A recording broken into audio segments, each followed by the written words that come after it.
Trials for players suddenly descended upon the world, and the protagonist regressed a staggering 99 times to reach the end. After defeating powerful gods and finally standing before the final trial, the protagonist could only stand there, stunned. This was because the trial required 5 people to open, and he was fated to perish if he couldn't find companions within 5 seconds. For him, who had walked a lonely path over the corpses of others, there was no one he could call a companion. In the end, he was forced into his 100th regression, and this would be his last, but this time would be different. He would seek out companions to clear the gods' trials. Now enough with the prelude. Let's begin, a voice echoed from the deep darkness. It was a sound that seemed to reverberate from the underworld, sending a chill down the spine. It is only natural for anyone to have the desire to live. But the scent of death rising from a land littered with countless skulls piled like mountains was not an atmosphere for the faint of heart. From beneath a massive mountain of skulls a hand shot out, slowly grabbing onto something with a trembling yet firm grip. Looking as though he had just been fished out of a pot of old broth, the boy began to move his limbs. In that moment, a firm resolve settled in his mind. The protagonist strode into the room with the confidence of a gangster boss just released from prison, muttering, "After 99 attempts, I've finally made it this far." His eyes shone with a strange conviction. He thought that this time he would truly see the end. The 20th trial was the final gateway. Stepping inside, his eyes lit up with unconcealable surprise as he thought, "Those things up ahead, the guardians of the 20th trial are golems?" He watched from a distance, his face tense as he silently calculated. The place was filled with such giants. It seemed they were guarding the door behind them. He reached out his hand as if summoning something, and a crimson magic blazed to life. With a serious expression, he thought to himself, "There's no way these guardians will step aside willingly." The red light transformed into a giant scythe, and the air instantly grew heavy. As the golems saw him enter, their eyes flashed open and they shuddered as if awakened by an alarm clock. All the golems there charged toward him in unison as if on cue. He dodged the attack with great agility. Without hesitation he summoned Death Eye, and a crimson skull-shaped pupil appeared in the middle of his forehead. It was a cool yet somehow eerie sight. He continued to swing his scythe forcefully at the horde of golems, attacking relentlessly. He thought to himself, "If I cast Death Eye on an enemy," his eyes immediately turned red and the corners of his mouth curled up in an internal smile. "A successful hit is all it takes." Simultaneously with his thought, Death Eye began to exert its power. A firm conviction showed in his wicked gaze. That should increase the damage by 100, and indeed one golem vanished. He continued to calculate. His eyes darted around like a scanner, watching as the guardians swarmed him. He leapt into the air. His expression was serious, but inwardly he thought, time to put the plan into action. Despite his small frame compared to the massive horde of golems, he wasn't intimidated at all and shouted confidently, "Death Knight." Instantly, the surrounding space plunged into pitch-black darkness. As if from a sudden power outage, the guardians were blinded and he began his assault. With terrifyingly fast movements, he relentlessly slashed at the guardians. Suddenly, the protagonist's face turned pale as he thought anxiously, "Damn it." Without a moment to catch his breath, he saw one of the golems in front of him use a skill. The attack was so powerful that the hem of his clothes was torn to shreds. He frowned with a worried expression and said, "That's way too fast." He immediately analyzed the situation in his mind. Ice and fire magic.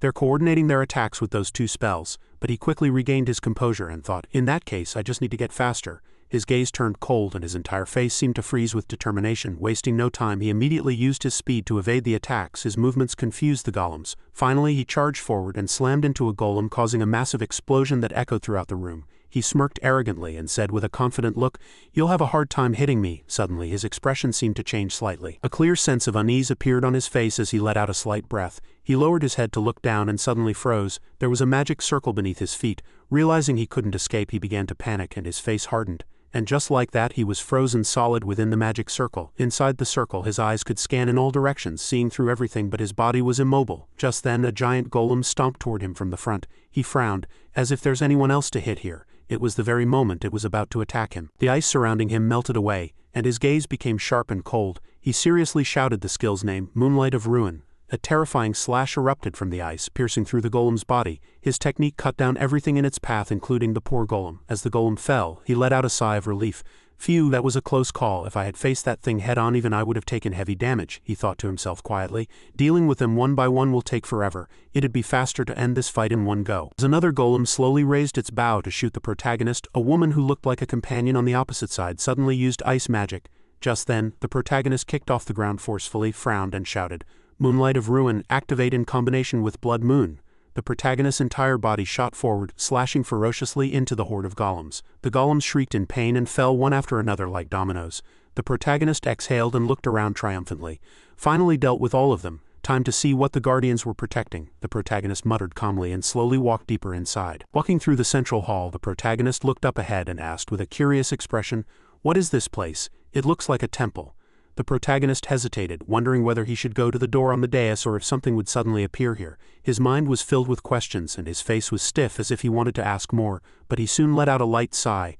Well, I'll find out once I go in. And so the protagonist slowly moved forward. The moment he stepped into the magic circle, the surroundings suddenly lit up, activating a hidden mechanism. The protagonist smiled confidently to himself. Can I really finish this game? The system's cold voice echoed. Boss room entry condition: 1-5 players. A minimum of 5 players are required to open the boss room. The protagonist's eyes widened in horror as he read the system notification. Cold sweat beaded on his forehead. What? The system didn't give the protagonist time to think and continued its announcement. Confirmed, 1 player has arrived at the boss room. The protagonist's eyes widened as if he couldn't believe his ears. His breath hitched as the system continued to recite the heart-wrenching sentence. Entry conditions not met. The player will be eliminated in 5 seconds. The protagonist was so shocked his jaw dropped and his face froze. He could no longer remain calm. What is this nonsense? The system ignored the protagonist's distress and coldly began to count down from 5. The protagonist's face flushed with anger as he shouted, "You're doing this on purpose, you son of a bitch." The protagonist slammed his fist on the ground, but the system remained silent as a stone. The voice continued. 4. The protagonist was devastated. His eyes went blank. Is this really how it ends? The system impassively counted to 3. At that moment, the protagonist's body began to slowly disappear. The protagonist looked at his hands with a furious expression. The system called out 2. As his body almost completely vanished, he gritted his teeth and cursed. Damn it. The system called out 1, and then the protagonist disappeared completely. And the system announced, "You have died. Conditions met to activate the ancient word, time reversal," returning to the point before the first trial. Ancient word, time reversal uses, 99,100. The ancient word will be automatically destroyed upon exhausting all uses. Beneath a pitch-black night sky, a voice echoed softly, as if whispering to fate, "The time has finally come." In the plaza below, a dense crowd had gathered and MC shouted with a booming voice, "Everyone, when there are 5 seconds left, please join us for the countdown." Everyone cheered with excitement, and a boisterous atmosphere filled the entire space. Suddenly, a man appeared in the middle of the crowd, but no one paid him any mind. The sound of the countdown still rang out loud and clear. 4. His face was livid with anger, veins popping on his neck. He spat out a curse. Damn it. Looking down at his own body, he couldn't hide the shock in his eyes. "I'm back." His arm trembled, and a look of mixed shock and disbelief crossed his face. "I'm back to the day before I got caught up in this damn game. I made it all the way to the final round." While he was lost in the chaotic flow of his memories, the surroundings remained just as noisy, as if nothing had happened. The crowd didn't notice his appearance in the slightest, and the countdown continued, calling out 3. Amidst the boisterous laughter, the man stood tall in the middle of the crowd. He quietly wished to himself, "If only time could stop at this moment." Suddenly, a system notification appeared. Ancient word, time reversal uses, 100,100. At the same time, the entire crowd shouted 1. They were still cheering enthusiastically, but his mind was filled with complex thoughts. "This is the last attempt anyway. I will finish this game once and for all." To do that, he needed 4 more companions to reach the final round. His eyes quickly scanned the crowd, his gaze sharp and calculating. Who would be the best people to form a team with? Let's go back a few minutes before the new year. The atmosphere was festive all around, but one man stood with a thoroughly bored expression mixed in with the crowd shouting, "Hooray, we're finally adults in Korea. The new year marks a coming-of-age moment." Energetic youths laughed and chattered noisily. "We don't have to use fake IDs anymore, right?" One of the boys in the group laughed loudly. "Of course not." The 2 friends walking ahead were lost in a daydream, asking each other, "What should we do after graduation? Maybe get a part-time delivery job?" The other one was just looking around when he shouted, "Hey, doesn't that girl over there look like Erin? The actress Erin where? Let's go check it out." Hearing his friends chatter loudly, the buzzcut kid sighed in annoyance and asked the friend next to him with a serious expression, "Youngmin, what about you?" Ignoring the 2 guys still talking about Erin behind them, Youngmin narrowed his eyes and sneered, "Me?" Said it as if it were the most obvious thing in the world. "I'm going to be a gangster." Hearing that, the friends behind him were all stunned. "Are you crazy? One mistake and you could get killed. Are you serious?" But Youngmin was completely unfazed, his expression unchanging as he said casually, "Hey, I told you to fuck off. You only live once, right? I'm just going to live how I want." The buzzcut kid let out a disbelieving laugh. "Haha, you're insane." But inwardly he was already cursing, "Fucking psycho." All the other friends thought the same. "I'm definitely cutting ties with this bastard after graduation. He's completely lost it." The buzzcut kid calmly asked again, "So what are you going to do about that gopher of yours after graduation?" An image of the protagonist flashed in Youngmin's mind. "You mean that poor gloomy bastard?" The thought of the protagonist seemed to amuse him, and a smirk unintentionally escaped him. "Graduation doesn't mean I'll let him off the hook." The friend next to him chuckled coldly and said, "Wow, that's pathetic. He probably thinks it'll all be over once we graduate." The buzzcut kid chimed in sarcastically, "This guy's a real devil." Youngmin was a typical bully. He called the protagonist that gloomy bastard. "He doesn't get to decide when this ends. I'm gonna toy with him as much as I can." As the friends were gathered laughing and chatting happily, one of them said in surprise, "Isn't that your gopher over there?" Just then, the MC's voice echoed through the crowd, "The time has finally come." People looked ahead, filled with anticipation. The MC shouted loudly, "Everyone, when there are 5 seconds left, please join us for the countdown." Youngmin looked to the side, the corner of his mouth lifting as he said, "Oh, look who it is, my gopher." The MC's voice soared amidst everyone's hopes. 5 over there. A slight change occurred in the protagonist's body. No one noticed, busy waiting for the New Year's moment. The MC continued to shout. 4 Youngmin was watching the protagonist when he suddenly felt something was off and his expression went blank, but time didn't stop. The MC shouted 2. Youngmin stared at the protagonist with a strange expression. Something's weird about that bastard," the MC loudly shouted 1. At the same time, the protagonist took off his gloomy hat. He suddenly looked straight at Youngmin with a meaningful gaze. Youngmin felt that something was wrong. That gopher, something's different about him today. The MC continued to shout, "Happy New Year." Youngmin grew slightly uneasy. He opened his mouth. "Is he crazy? Why is he staring at me like that?" His friends, not paying attention to Youngmin, said excitedly, "Hey, it's New Year's, give the kid a break." Another friend next to him cut in. "Yeah, you've got plenty of time to mess with him later. Just leave him alone." At his friends chiding, Youngmin averted his gaze and said, "Damn it, I'll let him off today." The 4 friends hugged each other, exchanging warm congratulations. "I'm finally an adult. Happy New Year, guys. Yeah, all the best to you too." A voice from the empty sky descended upon everyone celebrating below. "Humans are so amusing, celebrating the new year without even knowing the danger they're in." Youngmin's group was puzzled. "What did you just say?" another friend said, confused. "I didn't say anything." "What?" "I swear I heard something." The angel in the air took in everyone with her gaze and said, "Look at them, completely clueless and utterly shocked." Then she smirked arrogantly and continued, "It's like watching monkeys in a cage." A few boys looked up at the sky and asked, "Damn, is that an angel? Or is this some kind of New Year's event from a broadcasting station? They really invested in this. You could tell me it's real and I'd believe you. Seriously, she's so pretty." The protagonist also looked up at the sky, but he was much calmer. Inwardly, he was slightly annoyed. "She's here. Even after 99 times, this is still infuriating." The angel laughed maniacally. Then she looked down and said, "It seems you trashy humans have all succumbed to my beauty, have you?" The crowd below was utterly shocked to hear such rude words. The angel continued, "But don't get any funny ideas. I have no intention of mingling with bugs like you." She held her beautiful face and laughed maniacally. "Judging by your reactions, you can hear my voice." A middle-aged man below finally lost his composure and shouted, "Hey, who are you? Are you cosplaying as an angel or something? What do you mean by bugs?" He yelled even louder. "What do you mean, you damn bitch?" His face turned red with anger, his eyes bulging as if they would tear through the air around him. Protagonist listened in silence, feeling a deep sense of humiliation from being insulted over and over again. But he remained silent, saying nothing.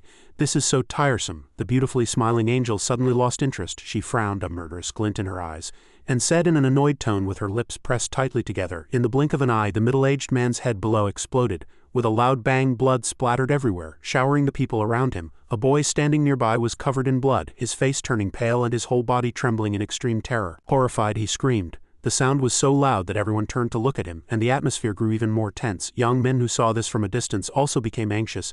"Damn it, what the hell is that?" His eyes widened, feeling as if he had witnessed a gruesome scene. That angel no longer looked beautiful. Her eyes flashed like those of a demon, and her angry voice echoed, "How dare a lowly human like you speak to a superior being like me with such an attitude?" Her words seemed to rip through space, her voice sharp and full of authority. She continued her tirade, "You humans have no right to question me. Don't pretend you're on my level." Her words echoed all around like a ticking time bomb. The people around panicked upon hearing her, and her voice made them feel as if they were standing before a storm. The angel's anger had not yet subsided. She said, "That is, if you don't want your brain to explode like that guy just now." Her words were as sharp as a blade, with no trace of mercy. The angel continued, "You must be very confused about the current situation. How could lowly humans like you possibly know what's happening now?" Then she giggled. Her laughter was eerie, as if she was enjoying the terror of the people around her. She continued to spew terrifying words.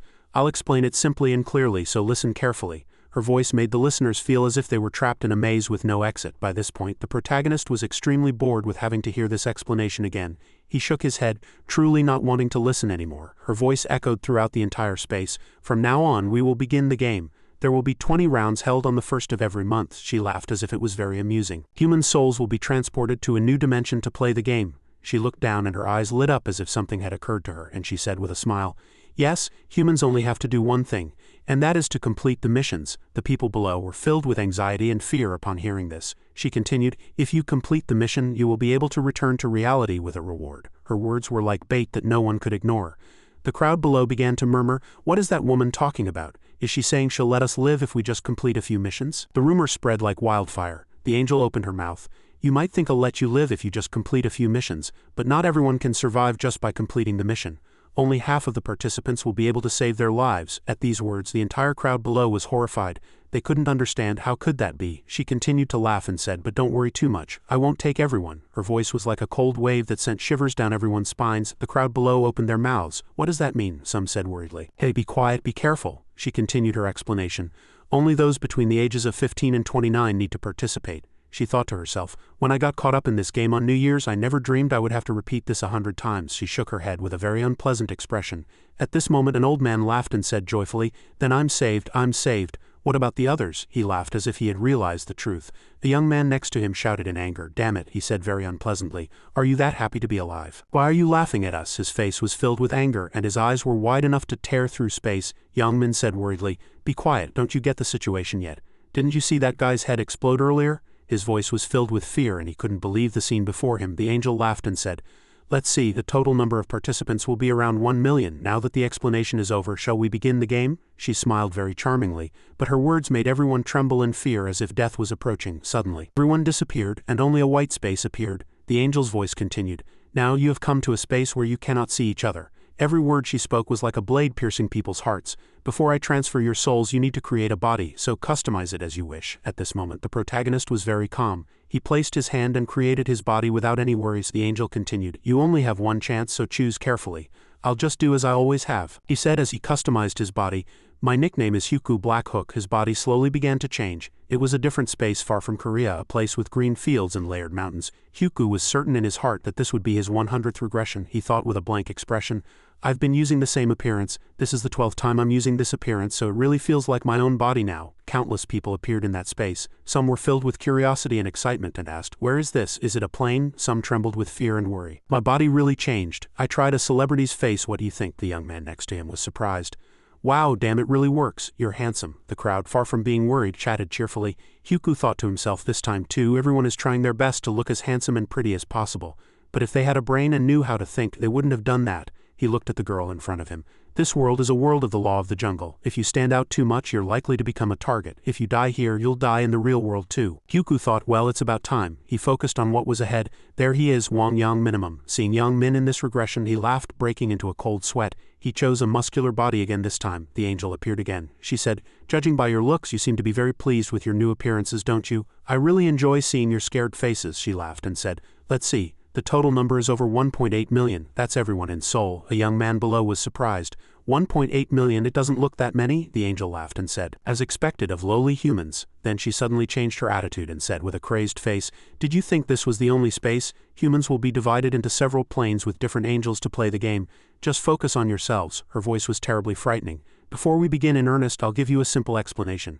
First, think status window in your head." Hyuku followed suit. When he thought status window, a system window suddenly appeared. The status window displayed the nickname Hyuku. The name was protagonist and it displayed his level, class and other stats and skills. The protagonist wasn't pleased to see the status window and could only sigh. The angel said, "Now you've all seen your status windows, right? Do you see how much of a piece of trash you are? That is, if you've ever played this game before. Survive to the end, conquer the 20 rounds and become strong." She laughed. "If you do that, not only will you be free, but I'll also grant you one wish." The people below began to stir. "A wish? Really? No way. But it only applies to the first person to achieve it." The angel raised her hand and giggled.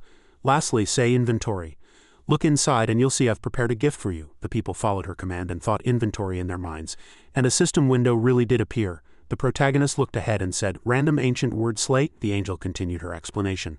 "As you can see, the random ancient word slate piece is an item that can only be used once and only at level 1, and that's the only item you receive when you first start. You can use it by holding it in your hand and thinking use." Hearing that, he quickly thought use in his mind.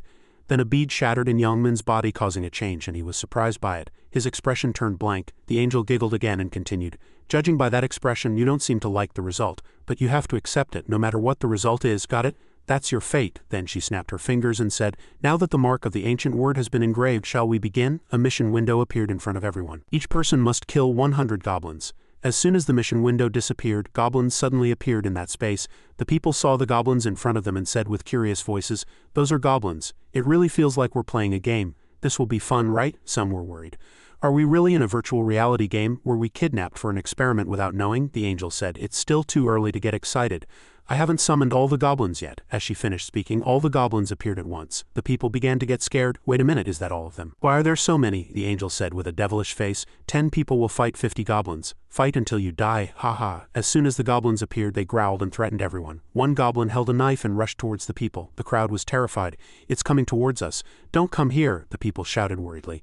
Only Huku was calm. He stepped forward in front of the people. The people below looked at him with worry and curiosity. What's with that guy? He's walking straight towards the monster." "Wait, don't get close, it's dangerous." Huku, without a change in expression, kicked the goblin straight in the face. It was a very cool attack that highlighted his long, slender legs. A thought flashed through his mind.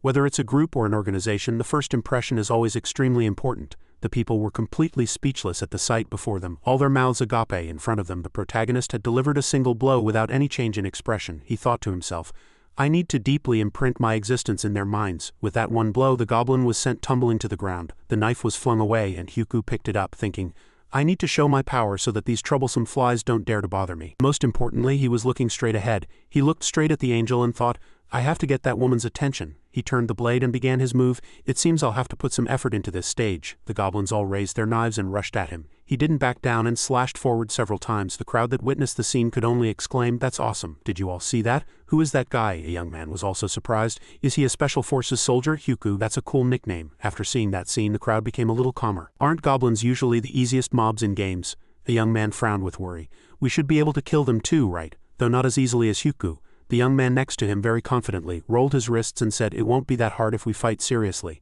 Before he could finish his sentence, a goblin rushed in and knocked him to the ground. The goblin laughed cruelly and stabbed him in the chest with a knife. He screamed in pain and lost his life. The people who saw that scene screamed in extreme terror and scattered in all directions. Some cried out for help. While Huku was absorbed in the battle, people said, "They're coming again." After that, the goblins massacred countless rookies who had no combat ability. The goblins chased and slashed at people, and people fled in terror. At this point, no one mistook this for a simple game anymore. Now, there was only one thing on their minds: survival.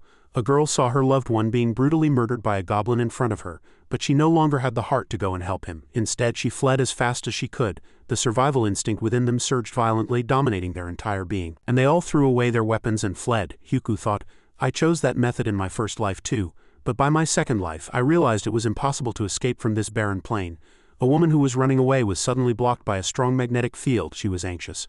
What is this? People who have lived in modern society and never harmed any animal would now find it very difficult to even kill a single goblin. Although he clearly had the upper hand, the goblin below was trembling. To survive in this game, one must overcome that fear. Otherwise, the goblin would use that sympathy to kill him without mercy. The surroundings were in chaos, and the ground was filled with blood mixed with the green of the vast field. Screams of "Help me" erupted. The sound of gruesome screams and goblins echoed. The angel laughed, "Ho ho ho. A fight between humanity and goblins, how exciting, it's so vivid." At this moment she smiled, the corners of her mouth turning up. With a very wicked expression she said, as if joking, "Even though they're only the size of a child, if you don't resist at all, they can easily take you down with their bare hands, let alone a dagger." She narrowed her eyes and stared ahead. She spoke with an intrigued expression, as if she had discovered a curious new toy she didn't know how to handle. "But what is that human's identity?" She frowned and checked his status window. Her gaze was a mixture of curiosity and contempt. His name was Huku, and his goblin slaying mission progress was 71. So the gods have their eyes on him. Huku, she gritted her teeth, her face twisting in annoyance as she thought, "This damned system hides all player information except for mission progress." Suppressing her anger, she snorted lightly as if giving up and said, "Well, fine. Having to lead these insignificant humans is beneath my dignity." She sneered, her smile far from friendly as she continued, "But I see a few rather peculiar ones, so I'll stay a little longer and enjoy the show." At that moment, as the number of goblins dwindled, system notifications rang out continuously. "You have gained experience and gold for defeating a goblin. Level up, mission progress 75,100. The attack was executed with extreme efficiency. The protagonist relentlessly killed monster after monster without rest. A massive horde of goblins swarmed toward him, but he showed no fear, piercing through them one by one. The goblin's blood soaked into his clothes like black ink. He swung his knife, his face as cold as ice, and charged at a goblin in front of him, stabbing it hard in the skull. His eyes glinted dangerously, and he growled, "Anyone else want some?" Seeing this, the goblins were greatly agitated and all fell back as if doused with cold water. He wiped the blood that had splattered onto his face. He said as casually as he had just returned from grocery shopping, "Now I can finally catch my breath." He checked his status window. He had reached level 4, and his strength and other skills had all improved. He gained an additional 2 stat points with each level up. He had already made up his mind and invested all his stat points into agility. He thought in an instant. Besides increasing evasion rate, agility also boosted attack speed and movement speed. In the early stages of the game, agility was the most crucial stat. He narrowed his eyes, then tilted his head slightly as if to break his train of thought and nodded lightly. At this rate of progress, he had probably caught the angel's attention. Now it was time to end it all. He brandished the knife in his hand at will. His gaze was as sharp as a blade as it flew toward a goblin's skull. Then he pointed forward and said, "All right, come on." Seeing this, the goblins froze in their tracks, paralyzed by extreme fear, their legs trembling so much they could barely stand. He sighed as if bored, looked at the horde with contempt and said, "Can't you come?" A second later, he had already appeared next to the goblin horde. His eyes were cold and his voice was as decisive as a nail being hammered in. "Then I'll come to you." Before the goblins could even react, they were all cut down by his knife. His experience and gold increased rapidly, and his level rose. The first trial mission was complete, and with that the first trial came to an end. After felling these goblins, he was certain he had caught the angel's attention. The system chimed like a bell calling to the spirits. "Congratulations on being the first in all zones to complete the first trial mission." He smirked, the corner of his mouth lifting, as if it was only natural for him to take first place. He thought to himself, "The higher your rank in completing the mission, the better the reward. The rewards for the top 3 are the best." The system notified again. "Congratulations on being the first to complete the mission. You will receive 1 selectable weapon. Additionally, you will receive 1 treasure box as an overall zone reward. The reward you receive will be definitively more than what anyone else gets." He opened the equipment window and without hesitation, opened the first zone reward item. Scanning the list of weapons, he thought to himself, "It's nothing special, but getting this faster than everyone else isn't bad." He chose a slot without hesitation. It was a beginner's weapon, a dagger. A look of obvious boredom crossed his face. "I can probably just throw this trash away." He closed the equipment window. He decided to store the selectable box he received as a special reward for now. The people around him had not yet completed the mission. Some were being chased by goblins, while others were swinging their knives frantically to stay alive. He stood there with a slightly dazed expression, recalling the title he had previously obtained, The Last Traveler. This was something he had not seen in his previous 99 regressions. He decided to use it. "You have used a random ancient word slate piece. Congratulations, you have acquired the ancient word time reversal. The acquired ancient word will automatically be engraved on the player's body. The mark of this ancient word already exists in the player's soul. Engraving has failed due to the special properties of the ancient word." He thought to himself, "Well, that's a natural result. If it could be engraved again, it would mean I could regress infinitely. Based on the mark of the ancient word in your soul, you have been recognized as a traveler who has regressed 100 times and have acquired the title, The Last Traveler." He was slightly anxious, but then he reconsidered. In this game, titles are even more incredible than ancient words. Titles are far more powerful and harder to obtain than ancient words. Resurrection is a unique skill only priests have, and even that skill only restores 30 of maximum health after revival. But this title allows him to revive with all his health. He smirked triumphantly. With a look more confident than anyone else, he thought, "I've gotten one hell of a title." The protagonist, with his handsome face, smiled confidently and arrogantly. It was as if he held something truly amazing in his hands. "It's always good to have this card in my hand, title. The Last Traveler." He stretched his arms. He looked relaxed, as if the others must have nearly finished their missions as well. "I wonder how Yang Min is doing." He briefly scanned his surroundings. "Ah, there he is, looks like he survived," he sneered. That angel said with a smile. "Just as I was getting bored, you poor humans are just being slowly eliminated according to the number of remaining goblins." Watching the people cry out in pain, she said nonchalantly, "My apologies, it's my fault. Shall we shake things up again?" A woman below, despite her beautiful face, was weeping miserably. Perhaps because of the words "shake things up," her lover's corpse suddenly vanished. People grew anxious. "The bodies are disappearing. What's happening?" A horde of goblins appeared once more. They charged toward the humans even more crazily than before. The people were furious. "Damn it," but that angel smiled very wickedly and said, "I've given you 50 more lives, so you must be overflowing with the strength to slash and kill to your heart's content, right?" At that moment, all the people who had been weeping had to pick up their knives and kill indiscriminately. In a very chaotic scene, goblins and humans fought for survival. Mission requirement complete. 102-15143. Yang Min even used another person as his shield. The number of completed missions grew steadily. Meanwhile, Hyuku sat on the sidelines to conserve his strength. A yellow aura surrounded those who had completed the mission, protecting them so no one could get close. That angel was overjoyed and satisfied watching this scene of carnage. It was as if she were watching her favorite movie.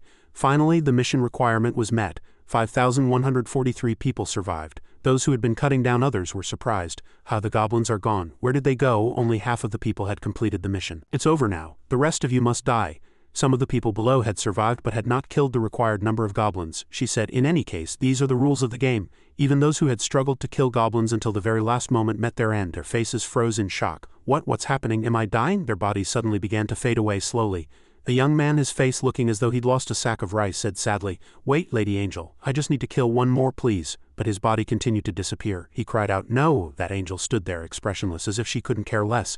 "You've had a hard time, so aren't you happy to be alive? It's okay, you've survived, so you can go back." She smiled mysteriously, her eyes narrowing as she said, "Congratulations on passing the first gateway.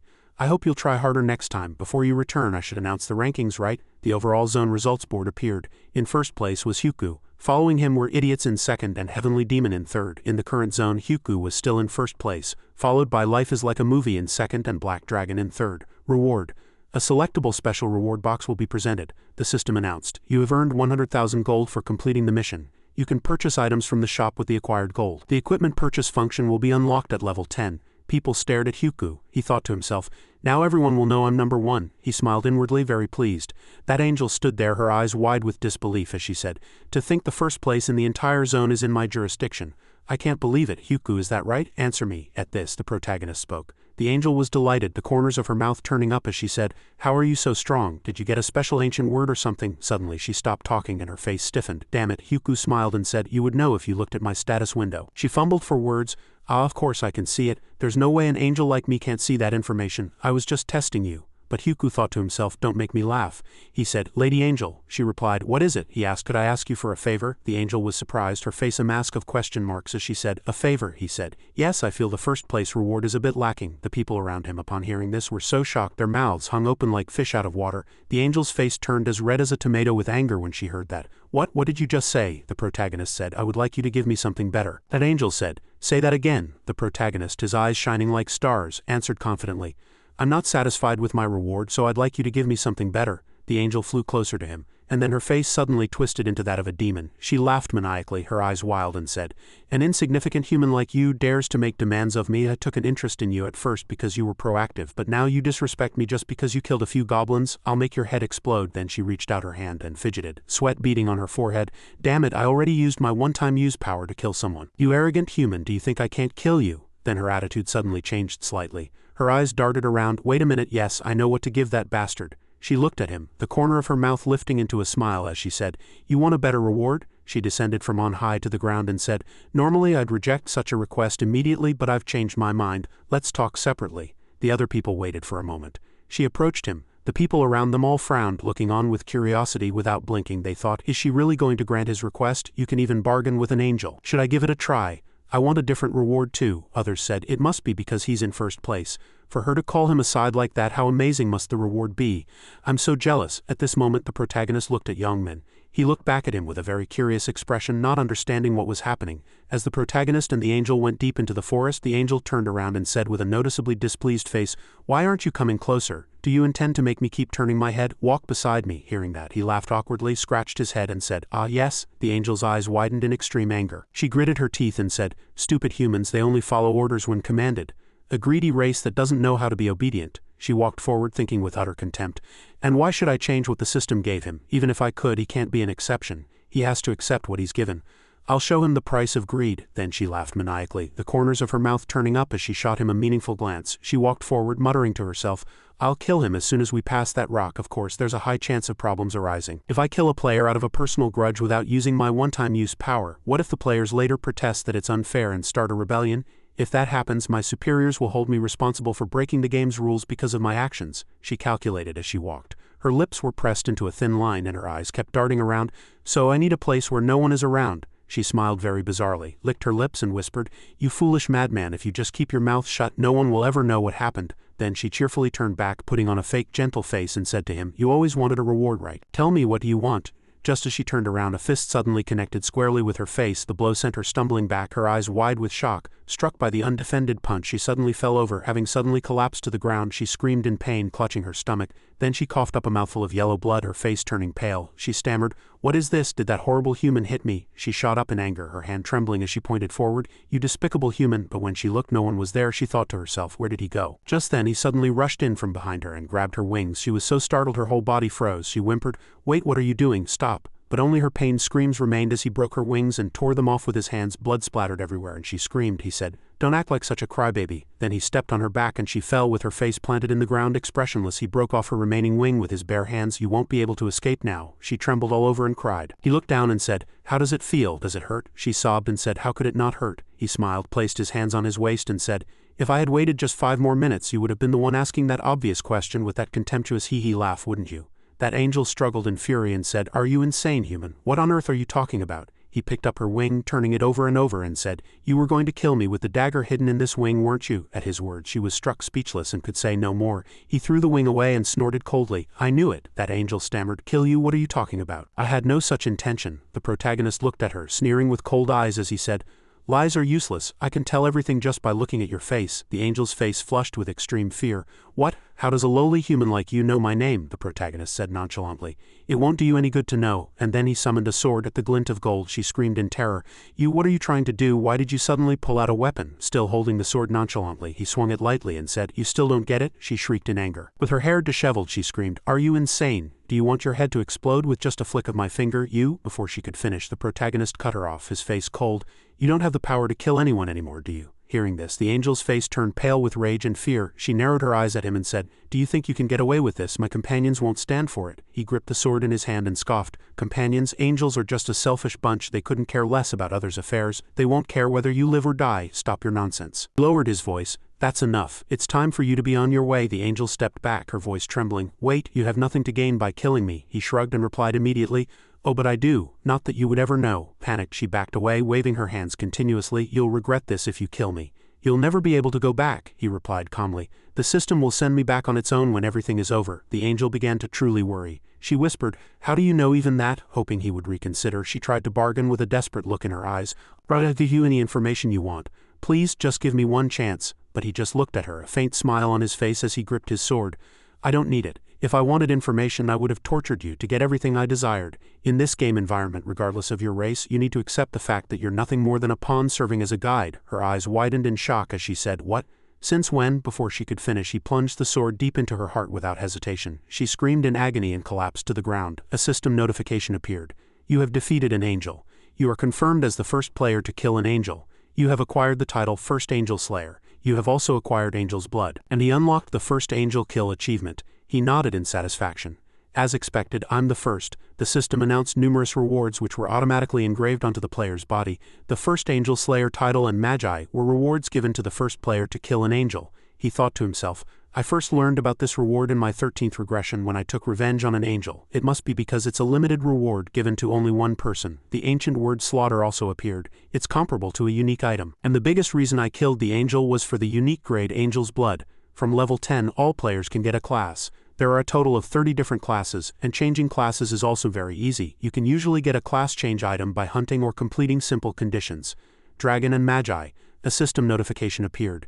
"You can choose one of the rewards below." The protagonist chose the reward he wanted. The important thing now was to quickly reach level 10 and change his class. He activated 3x acceleration for the second round and pressed start. The effect was applied automatically. This was the last chance he had to fight, so he had to become stronger by any means necessary. The system announced the end for all zones. The system said it would see everyone again in the next round. "Congratulations on surviving."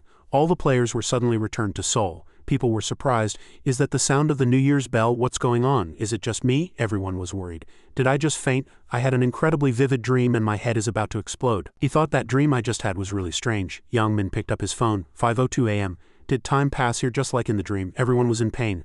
"On my head, my arms and legs all ache." Young Min was still dazed. A boy next to Young Min said, "I just fainted." Young Min said, "Yeah, not just you, everyone here did." A friend beside him said, "Did we all fall asleep together?" The buzzcut kid said, "What's going on? I just told you I had a really weird dream." "Yeah, me too. You had a dream too." Young Min turned his head to look somewhere. "Yeah, but I don't think it was just a simple dream. Everyone around them had the same dream and the same headache." Are we back from that hellhole I survived?" How a goblin was definitely. "So all of it was real, the goblins, the first round, everything.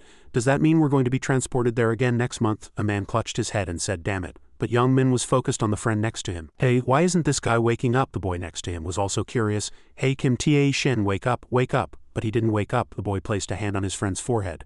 "No way." As he placed his hand on him, he shuddered. "Damn it, he's not breathing. I can't feel a pulse." Young Min said. "Is Tae Shin dead?" The friend said worriedly. "It can't be, right? Don't tell me he died because he failed to survive the game." The buzzcut kid said, "How could that be?" but when he looked around, all the people who hadn't woken up were already corpses. It wasn't just him. At this moment, everyone felt extremely anxious and terrified in the face of this reality.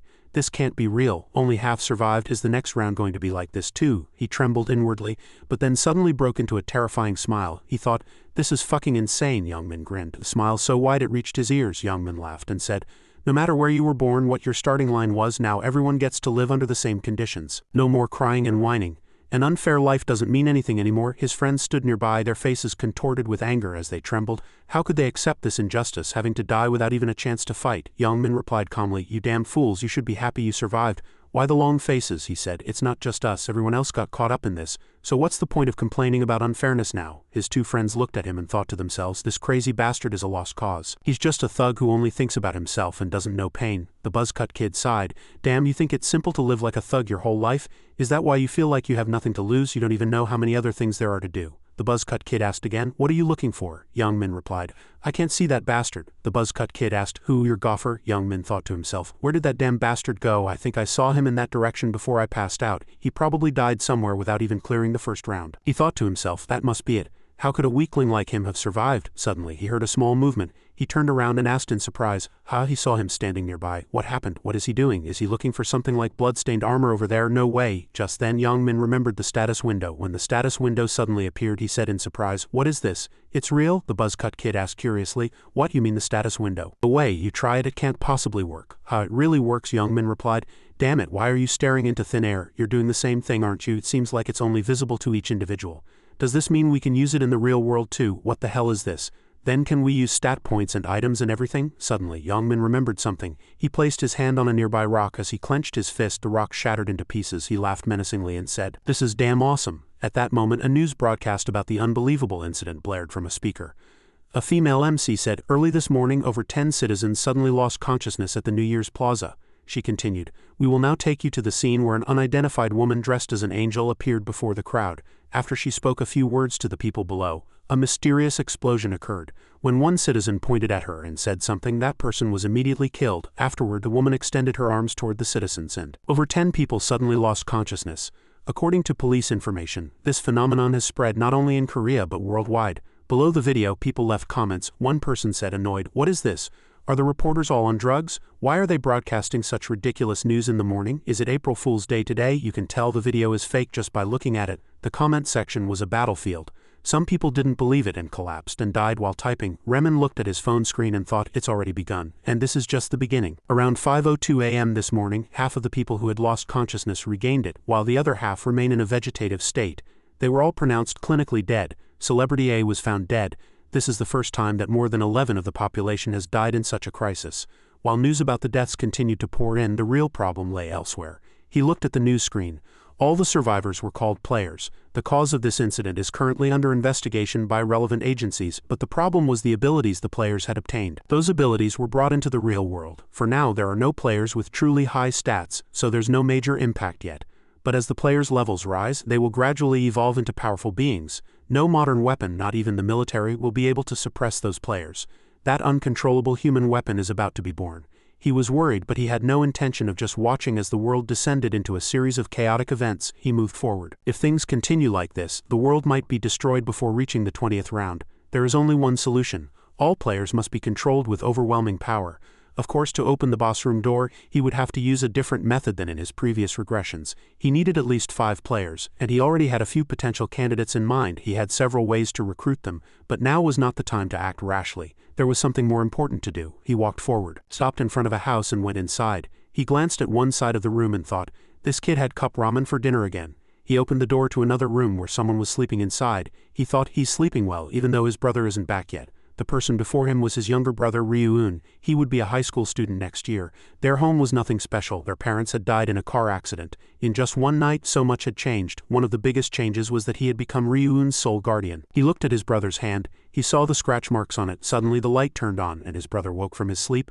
Ryu-un, it's time to wake up, Ryu-un said in a sleepy voice. Where are we going? If you're telling me to go see the sunrise, I'd rather just keep sleeping. At this, the protagonist said very seriously, listen to your brother. At these words, his brother was startled, not understanding what was happening. Remen said with a stern face, this isn't the time to be dozing off. The world is in chaos. He looked at the protagonist and then asked again with a curious face, Didn't you say you were going to the New Year's festival? Did something happen? The protagonist turned around and replied with a mysterious expression, "Let's go together first. I'll tell you on the way." As the two walked down the street, the younger brother kept looking at the protagonist. He couldn't help but wonder what had made his brother so serious. He couldn't understand what had happened. The protagonist reminded him in a low, gentle voice, "Be good, you don't know what the global situation is like right now." His younger brother looked at him with a worried face and asked, "What's wrong, Hung? You're scaring me when you talk like that. Did something happen while I was asleep?" The protagonist pointed to his brother's phone and said, "Just check the real-time search rankings." The brother picked up his phone and upon seeing what was on the screen he couldn't believe his eyes. "What is this?" It's saying an angel suddenly appeared and abducted people to another world, the protagonist said in a very serious voice. More accurately, their souls were sucked in. The younger brother's eyes widened in shock and he stammered, "Don't tell me you too, Hung." The protagonist quickly cut him off. "Yeah, I was only able to come back alive after killing 100 monsters called goblins." The younger brother was so shocked his face turned white and he cried out, "What, is that for real? Hung, are you hurt anywhere?" The protagonist looked at him with a determined expression and said, "Don't worry about me." With a very flustered face, his younger brother said in a voice full of worry, "How can I not worry about you? When I think about Mom and Dad passing away so suddenly, you're the only family I have left." The younger brother was about to burst into tears, but he forced himself to hold them back. Calling what his brother had said, his younger brother knew that filling the void left by their parents required immense mental fortitude. But possessing the mental strength to kill 100 monsters was an entirely different matter. His younger brother thought that even his brother must have a weak side.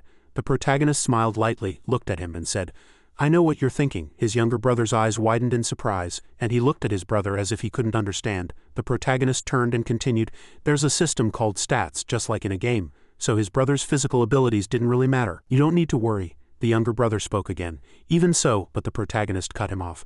"When you see your brother later, you'll definitely think differently than you do now." His younger brother asked, puzzled, "What do you mean by that?" The protagonist smiled and said, "If you want to know, just follow me for now." At that moment, Ryuun stopped and said firmly, "No, I'm not taking another step until you tell me where we're going." The younger brother said in a worried, pleading voice, "So please tell me where we're going." The protagonist looked at his brother's injured hand, his gaze darkening and his voice lowering. "Bang Tagu, right? We're going to the Bang Tagu gang's hideout. That delinquent who's been bullying you," the protagonist said. "We're going to the den of the Bang Tagu gang. The den of the leader of the guys who have been bullying you."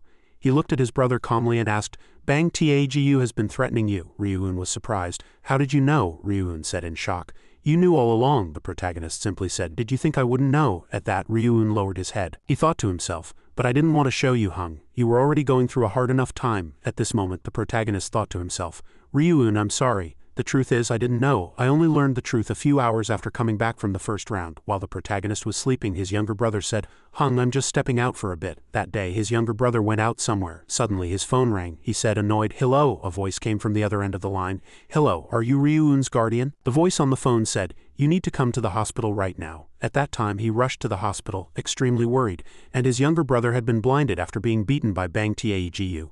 "Because I was foolish and weak, I couldn't protect my brother. I'm sorry, I'm so sorry, Ryuun." At this moment, the protagonist looked at his younger brother. "I won't let anyone bully you again, not a single soul." In a certain room, in that room a foot was stomping on a person, and the man was screaming miserably. The man in front said, "Do you want to die? Didn't I tell you to bring 200,000 won per person?" The people in front of him had collapsed, trembling in pain. The man in front still said, "Are you not going to answer? You dare to ignore me?" That guy was extremely angry and kept stomping on the head of the person in front of him.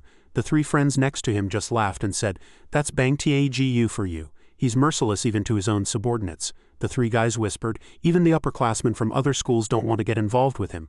"I wouldn't want to mess with him for anything in the world," Tagu said angrily. "Fuck, I was planning to buy a car, and because of these useless bastards I couldn't do anything today." He approached his subordinate and said, "Hey, does anyone know a place to make some money?" That guy said worriedly.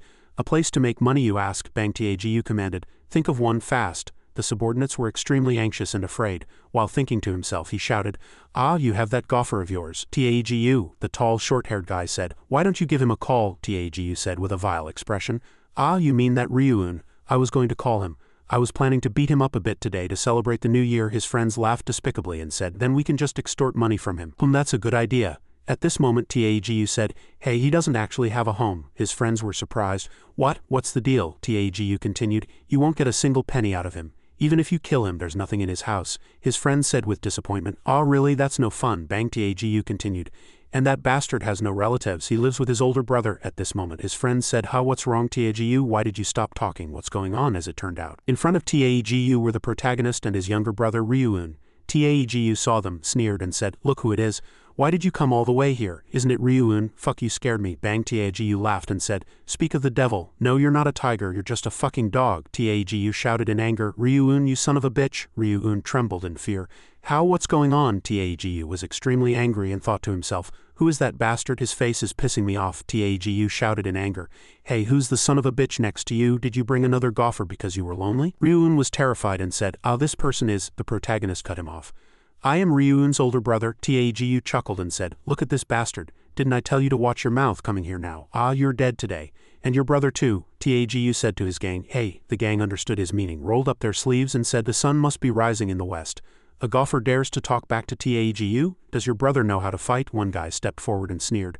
"Don't you want to run away, you son of a bitch?" Then he was struck by the protagonist's fist, spat out blood and collapsed to the ground. Guys next to him were extremely fierce, but they were greatly shocked by the scene. One of his companions said angrily, "You son of a bitch." He charged forward, but his punch missed the protagonist. The protagonist countered, and he spat out a mouthful of blood, flew far away and collapsed. The other guys were furious seeing their companion get hurt. They all rushed forward together saying, "You bastard, how dare you, die!" And then they all charged at once. The protagonist knocked them down with great ease and they fell onto the bed, rolling around and trembling. At this moment, Bang. Taegu looked ahead and thought to himself, "Useless trash.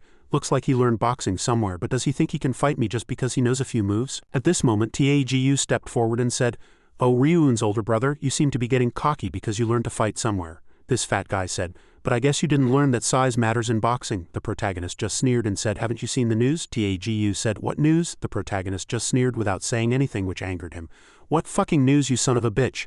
And then he threw a punch, but the protagonist dodged it with great ease. He continued to throw punches, but the protagonist dodged them all very nimbly. He said in anger, "You're as fast as an eel." Damn it, not a single one of his punches landed. Nim, he felt uneasy, sensing that something was wrong. Why can't I hit him?" At this moment the protagonist calmly said, "If you had seen the news you wouldn't have dared to challenge a player like me." And then he used his power to punch Taegu hard in the face. The protagonist hit Taegu's face hard and he was sent flying. After being hit, Taegu shouted in anger, "You?" Then he threw a punch at the protagonist and cursed, "God damn it," but the punch hit nothing but air. He looked around in surprise. Where did he go? There's no way he could be this fast. The protagonist immediately landed another punch on Taegu's face. Taegu clutched his face, trembling, and said, You dare hit me?" As he covered his mouth, a tooth suddenly fell out, making him even angrier. He shouted, "This is driving me crazy. I'm going to kill you." After speaking, he rushed in and punched at the protagonist, but the protagonist dodged nimbly without any difficulty. Then, seeing an opening, he grabbed his arm and hit him hard in the face. Taegu couldn't resist and screamed in pain. His face was swollen like a beehive and he screamed, "Damn it, you're only aiming for my face, you son of a bitch." He thought that if he could just land one hit on the protagonist, he would win. But when he looked at the protagonist again, he was looking at him with a defiant expression. Taegu got angry and rushed forward, saying, "Just one hit. Please let me hit you just once." But the protagonist didn't even care. He kicked him hard in the face with his foot, and he flew far into the air, hit the wall hard, and collapsed. Taegu kept spitting out saliva and blood, trembling. The protagonist looked at him and asked, "Bang. Taegu, does it hurt?" He thought to himself, "No matter how many times I regress, I can never forget this hellish feeling.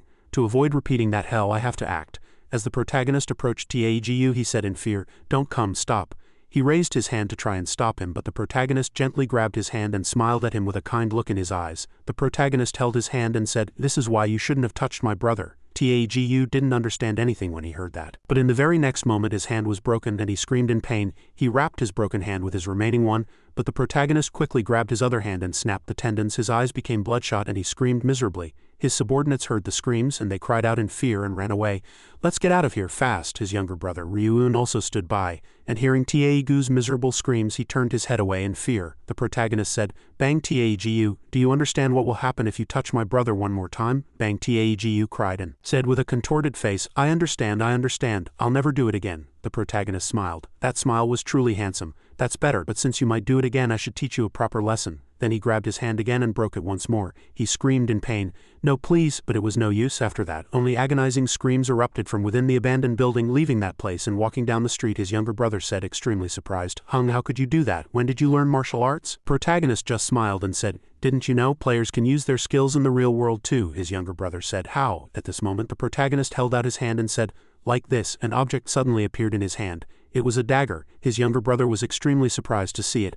"A dagger appeared out of thin air," the protagonist replied. "Cool, right? If you get a skill, you'll be able to summon a weapon like this too." At this, his younger brother stared at him with wide, surprised eyes. "Is that also why you moved so fast earlier? That guy couldn't land a single hit on you."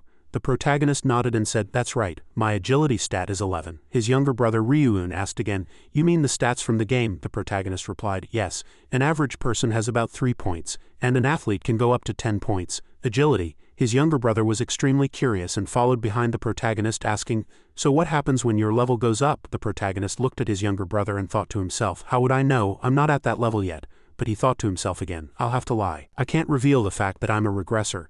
He recalled his 11th regression. At that time, Ryuun had been kidnapped by another player. He had gotten his revenge, but he was still sad. "I don't want to put you in that kind of danger. I have to protect you in the battles to come." At this moment he looked at his younger brother and asked, "Shall we go get something to eat? Aren't you hungry?" His younger brother looked at him embarrassed and replied, "Yes." The two went into a GS25. At this time Ryuun said to the protagonist, "Hung, where are you going? The ramen is over here." The protagonist replied, "Yeah, just wait a second." He went to the ATM and inserted his card. He thought to himself, "This is the savings I've collected so far, 133,200 won. He operated the ATM. His younger brother was surprised to see it. "Hung, are you withdrawing that much money?" The protagonist said, "There's something I need to buy." Then he went to the food corner and said, "From now on let's eat things like this." His younger brother was surprised to see the food and asked, "Things like these?" He said worriedly, "Hung, these things cost over 5,000 won. The protagonist reassured him and said, "It's fine, do whatever you want." He smiled gently and looked at his younger brother. "It's the new year, are we really just going to eat ramen?" His younger brother said, "I know that, but eating like this will cost too much money." The protagonist smiled. "It's okay, so just pick." At this his younger brother was overjoyed, his face blushing as he said, "Then I'll have this, the spicy beef stir-fry." The boy looked at the food in front of him, drooling, and said with great joy, "Hung, you should try this too, it looks delicious." The protagonist looked at his younger brother and said, "It's been a while, and we should go eat at a restaurant. Hanwoo, an expensive Korean beef." His younger brother heard that and smiled gently, saying, "You don't have to go that far. Just this is more than enough for me." The protagonist looked at his younger brother and thought to himself, "Just wait a few days, I'll feed you until you're sick of meat." A piece of very sweet beef was placed on top of a spoonful of hot rice. The younger brother quickly put it in his mouth, filled with joy. "This is so delicious." The protagonist looked at his younger brother, smiled and said, "Eat a lot." His younger brother was touched and said, "Hung, thank you so much." "Hung, where are you going?" The protagonist replied. "Just a moment," and then he went out. His younger brother followed him worriedly. "Wait a minute. Hung, you didn't withdraw all that money to gamble, did you?" The protagonist smiled and said, "Correct." His younger brother asked worriedly, "Wait, how many did you buy?" The protagonist replied, 20. His younger brother was worried. "Hung, you spent 100,000 won on lottery tickets again. You don't even know if you'll win." The protagonist said nothing and just smiled calmly. "Just you wait and see." His younger brother looked at him with worried eyes. "What is Hung doing now?" The protagonist just picked a number and then another. His younger brother looked at the numbers and asked how they could possibly be the winning ones. At 6 p.m., the two brothers were sitting in their small room. The younger brother was staring at his phone where a notification for the 1049th lottery drawing broadcast had popped up. "We will now begin today's drawing." The younger brother watched the live lottery screen with a terrified face and said, "We're screwed. We just threw away 100,000 won." On the screen the MC announced the start of the drawing and the familiar lottery background music began to play. "Dun dun dayton dun dun dayton dun." His younger brother, dejected, stared at the screen with a worried and anxious face and said, "We could have bought something delicious with that money." "Why did you do that, Hung?" The protagonist remained calm. "Can you stop biting your nails?" Just then the MC announced the winning numbers. "I will now announce the lucky numbers. The first lucky number is 3, the second lucky number is 18, the third lucky number is 9, the fourth lucky number is 38, and the fifth lucky number is..." The MC continued to announce the numbers. "I will now announce the winning numbers for the 1049th lottery drawing once again. They are 3, 8, 9, 38, 21, and 11. The bonus number is 5. They matched all the numbers the protagonist had purchased and registered. His younger brother was shocked. "This is insane. We won first place." The younger brother was so overjoyed he was on the verge of tears, saying, "Thanks to my poor brother, I'm going to be rich." The protagonist said calmly, "You do it yourself." Then his younger brother asked, "This isn't a dream, is it, Hung?" The protagonist said nonchalantly, "Do you want it to be a dream?" His younger brother shook his head and said no. The protagonist smiled and said, "Don't worry, it's not a dream, I'm telling you it isn't." His younger brother rejoiced and shouted, "Wow, we won!" The protagonist raised his hand, signaling him to be quiet, and lowered his voice. "The neighbors will hear you." Hearing this, his younger brother put on a worried expression. The protagonist smiled and said, "Are you that happy?" His younger brother replied, "Of course." "Aren't you happy, Hung?" The protagonist was happy, of course. He thought to himself, "Well, I screamed the first time too. It's not that different now, but still." The first time he won, he had hugged his younger brother and said, we won, it's not a dream." But he thought to himself, "After repeating this so many times, it's become routine. I need to make money fast." After each regression, with over 900 million people dead, the items traded between players in the future would become more valuable. And everything had to be bought with money. His younger brother looked at the lottery tickets in his hand and said, "I can't believe I won the lottery." "How much do you think the prize is?" The protagonist said calmly, "Who knows?" But he thought to himself, "This amount of prize money is enough to shake the world." Nonghyup Bank. The protagonist walked inside. He was no longer nervous. After winning countless times, he calmly approached and said, "I'm here to collect my prize money." The office worker said, "Ah, I see. Congratulations, sir." Inwardly, the employee was extremely surprised. "That person is the winner? He looks like a student," he asked. "Could you tell me where you purchased the lottery ticket?" The protagonist said, "At the GS25 Jaho branch." At that moment, the employee said in great surprise, "What? The GS25 Jaho branch? Did you hear? This time there were 115 winning tickets." "What? 115? That many?" a colleague said. "Yeah, it's crazy, right? But what's even crazier is that all those hundreds of tickets came from one place." At this, the employee said in surprise, "Don't tell me one person bought all those tickets," his colleague replied. "Whatever. If someone says they bought a ticket at that branch, contact the chairman immediately. He's a VIP customer." As the employee was lost in a daze, the protagonist called out to him. Snapping him back to reality, the employee broke out in a cold sweat and said in a trembling voice, "I'm sorry, but could you please wait for a moment?" The protagonist said, "Yes." A short while later, the chairman approached and said, "Sorry to keep you waiting. I am Woo Juno, the president of Manhwa Bank." He asked. The protagonist just calmly shook his hand and replied, "I'm you minimum." The chairman said, "So you're the winner. Congratulations." The protagonist just calmly replied, "Thank you." The chairman was surprised. "How about we go somewhere a bit quieter? Follow me." The chairman led him to a room. As they entered, a secretary stood up and bowed. "Welcome." The female employee was extremely anxious and thought, "Who is that person next to the chairman? Is it his son?" The chairman introduced him. "This is the VIP customer who came to receive the prize. Please make him as comfortable as possible." The female employee was surprised. "VIP, then is that person the 174? That person," the chairman said. "Now please make yourself comfortable." At this, Yumin said, "Yes, thank you." The female employee, nervous on the inside, composed herself. She smiled and said, "Hello, congratulations, sir. Please have a seat here. Would you like something to drink?" "We have coffee, tea, fruit and sports drinks. I'm fine. I'd like to receive my prize money instead," the female employee said calmly. "Ah, I see. Then I will first verify the winning tickets, sir." The protagonist pushed forward a stack of winning lottery tickets. She took the papers and was utterly astonished. "I can't believe it. He bought them all with the same number. Did he see the future or something?" she said. "Verification is complete. They are all first prize winning tickets." The protagonist asked back, "So how much will I be receiving?" The female employee, extremely nervous, said, "Yes, sir. The prize money is approximately 22.5 billion won, and after taxes it will be 15 billion won. Everything moved quickly after the protagonist received the prize money. The first thing he did after receiving the money was find a new place to live, and that night he opened a stock trading account. Knowing that Bitcoin would rise by about 500 within the next month, he planned to multiply his money with Bitcoin before investing in stocks. Today, he said to his younger brother, "How's the new house? Do you like it?" His younger brother said joyfully, "Of course, it's amazing, Hung. I've never seen such a big and cool house. I have to take a picture." The protagonist said, "This was the best place we could move into right away. The security is good too," his younger brother said. "Ah, but Hung, why are you paying rent with that money? Why not just buy it?" the protagonist said. "I don't have much money left. I invested over 1 billion won in Bitcoin." His younger brother was once again shocked, his eyes wide as he said, "What?" The protagonist calmly approached him and said with a smile, "I know what you're going to say.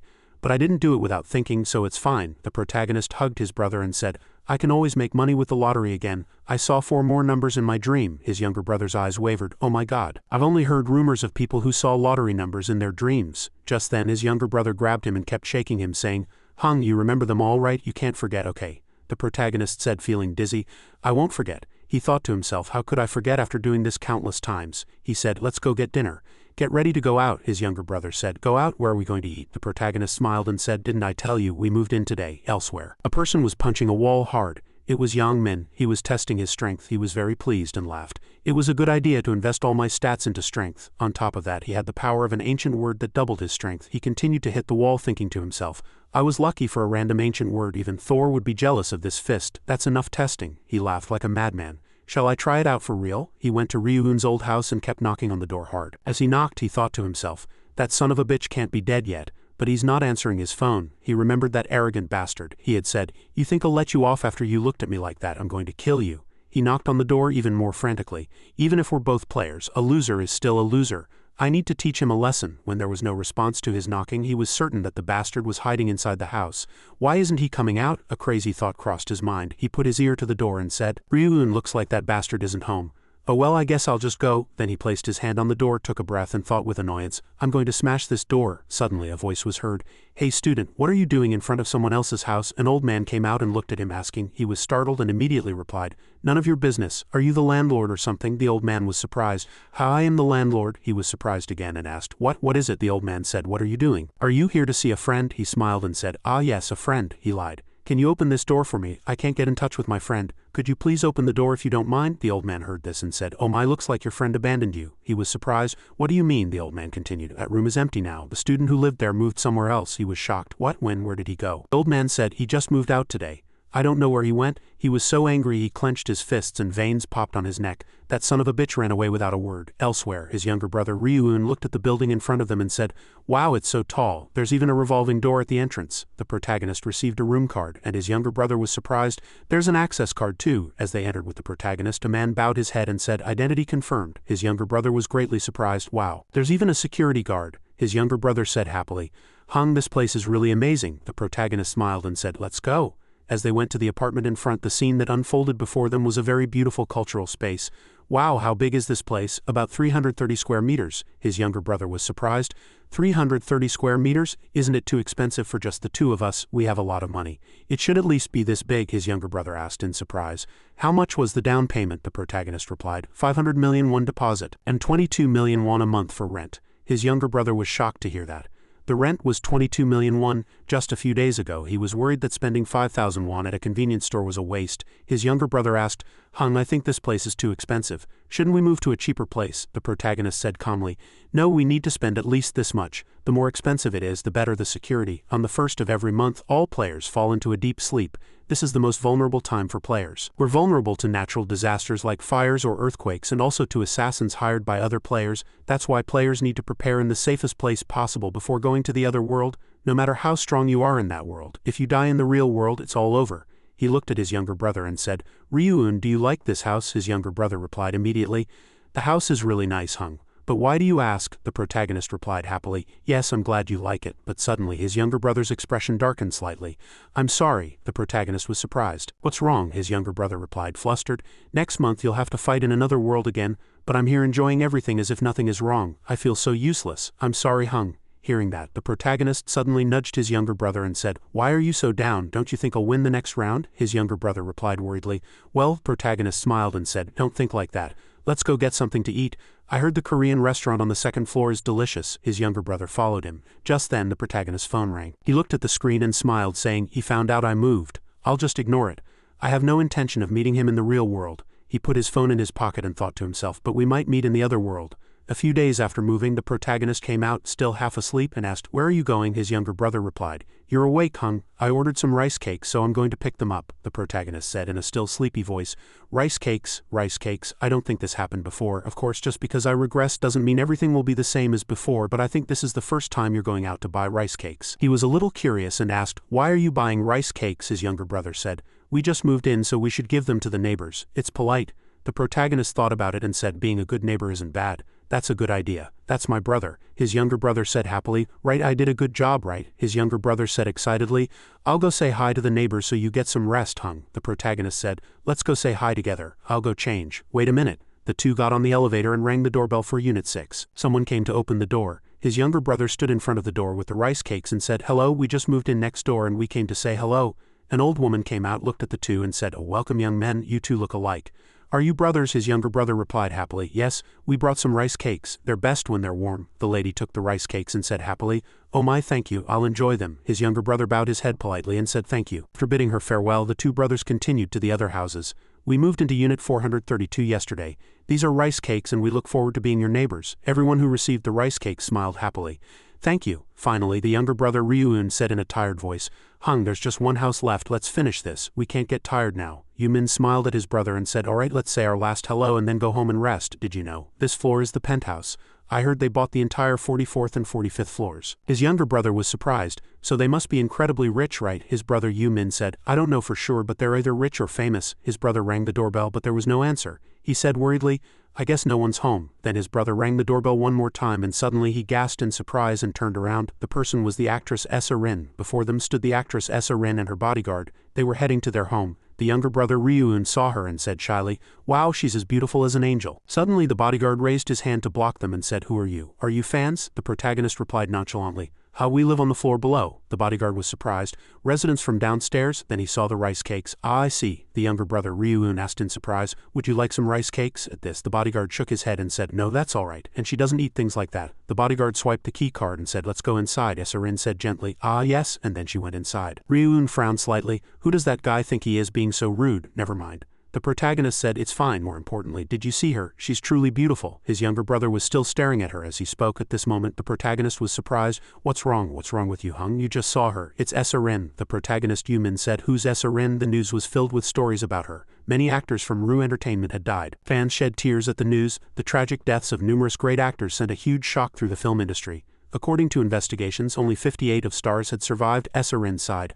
What is the world coming to?" She was extremely anxious. Suddenly, a message appeared. "SSS-Rank, did you hear the news? Director Gong passed away," she replied sadly. "Yes, are you going to pay your respects tomorrow?" SSS-Rank replied, "I have to. He took good care of us." Her friend said, "Let's go together." She replied, "Okay." SSS-Rank thought, "I can't believe someone more successful than me died in the first round." She was extremely confused. "If I hadn't gotten a good ancient word, my name would have been in the news too." She broke out in a cold sweat. "I've really grown so much. I thought my article would be published. It's truly unbelievable. Could I have grown this much without the company's support?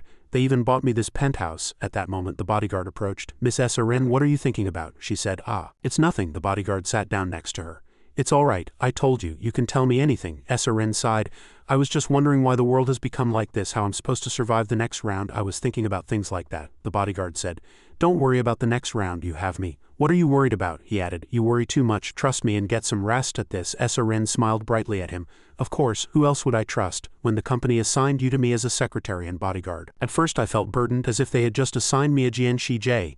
But if it weren't for him, I would have died in the first round." At this moment, the man looked at SSS-Rank and said, "I will protect you no matter what, so please don't give up." SSS-Rank replied happily, yes, thank you so much." She talked about what happened earlier.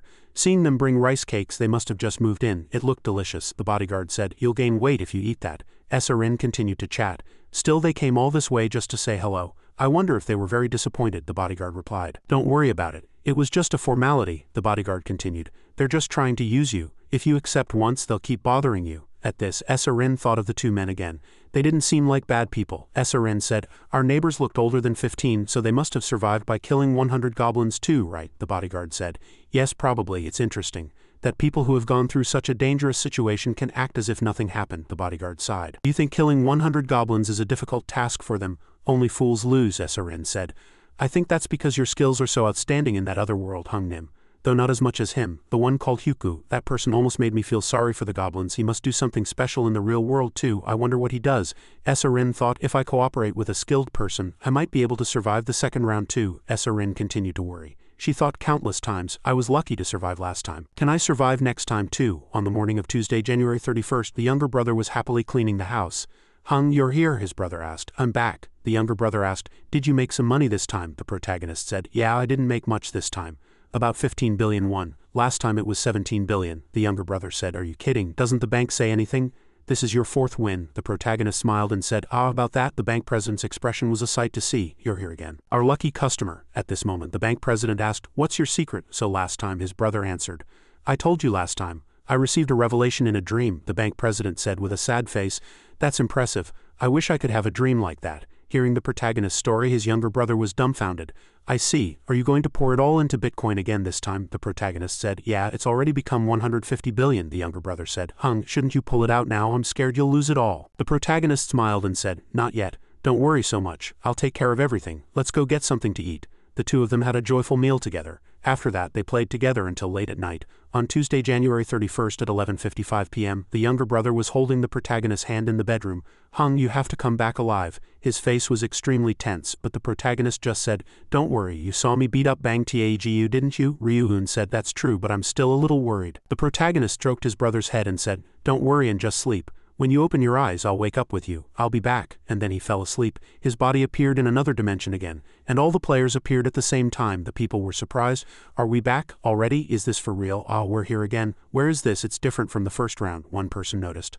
Isn't that the first place winner from the last round? It's Huku," people murmured around him. Huku thought to himself, "They're not coming near me, so most of them must recognize me." People whispered, "Is that the guy who supposedly massacred the goblins? First place, looks like everyone's gathered. When is she going to show up?" Just then, an angel suddenly appeared and said, "Is everyone gathered here?" The people below were surprised. "It's a different angel, isn't it?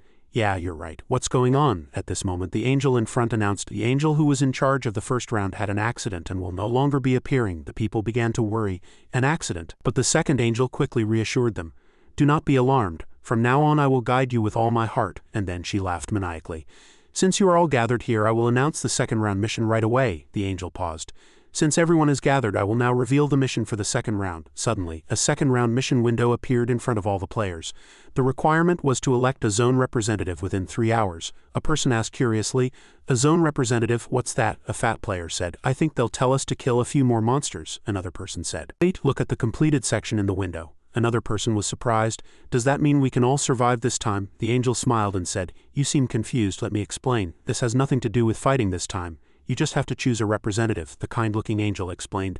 "The zone representative can use their authority to command others. If he tells you to give up, you must give up, and if he tells you to die, you must die. This power, isn't it wonderful?" The people below were extremely confused upon hearing this. The angel continued calmly, "In 3 hours you will all receive a ballot. You just have to write the name of the person you want to choose as your representative on the paper." A young man raised his hand curiously and said, "Is that all? Are there no other rules?" The angel replied, "Yes, you just need to vote to complete the mission. You can go back home, just think of it as a break." Hearing this, the people were very happy and cheered. "Oh, we just have to vote and it's over. We're saved, we don't have to fight anymore. This is so much easier than the last round." The angel still had a kind, hypocritical face as she said, "Then for the next 3 hours you should discuss who will become the zone representative." Discussion time remaining. 2 hours and 59 minutes countdown started. A girl said cheerfully, "Can we really survive just by doing this? It's a piece of cake. If you become the zone representative, you even get power." Young Min cursed in anger. "Damn it, I was all ready to fight." His friend heard him and said, "Young Min, stop it. What's wrong with surviving by voting?" Young Min said, "I invested all my stats into strength, but I don't have a chance to show it off. That's what's making me angry." The protagonist heard this and thought to himself, he invested everything into strength, so the ancient word of strength will appear again this time. Yes, Young Min's ancient word and this situation. Everything is happening just as I remember. He knew in advance that people would argue for the next 3 hours to choose a representative, but that wasn't important. The fact that there was a main mission meant there was also a sub-mission. The sub-mission and hidden mission of the second round were to level up and get a class. To do that, he had to reach level 10 as quickly as possible. After that, he went deep into the forest to look for monsters. A goblin appeared in front of him. He calmly raised his hand and summoned it. The goblin saw the person appear and rushed at him with a very angry face. He charged forward very quickly and cut the goblin into several pieces in one go. A system notification rang. "You have defeated a monster. Current kill count 1100. You have used a 3x experience buff. Experience has increased. Gold has increased due to the effect of the slaughterer title. All stats have increased by 1, he thought to himself. It was a really good decision to come deep into the forest to hunt monsters. If there's one goblin, there must be a group. He raised his sword and prepared for battle. He scanned his surroundings, preparing to deal with the next monster. Soon a group of goblins hiding in a pile of leaves began to approach him. He smiled happily at the sight of the numerous goblins. He stood his ground and one by one cut down the approaching goblins with his sword. System notifications continued to ring, and his stats rose frighteningly with each goblin he successfully killed. While he continued to level up, only 30 minutes had passed. He opened his status window to check and found that he had reached level 9. He was quite satisfied with this rapid pace. Initially, he chose agility. He thought that if he wanted to gain power like Wang Yongmen, it would be more effective to raise strength. But if you invest all your stats into strength, it's very difficult to survive. No matter how strong you are, if you can't avoid a critical hit, you'll die. For a typical player, there are 4 main stats: strength, intelligence, agility, and luck. Strength increases physical attack power, health, and defense. Intelligence enhances magical attack power, willpower, and mental strength. Agility increases attack speed, movement speed, and evasion rate. And luck increases the critical hit rate, item drop rate, and gold rewards. He thought to himself, I can't afford to neglect any of the stats, especially for a Reaper who uses both physical and magical attacks. It's most ideal to raise all stats evenly. As he was walking through the forest, he suddenly felt a small movement. He thought with concern, is someone following me? I was so focused on hunting that I didn't notice, but it seems someone has been tailing me. He decided to change direction and said, I don't know who you are, but if you don't state your purpose clearly, you will lose your life. A foot stepped out from deep within the forest. He heard a voice. I am SSS-Rank, protagonist Nim. He thought, that actress is the superstar SSS-Rank. Why did she follow me? She approached him and apologized for following him. A bodyguard stepped forward and said, I'm sorry, we had no ill intentions. Please don't be angry. At this, he remembered that the person was Sang Chu. If it's Sang Chu, he's Mayloc's right-hand man, isn't he? Mayloc is the eldest son of the country's largest corporation and a player nicknamed Heavenly Demon, and one of my targets. Bringing Mayloc in would be a great help, but my real purpose is to recruit the priest connected to him in the 20th round. The protagonist was surprised. He hadn't expected to meet Mayloc's right-hand man so soon. But why isn't Sang-Chu with SSS-Rank? Wait a minute, is he her bodyguard? Thinking back, he remembered a rumor that Malok was sponsoring an actress for business purposes. The protagonist opened his mouth. When did you start following me? He thought to himself. The future has changed again in a way I didn't want. SSS-Rank opened her mouth. From the moment you left, we saw you entering the forest and followed. I apologize if we disturbed you. The protagonist asked again. Why did you follow me? SSS-Rank answered, flustered. It wasn't with bad intentions. I just had a proposal. He continued to ask. What kind of proposal? SSS-Rank said with a smile. Yes. Since you took first place in several categories in the first round, I was wondering if we could cooperate. Just then, the protagonist scoffed and said, Cooperate? Isn't that a word you use when both sides need each other? SSS-Rank said, trembling. That's right, the protagonist continued. But what can I get from you? I can fight on my own, so don't waste my time and go back. He turned his body and said, I have no intention of teaming up with you two. As he went deeper into the forest, the bodyguard said angrily, What the hell is with that guy? How much pride does he have? Suddenly, SSS-Rank collapsed and the bodyguard asked with concern, Miss SSS-Rank, what's wrong? SSS-Rank gasped for breath and said, He wasn't first place for nothing. The pressure he gives off is immense. The bodyguard was puzzled. Pressure? He glared at you and pointed a knife, so it's natural you'd be scared, SSS-Rank said, looking confused. I wanted to team up with the first-ranked player, but this is different from what I expected, the bodyguard sighed. What did I tell you? A guy like that is too arrogant to need companions, SSS-Rank said. Yes, it's a bit disappointing, the bodyguard continued. There's no need to waste time following a person like that, SSS-Rank said. But I didn't know there were such monsters in this forest. Shall we hunt for the remaining time? The bodyguard and Sang-Chu said.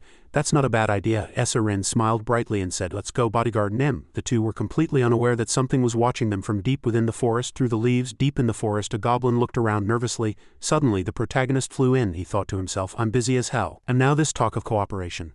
I don't even need to think about it. And then he killed the goblin. The top priority was to level up, and going alone was the fastest way to gain experience. His current kill count was 60,100, and all his stats had increased by 60. When the higher level goblins saw him and rushed in, he was surprised. Oh, 5 of them, all at once, I'm lucky. The ferocious wolf-like monsters holding very powerful weapons charged at him all at once. He rushed toward the pack of wolves at such a high speed and slashed to the point where his blade couldn't even be seen. A second later, he had taken down all the goblins. Current kill count 65, stats increased and level up. He finally reached level 10. He smiled arrogantly, and the system announced that he had met the conditions for a class change. The system continued to announce, You have leveled up, you have reached level 10, you have met the conditions for a class change. The shop function is now available. There is a hidden quest, he thought to himself finally, a class change. The hidden quest of the second round is to change classes before the voting time, get a class change item, and get a class, and get a discount coupon as a bonus. Everyone who sees a hidden quest for the first time will be flustered. A status window suddenly appeared in front of the people gathered in the middle of the plain. They asked with curiosity, A class change item isn't leveling up enough, another person asked. Where do I get it? It doesn't even tell me what my class is. Everyone knew that getting a class was a good thing, but the problem was that no one knew how to get the class change item. Class change items can usually only be obtained by completing special conditions. Warrior-type classes need to raise their strength stat to at least 10 and kill 30 monsters during that time to get the class change item. Berserkers also have to go on a bloody hunt within a set time. Assassins have to succeed in assassinating monsters. In other words, they could only get the class change item by completing activities related to their respective classes. At first, the protagonist had continuously hunted monsters and hidden in the forest, so he had obtained the hunter class. But after learning about the Reaper class, he immediately chose it. He picked up the item in front of him and gave the command to use it. The system announced, You have used a class change item. Your class cannot be changed, so choose carefully. Do you want to change to the Reaper class? Without even thinking, he pressed yes. The system announced, You have changed to the Reaper class. The class change reward is Ancient Word Reaper. When used during the day, weapon attack power is doubled. When used at night, attack speed increases by 50. The acquired Ancient Word was automatically engraved on the player's body, the system announced. The class change reward is Reaper's Scythe. He felt much more at ease. I got both the Ancient Word and the weapon. A system window appeared. You have completed the subquest and obtained a 50 daily item discount coupon. Your rank has been promoted from beginner to apprentice. His rank also went up. His status window currently showed level 10. Players are divided into 6 ranks. Grandmaster level 99, Master level 60, Authentic level 40, Adept level 20, Apprentice level 10 and Beginner level 1. Just like in other games, as the rank increases, the rewards increase and new skills are added. The system continued to announce, You have learned the Reaper class skill Mark of Death. The class skill Mark of Death inflicts 100 additional damage to the target, and this effect only applies to a single target. He was quite surprised. I can even equip high-end items like the rare grade Reaper's Scythe now. The stats of the Reaper's Scythe were all very good. If you don't change your class, you'll remain a beginner forever. So it's better to change classes quickly. The system continued to announce, confirmed as the first player to change class. The reward is a random gold pouch. He stood there calmly. He already knew that the first person to change class would learn a neutral skill called track. This skill allows you to find the location of a desired target. He smiled with satisfaction. It's a 20 gold skill, so I should try it out. He pressed track Wang Yang minimum, the system announced. Name and face match, tracking the target's location. Player Wang Yang Min's location has been confirmed. Distance to target 190 meters. Follow the arrow in front of you to track the target. He was surprised. 190 meters? Does that mean he also came deep into the forest? He thought for a moment. 2 hours ago he was 2 kilometers away, but now he's only 190 meters away. Just then a thought crossed his mind. Should I continue to track him? Elsewhere the bodyguard and Sang Chu and Rin were walking exhausted. Then Rin collapsed. She said in a pained, trembling voice, I can't run anymore. My legs feel like they're going to break. And Sang Chu sighed and replied, we have to keep going. It won't be good if they catch us. Rin said sadly, I'm sorry. The place where I was shot by the arrow stings so much. And Sang Chu encouraged her quietly. It's just a hypothesis, but they say that even if you get hurt in this world, your real body is fine. As long as we survive and get out of here, we can go home safely. Rin was determined. Okay, I'll try to bear the pain. Suddenly a voice was heard from behind them. Where do you think you're going with that wound? And Sang Chu and Rin turned around in surprise and saw Yang Min's group approaching. He smiled. Looks like you haven't been hit enough, huh? Rin gritted her teeth in anger. Damn it, this psycho, we moved too fast and got caught. Is fighting the only way now? And then she swung her knife, which surprised Yang Min. Oh, what's this? He laughed loudly. Dude, you want to fight us? Wow, Yang Min's friends and a few others swung their weapons together, their eyes wide. Are you really going to fight us after seeing how many of us there are? And Sang Chu said angrily. Why are you doing this? What did we do? Yang Min thought for a moment and then answered. Of course you didn't do anything, dude. And Sang Chu said angrily. Then why are you suddenly attacking us? Yang Min finally said. It's just that there's something we want. And Sang Chu asked in surprise. What do you want? Yang Min laughed. The woman with you, dude, I want her. Rin was very surprised to hear that. Yang Min continued, we're all men here, so I'm not interested in you, dude. What we want is Rin. The buzz-cut guy in the group said, but is that woman really Rin? The guy next to him replied, can't you tell by looking? You can tell just by her face. This is definitely Rin. The guy with the bow in the back said, someone might have copied her appearance because they wanted to look like her. They laughed vilely. Am I right? Yang Min said. If you leave Rin behind, we'll let you go, dude. How about it? And Sang Chu thought for a moment. If their target was Rin, they should have said so from the beginning. If so, I would have abandoned that woman here without hesitation. The bodyguard glanced at her and thought to himself. I have no intention of dying because of that woman, but there's one problem. If I can't protect Rin, Chairman Maylok will be disappointed in me. He said nothing and prepared for battle. Yang Min saw that and asked, why are you standing like that? What's the meaning of this? Are you trying to fight? And Sang Chu said coldly, do you know what you're doing right now? Don't you know this is a crime? Yang Min laughed calmly. A crime? And then he continued, this dude is funny. What law is there here for you to talk to me about the law? He continued. Don't tell me you're going to report me to the police when you go back to the real world? Yang Min said calmly. Try it if you're so confident. And he smiled vilely. But what do you have to prove? This face isn't even my real face in reality. The bodyguard was very angry to hear that and thought to himself, that bastard is right, this is annoying. I don't think I can make him back down with words, so I have no choice but to fight them with this broken body. Suddenly, a black shadow approached. The bodyguard and Sang Chu said in surprise, your player Huku. Huku was leaning against a tree watching everything. Yang Min was angry and thought to himself, what? When did that bastard get there? Huku approached and asked, what are you two doing here? Yang Min looked at the protagonist and said with a smile, friend, mind your own business. The protagonist replied, only the person I'm asking answers. What's going on? And Sang Chu shouted, those guys' target is Rin, so they ambushed us. If you help us, we'll never forget this favor. Huku. Exposed, Yang Min was in a bad mood and clicked his tongue. Huku said, is what that person said true? Yang Min waved his hand and said, whether it's true or not, what does it matter? It's none of your business. The protagonist said angrily, what do you mean? I know these people. Then his body suddenly changed and a red aura of death surrounded him. Yang Min became slightly anxious. What are you trying to do? The protagonist stood there and summoned a giant reaper's scythe, saying, I won't let them get hurt. Yang Min was worried to see that and said what? Huku summoned a giant red reaper's scythe that surrounded the area. It was as if it was death itself. He said, I can't just stand by and watch them get hurt. Hearing that, Yang Min was extremely angry. Rin said happily, Mr. Huku, thank you. Huku thought to himself, it might be a bit troublesome, but this will benefit me a little too. If I help, Maylok will have a good impression of me. And if I do a favor for a large corporation like that, the reward will be much bigger, so they'll repay me handsomely. Besides, I didn't like Yang Min and those guys either. Yang Min gritted his teeth in anger and said, what the hell are you doing, you son of a bitch? Get lost. I'll kill you if you come any closer. Huku looked at him with an extremely calm face and said, what's wrong? And then he smiled creepily. Don't you want to fight me anymore? Yang Min was anxious. Damn it, he thought to himself. What are you talking about? You tore through the goblins in the blink of an eye, and last time you were even ranked first. Do you think I'd want to fight a monster like you? Just then, Huku lowered his reaper's scythe and they were slightly scared. He said, if you don't want to fight, just say so. Yang Min said, if I tell you the truth, will you let me go? Huku said, I'll consider it. and then he gave a very handsome smile. If you get on your knees and beg me to save you, Young Min thought to himself, is he asking me to throw away my pride? My friends are watching here and in front of SSS-Rank. Young Min thought, I don't want to fight that bastard if I can help it, but you provoked me, you son of a bitch. And then he gasped and laughed, but a thought suddenly flashed in his mind. Wait, I'm strong enough to break a wall with my bare hands, aren't I? If I'm lucky, I might be able to take that bastard down in one hit. Then he laughed again. Suddenly he became arrogant and said, you've crossed the line, you son of a bitch. And then he cracked his knuckles as if preparing to hit the protagonist. He rolled his shoulders and said, what do you want to do? You want me to get on my knees and beg? Do you want to die? Young Min thought to himself. Yes, I'll approach him like this and punch him straight in the face. He thought in his imagination. Hyuku will definitely be attacked and won't survive that one hit. How can a normal person withstand a punch that can break a wall, right? Suddenly, the protagonist put away his Reaper's scythe. Young Min was surprised. What are you doing now? Did you just throw your weapon aside? Hyuku smiled and said, it's a bit unfair for me to use a weapon when you're fighting with your bare hands, isn't it? It's no fun if it's that easy.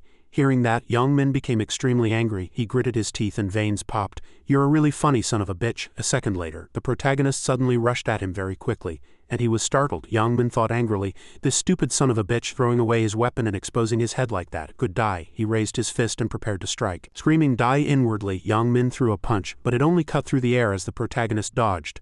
A second later, he was kicked squarely in the stomach by the protagonist and sent flying over 10 meters away, collapsing to the ground in agony. He spat out curses in a trembling voice. When he struggled to lift his head, he saw the protagonist with an expression that seemed to warn him against cursing any further. The protagonist then approached him, kicked him once more and said, you're polluting my ears. Young Min writhed on the ground, unable to get up, clutching his face in pain.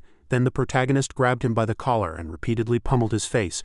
As he was being beaten, Young Min thought to himself, this isn't a fist. It feels like my face is being smashed with a hammer. In his agony, he thought, as this bastard as strong as me, how can he be this powerful without an ancient word of strength like I have? The protagonist delivered one last blow. The powerful punch knocked his opponent out cold and he collapsed to the ground. His friends called out Young Min's name in worry.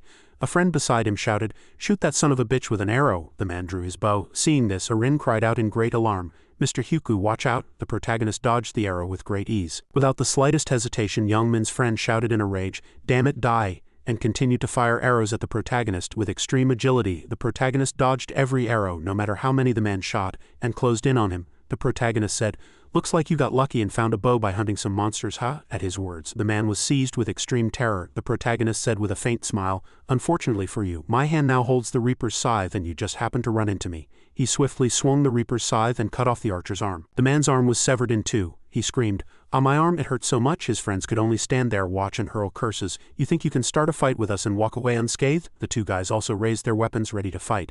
The buzzcut guy said in anger, you go first, you son of a bitch. The protagonist sneered in reply, what do you think, Jawi? Then he summoned Death Eye and a pair of deathly eyes appeared. He gripped the Reaper's scythe and slashed forward. He continued to swing the scythe, attacking the buzzcut guy who screamed in pain and collapsed to the ground. The last remaining guy looked ahead and said in a trembling voice, that guy's legs. But before he could finish his sentence, the protagonist instantly rushed toward him and said, you dare attack me with a weapon? You've got some nerve. Then he slashed the man's arm, severing the hand that held the weapon. The protagonist thought to himself, so this is Jawi. With its double damage effect, it can blow away even armor in a single hit. Young Min's friends lay miserably on the ground, covered in blood. The protagonist thought, too easy, but I can't just end it like this. I need to engrave fear even deeper into them. He approached one of them with his Reaper's scythe, intending to make sure they would never even dream of challenging him again. The buzzcut guy trembled with fear and said, please stop. I'm going to die. They trembled and cried out, please spare us. The corner of the protagonist's mouth lifted as he said, be quiet, you won't die from losing a little blood. Then he swung the Reaper's scythe, terrifying them to their very core. He let out a sigh. That's it for these guys. Next is. He looked ahead and said, it's useless to hide. Young Min was hiding behind some branches. The protagonist said, there are no exceptions. Then he threw the Reaper's scythe straight toward the tree where Young Min was hiding. He screamed in pain. An arm was severed. The protagonist said, don't cry like a baby. But he thought to himself, this is nothing compared to the pain Young Min has caused me. He continued to raise the scythe and slash wildly at Young Min. Seeing this, Rin was completely horrified. Even though his opponent had already lost the will to fight, he mercilessly cut off both his arms. To some it might have seemed extremely cruel, but she liked this cold, decisive type. The protagonist showed Young Min no mercy and stabbed him hard in the thigh. He thought, let this be a clear lesson on the fate of those who dare to oppose the chairman. Then the protagonist turned back to the two of them and asked, are you all right? He looked at Ensang Chu and said, calm yourself. The two replied, yes, we survived thanks to you. The protagonist said, you don't need to worry about them anymore. He looked at the scene and continued, they're all crippled now, so it's probably time for us to go vote. Rin bowed her head and said, thank you so much for your help. And Sang Chu also bowed his head to express his gratitude. Just then Rin said, still, is it all right to just leave them to die like this? The protagonist replied, So, they're worse than beasts. At his response, Arin was so surprised she couldn't say another word. Hyuku thought to himself, she's really too soft. He looked at her and thought, why does she care about the lives of trash like them? It's like she's pretending to be a saint. It's probably because she's a celebrity and has an image to maintain. Suddenly a voice was heard. Mr. Hyuku, and Sang-chu asked, may I ask you something? I hope I'm not being a bother. Hyuku asked, what is it, Mr. and Sang-chu? Why did you leave them alive? Killing them in this world wouldn't cause any major problems, right? Hearing this, Young Min's group trembled in extreme terror. The protagonist simply smiled and said, the reason? It's simple. There's nothing to be gained by killing them, he thought to himself. As expected of Maylok's right-hand man, and Sang-chu continued, nothing to be gained, he asked with curiosity. In any case, leaving them like this could become a nuisance later on, the protagonist said. A nuisance? Do you think they're capable of that? He smiled and continued, besides it's not good to reduce the population. The number of people who successfully pass will decrease. Ah, I see, and Sang-chu was surprised to hear that. Ah, that's right, he thought to himself, he's right. If the number of people who successfully pass decreases, the number of shelters for those who pass will also decrease. He was even calculating this aspect. His understanding of the game is on a completely different level. What an impressive person. And Sang-chu sighed and said, I understand, I won't bother with this trash anymore. Thank you. Just then Hyuku said, well, I'll be on my way. And Sang-chu said, wait a moment, Mr. Hyuku. He followed and called out, if you give me your bank account number, I will reward you handsomely in the real world. Hyuku said, that's not necessary. He helped someone and yet he doesn't expect a reward. I must report this to the chairman immediately. Suddenly, a pained groan erupted from the side. I really want to kill them, but I should hold back. Just as Hyuku said, there's no benefit in killing them. Sang-chu then spat at Young Min and said, you pieces of trash. Then he said, let's go. The actress Rin followed and said, okay. On the plane a voice rang out, please give all your votes to me. Vote for me. If you make me the zone representative, I will do my job well. Another person said, no, I'm confident I can do a better job than that guy. The crowd in the zone had all gathered here, arguing over the vote. Two men at the front shouted in anger, you fat bastard. They grabbed each other's collars, fighting to win votes. The other guy said, what did you just dare to call me? Just then, some rookies said, both of you stop it. Even if we work together, we're still too weak. What do we gain by fighting? Another bystander said, that's right. Seriously. At that moment, a woman said, people who get excited so easily are not qualified to be a representative. Please vote for me. A hand went up and a voice said, wait, my father is a member of the National Assembly. Wouldn't that make me more suitable to be the representative? A fat man confidently nominated himself. Then another person said, what? Your father is a member of the National Assembly? How can we believe that? Suddenly, a voice was heard. Everyone please calm down. Everyone turned their attention toward the voice. A man with mint chocolate-colored hair said, there are only 2 hours left until the voting deadline. We can't afford to waste time like this. We need to vote quickly. Stop, another person looked over. Then how do we decide who to vote for? Do you have a good suggestion? The mint choco-haired boy continued. Of course I do, a very good method in fact. The people began to murmur, really? Who is it? The mint choco head said. Everyone be quiet. Then he smiled and thought, these guys, they're following my every word as expected. They've fallen for my ancient word of persuasion again. The mint choco boy thought joyfully to himself, as expected, they've fallen for my ancient word of persuasion again. I was pretty disappointed when I got the ancient word of persuasion from the random slate. What is this? What can I even do with it? Persuasion. What's the use of that against monsters who can't be reasoned with? But he soon figured out how to use it reasonably. At that time he saw a man continuously slashing at a swarm of insects, blocking their movement. Suddenly, the mint choco boy used his ancient word and said, everyone, that woman over there is in danger. Let's leave the goblins and go help her. Suddenly those people immediately stopped what they were doing and ran to help the woman. Ha, understood. Let's save her first. The mint choco boy repeated this method, snatching the nearly dead goblins and easily killing 100 of them. If I'm lucky, I might become the representative. He smiled. He used his ancient word of persuasion and said to everyone, first we need to select the candidates. It will be easier to vote if we narrow the number of candidates down to about 5. A woman said, that's a good idea. Another bystander said, that makes sense. If everyone just keeps shouting for us to pick them, we won't get anywhere. At that moment the mint choco boy raised his hand and spoke, then let's narrow down the candidates first. If you have someone you'd like to recommend, please raise your hand and nominate them. The fat man was overjoyed and raised his hand, but the mint choco boy said, of course you can't recommend yourself, otherwise everything will just go back to the way it was. He sighed with great disappointment. The people said, he's right, there's no other way. The mint choco boy thought, it's so easy to persuade these inferior beings, ha ha ha. The people thought, but who should I recommend? I don't know anyone. I don't want anyone other than me to be the representative. The mint choco boy thought, just as I expected, it's quiet. At this rate, only the prominent people will be nominated. A hand went up and a voice said, I'd like to recommend the mint choco boy as our representative. The mint choco boy smiled inwardly. Hook, line, and sinker, another person continued. After all, the representative should be someone rational and with leadership skills. The mint choco boy feigned surprise and said, me? But he was overjoyed on the inside. Another person said, yes, you're controlling the situation very well right now, aren't you? You agree, right? The mint choco boy thought, ha, another fool added to the list. He looked at everyone and said, "Thank you for thinking so highly of me. Is there anyone else who—" Suddenly, a hand went up and a voice said, "I'd like to recommend Hyuku." The Mint Choco Boy was annoyed, but it made sense. There's no way the first-place winner from the last round wouldn't be nominated. Another person raised their hand. "I'd like to recommend the second-place winner from the last round. Life is like a movie." With my right hand, I recommend the third-place winner, Black Dragon. At this, the Mint Choco Boy said, "Then we have 4 candidates. There's one more spot left. Anyone else want to raise their hand?" Then he clapped his hands and said, "Then we'll confirm these 4. Would it be alright for each person to give a speech before the vote?" The Mint Choco Boy said, "I'll go first." He thought to himself, "Persuading these pathetic fools is a piece of cake." He continued, "If I become the zone representative, I will." Suddenly a voice was heard. "Cut the crap." He was surprised and turned his head toward the voice. The person who spoke was Life is Like a Movie, who had stepped forward. The second-place winner, Life is Like a Movie, said in anger, "I don't want to hear any more of the bullshit you're spouting." The Mint Choco Boy said, "What do you think you're doing right now?" The other person said, "Hey Mint Choco Boy." Joe Dong-Su said, "Do you think this world is so simple that people will follow you just because you say a few words?" At this, the Mint Choco Boy grew worried.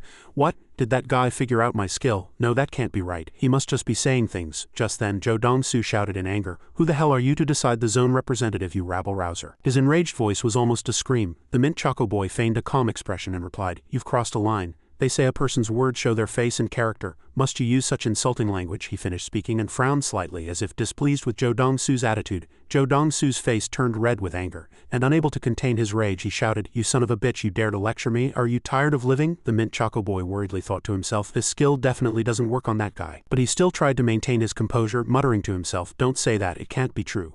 Joe Dong-Su didn't even look at him and shouted, "You idiots, forget the candidates and vote for me. If you don't, I'll kill you all, got it?" The Mint Choco Boy's eyes glinted slightly in surprise, but he still sighed. "You're truly a lost cause." Then he continued, "Do you think people will follow you if you talk like that? Stop embarrassing yourself and step down." Joe Dong-Su's face hardened and he said nothing for a moment, then suddenly raised his knife and killed the Mint Choco Boy. Blood spewed from his mouth, instantly filling the air with tension.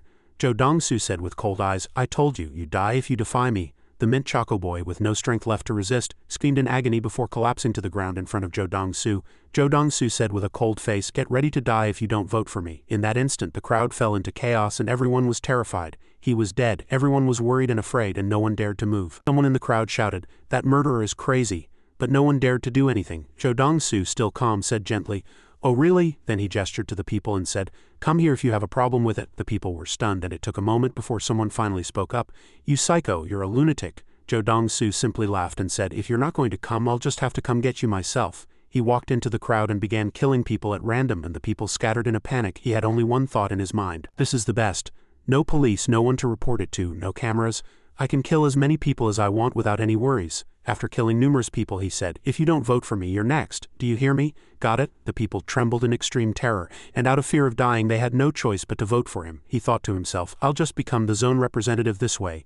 I'll kill Hyuku, that annoying son of a bitch, first. If I kill him, I can become number 1. Elsewhere, blood was splattering. But it was the blood of fallen monsters. A system notification appeared. Kill count 265,100. All stats increased. Experience buff applied. Level up. He had reached level 16. He was still in the deep forest killing monsters. Checking his status window, he saw that the higher his level, the slower his leveling speed became. He had killed over 200 monsters in 2 hours, but he had only leveled up 6 times. But he was satisfied because hunting monsters had become much easier. Possessing both the ancient words of the Reaper and the Slaughterer, he could clearly feel that his damage and all his stats had doubled. He sheathed his sword, thinking, "I guess it's about time to leave." A system notification rang out. Remaining voting time 0 minutes. As it was time to vote, his body was instantly teleported to where the crowd was. The system summoned the players in the zone to the starting point. The system announced through a speaker that it was time to vote and summoned all players to the starting point. No matter where they were, whether they were killing monsters or not, everyone appeared at the starting point. The people were surprised, not knowing what was happening. All around them were scattered corpses, the people killed by Joe Dong-Su. He was the second-place player. Orin said worriedly, "Don't tell me he killed all of them." Hyuku thought from behind, "Joe Dong-Su is taking the lead again this time." He thought to himself, "Joe Dong-Su is the leader of the Dongshik gang and the second strongest warrior in our zone. He's the worst. His personality is pure trash. It would be better to defuse this bomb before it explodes." Despite his face being covered in blood, Joe Dong-Su was laughing like a madman. The protagonist thought, but now is not the time. Just then, Joe Dong-Su approached the protagonist and spoke. "Hey Hyuku, where have you been? I've been waiting for a while." then he moved closer to him. Hyuku replied calmly, "What is it?" Jo Dong-su feigned innocence and said, "It's nothing. I just wanted to ask you something." Then Jo Dong-su smiled and said, "Let's get to the point. Become my subordinate." Hyuku, his face still extremely calm, said, "Become your subordinate?" Jo Dong-su brandished his knife and said with a smile, "That's right. If you do, I'll spare your life." Hearing this, the protagonist asked, "Are you asking for a fight right now?" The protagonist sneered at him and said, "Kneel and beg, then I'll spare you." At that, Jo Dong-su said in anger, "Well, look at this crazy son of a bitch. You still don't get the situation, do you?" Jo Dong-su continued, "When I become the zone representative," the protagonist cut him off. "Is it that hard for you to understand me, or do you want to die here?" Then the protagonist summoned his Reaper's scythe. Jo Dong-su was terrified. What? Where did he get that weapon? He worried inwardly. "Damn it, I picked the wrong guy to mess with." At this moment, Hyuku said, "What's wrong, cat got your tongue?" Hearing that, Jo Dong-su became extremely angry, but he tried to maintain his composure and said, "Hey, I'm Jo Dong-su, the leader of the Dongshik gang. You think I'm going to kneel to a guy like you?" Then he shouted in anger, "Come at me with that weapon." The protagonist was very satisfied with this answer. He smiled and thought, his temper is still as foul as ever. This is enough. If I show my power and get the votes, everything will become much more complicated. To use that guy in the third round, I have to make Jo Dong-su the representative. Besides, it's time for the angel to appear. Suddenly, an angel appeared and said, "Are you all gathered, humans?" Seeing the angel appear, the protagonist said, "You're lucky." Then he waved his hand, making the scythe disappear. The protagonist said, "Next time you pick a fight, check who you're dealing with first. That is, if you don't want to die early, got it?" And then, as the protagonist turned away, Jo Dong-su was extremely angry. He thought to himself, "Damn it, I almost had a heart attack. I'll let it slide this time. Just you wait. When I become the representative, I'll pay you back for this humiliation 100 times over." At this moment, the angel smiled and said, "Have you decided who to elect as your representative?" The angel flew in the sky and said with a laugh, "I see, it seems you weren't just talking for the past 3 hours. Of course, I don't really care if trash like you dies." The angel raised her hand and said, "Shall we begin the vote?" The zone representative vote began. A status window appeared and every person could cast only one vote, and the person with the most votes would become the representative. Time remaining, 5 minutes, and those who do not vote will be eliminated. The people looked at each other, and then in surprise they all turned their gazes toward one person. As expected, everyone looked at Jo Dong-su. As everyone looked at him, he was triumphant, but then he looked ahead in surprise, not understanding what was happening. Suddenly, he pointed at a girl and said, "Hey, you with the steamed bun face." The girl turned to him in surprise.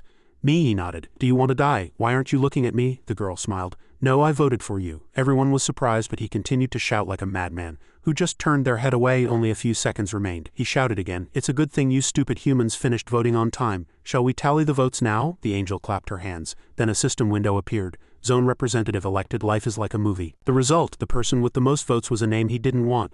Jo Dong-su looked at the results table. He was stunned to see he had only gotten 2.42 votes. On top of that, Hyuku was in second place. He was furiously angry. "These sons of bitches, I told them to only vote for me, so why did they vote for Hyuku too?" He turned toward the people, his eyes filled with such rage that everyone wanted to avoid his gaze. The angel smiled gently.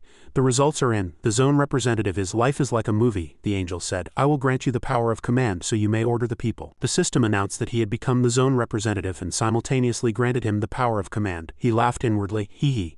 I'll make you regret not killing me, Hyuku. I'll order everyone to kill that bastard." But suddenly he was surprised to see the temporary skill. What is this? The temporary skill has a time to command players, but it can only be used 10 times, and it has no effect on A-rank players. At this, he got angry. "It doesn't even work on A-ranks? Doesn't that mean any A-rank player can just ignore my commands?" The angel smiled brightly. "Now, did you think it was all over with the vote? No, there's one more hidden mission in this round." The people were surprised. "What's the hidden mission?" The status window appeared. Round 2 submission. Level up before the vote, rank up to A rank and find the rank up item. Everyone was confused. What did she say? Level up, the angel continued. "The mission window was already set to appear at level 10, but you all failed to notice, didn't you?" Then a person below asked, "How are we supposed to level up when there are no monsters?" The angel got angry. "What are you talking about? Forest is teeming with monsters." Then the angel said, "Not yet, don't worry too much. In this round, a total of only 80,000 people can rank up to A rank. For your reference, there is someone in this zone who has already ranked up to A rank." Everyone was surprised. Who ranked up?" The angel clapped her hands. "Let's take a look at the submission results," and the first person to rank up was none other than Hyuku. Everyone was terrified. That person was the first to rank up, and he's a Reaper? The people around them were all shocked, looking at each other and then at the protagonist. Not only was he handsome, but he was a Reaper. A Reaper? What kind of class is that? It sounds incredibly strong. Everyone looked at each other, and suddenly a man with a beard sarcastically said from the side, "Ah, so that's why he's carrying around such a giant scythe." Zhou Dongsu was furious and thought to himself, damn it, I was going to use the power of command to make them attack that bastard, but of all times Hyuku had to change his class right now, the angel said from above.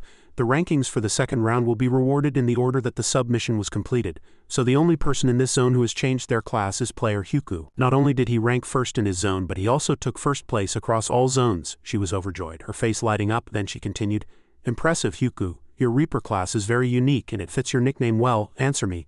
How did you come up with that nickname? The angel continued mysteriously. Did you know in advance that you would get the Reaper class? The protagonist just answered nonchalantly.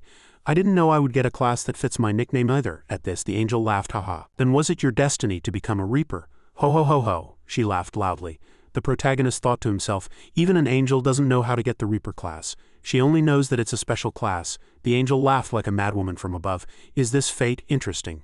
To have someone with this class in this zone, you must be the only one who won't be affected by the power of command, the people around them murmured. He's not affected by the power of command? What does that mean? The angel continued. Since we're on the topic, let me explain. The power of command does not apply to humans who have a class. Therefore, the zone representative cannot order him to do as he pleases. Everyone, that is all then, she continued.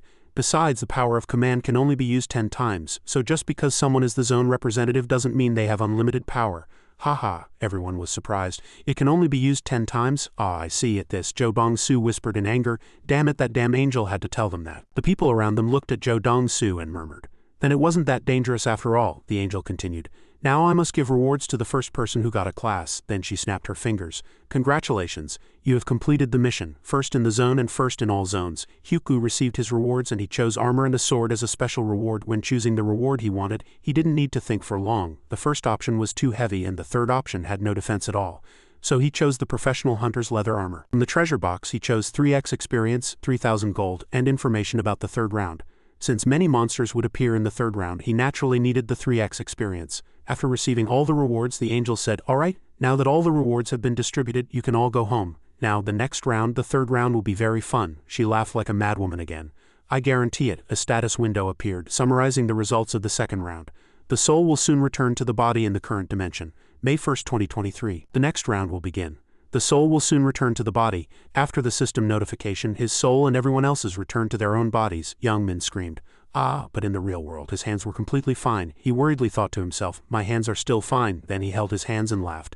It's just as I expected. As long as you don't die, you'll be fine when you return to your body. Suddenly he became so angry and anxious he couldn't take it anymore. He thought, I will never pick a fight with Hyuku again. Ever. Damn it, I don't want to get involved with a heartless son of a bitch like that anymore. At this time, in the actress Erin's house, the bodyguard and Sang-Chu said, You've been through a lot. Erin replied, What did I do? You carried all the burden. Erin smiled and said, Thank you for protecting me. And Sang-Chu looked away and said, I'm your manager and bodyguard. It's my job, of course. Erin continued, and I want to thank Mr. Hyuku again too. Is there any way? And Sang-Chu said, we don't know what he looks like in reality, so there's really no way to find him. It seems Mr. Hyuku doesn't want to reveal his identity either. Erin asked with a face full of curiosity. He didn't want it just then, and Sang-Chu said, Didn't I ask him for his account number as a reward? But Hyuku, knowing his identity could be revealed through his account number, immediately refused. At that, Erin sighed, and Sang-Chu smiled and said, If you want to thank him, how about finding him in the next round and gifting him an item? Hearing that, Erin was delighted and thought, That's a good idea. I'll have to think of a way to properly repay him. Well then, please get some rest today. I'll see you tomorrow. Erin said, Yes, have a safe trip. As the bodyguard took the elevator down, he received a call and quickly answered. Mr. Chairman, from the other end of the phone, the voice of department head and Sang-Chu was heard. After finishing his meal, Chu asked with concern, Are you not asleep yet? The man said, I just got back and was having a glass of whiskey. At this, Sang-Chu said, Ah, I saw the results summary.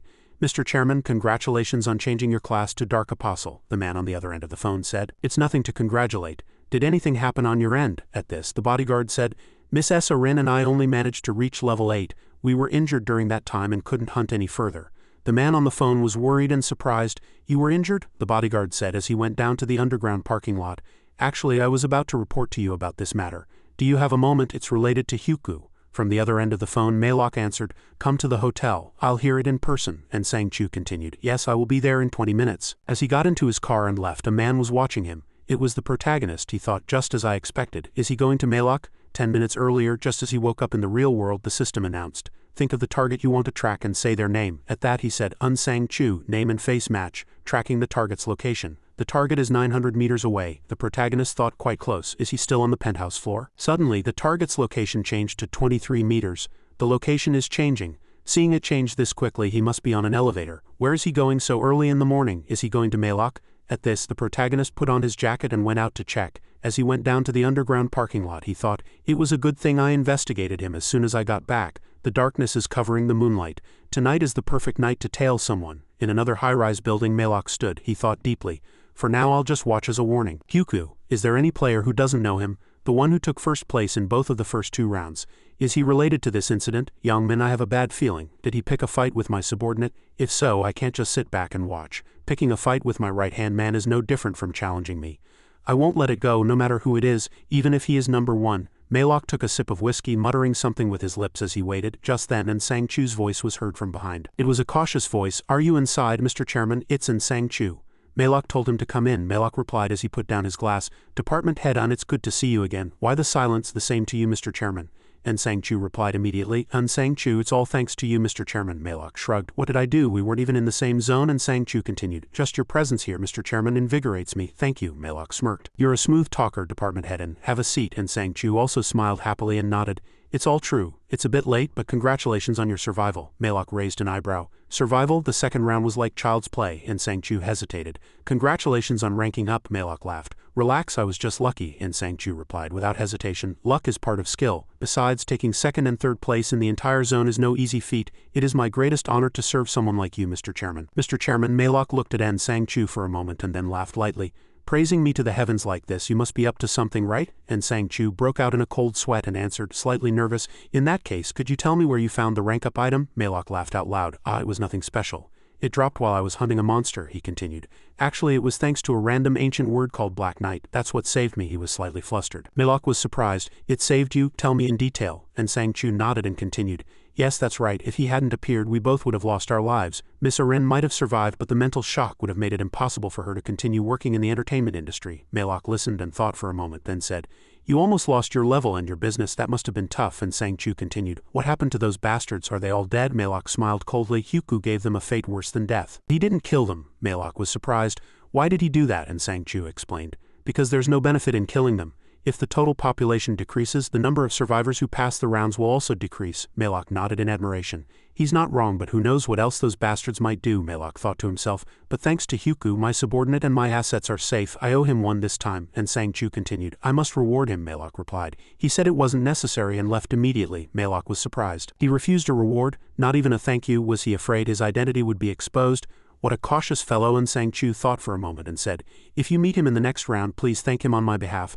I'm truly grateful for him saving the two of us. Malok looked at Sang-Chu and continued, You know I hate being indebted to others. And Sang-Chu stood up and bowed respectfully. Of course, I will do as you say, Mr. Chairman, Malok asked again.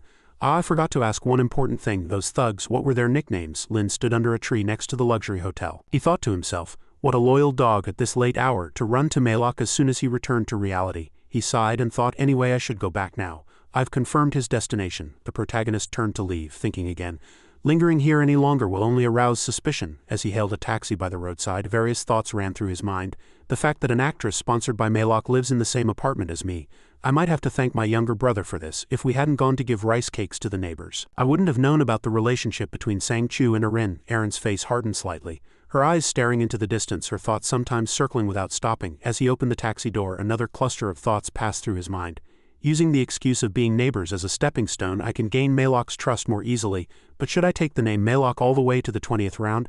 Malok's Black Knight ancient word is cheat level good, but it has its drawbacks. There's no ancient word for promotion and you have to become a Black Knight. He muttered to himself, but the biggest drawback is, to use the aura of darkness you have to accumulate dark mana, and that can't be obtained through normal means. Thinking of that skill made him shudder again. A perverted ability like Malok's would suit this power. He smirked and thought to himself again. It's really dangerous to be with a psycho companion like that. For now I'll just consider him a candidate and think about how to use him later. There are still many talented people out there. He thought of a certain woman and smiled happily, his heart feeling much lighter.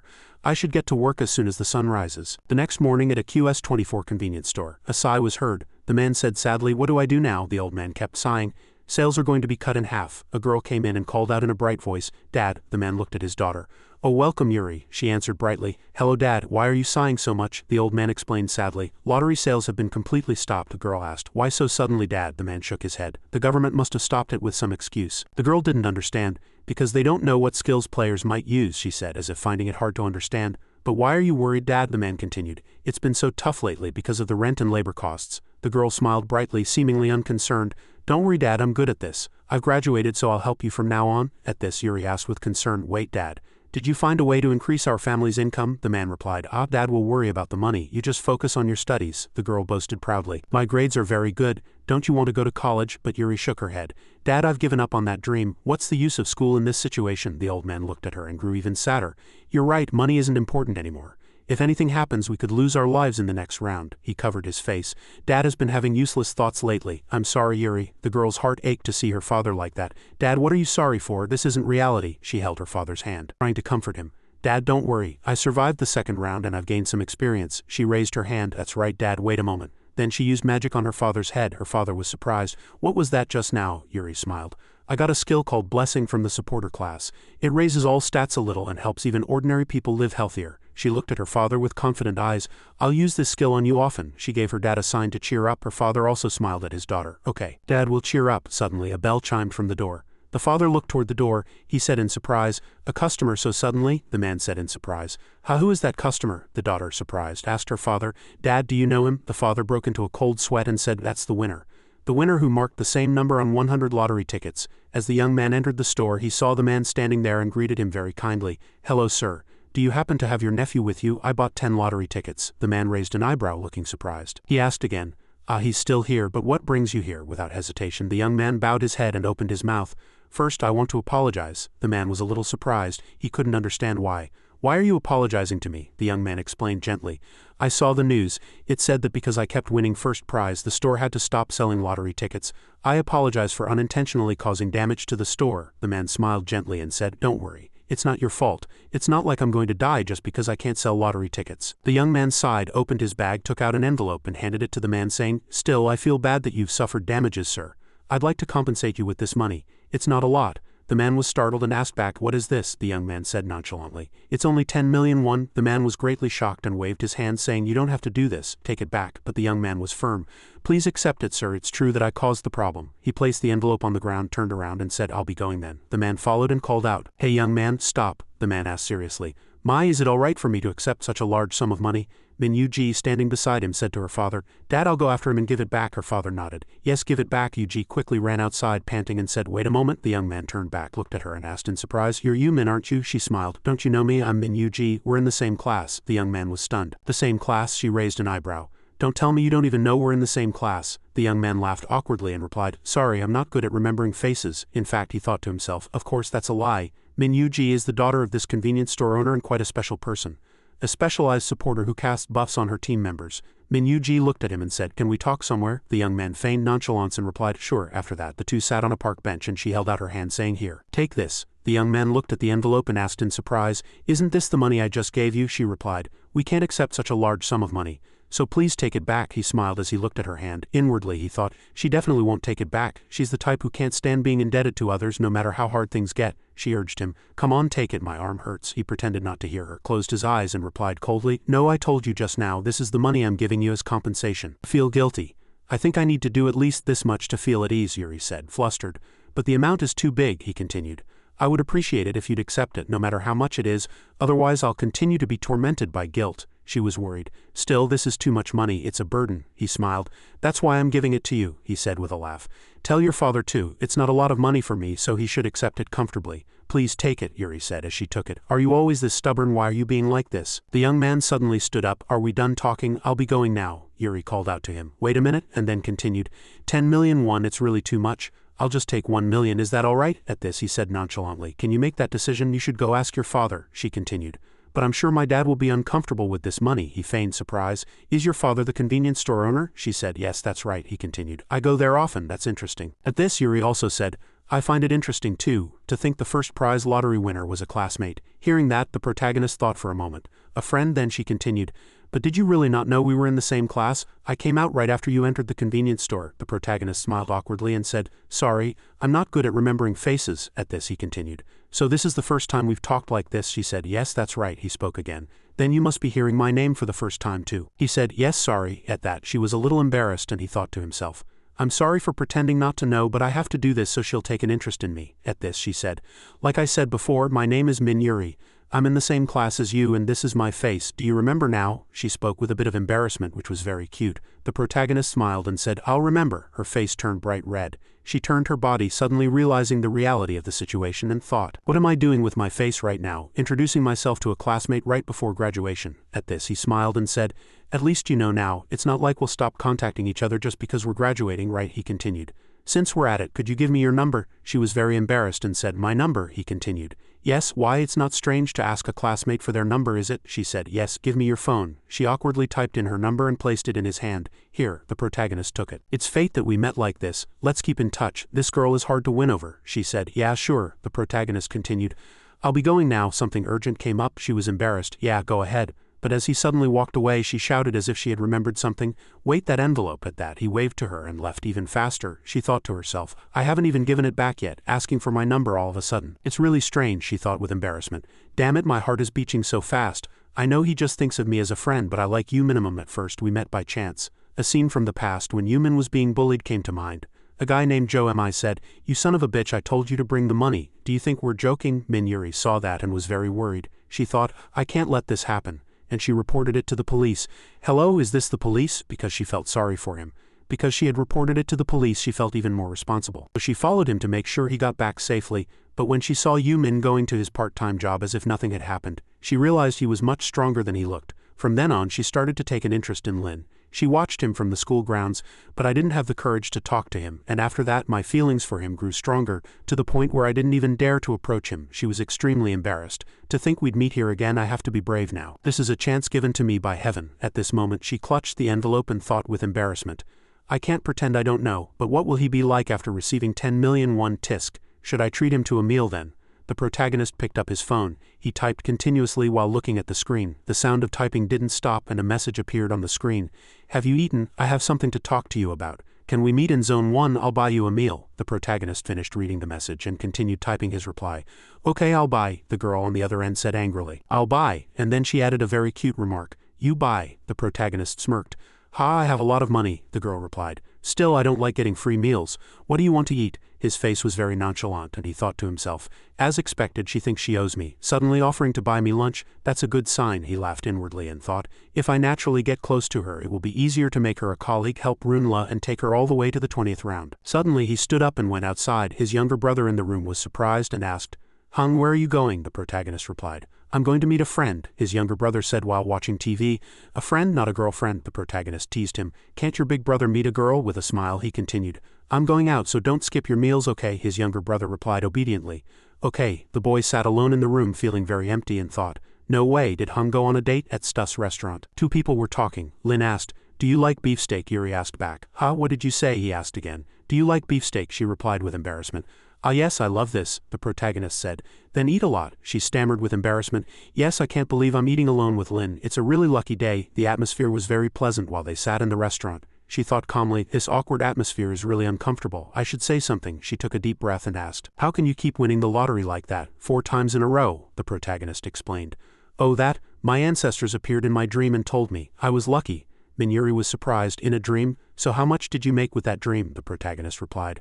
I don't think I'll have to worry about money for the rest of my life. Of course I'll have to worry about my life, he sighed. Hearing that, Minuri asked, oh, speaking of which, I was wondering, was it hard to catch the monsters on the first day? He replied, yes, that's right, it took a lot of time. She continued to ask, which zone were you in? He replied, feigning ignorance. I don't remember, I only remember that the last number was 5, she said.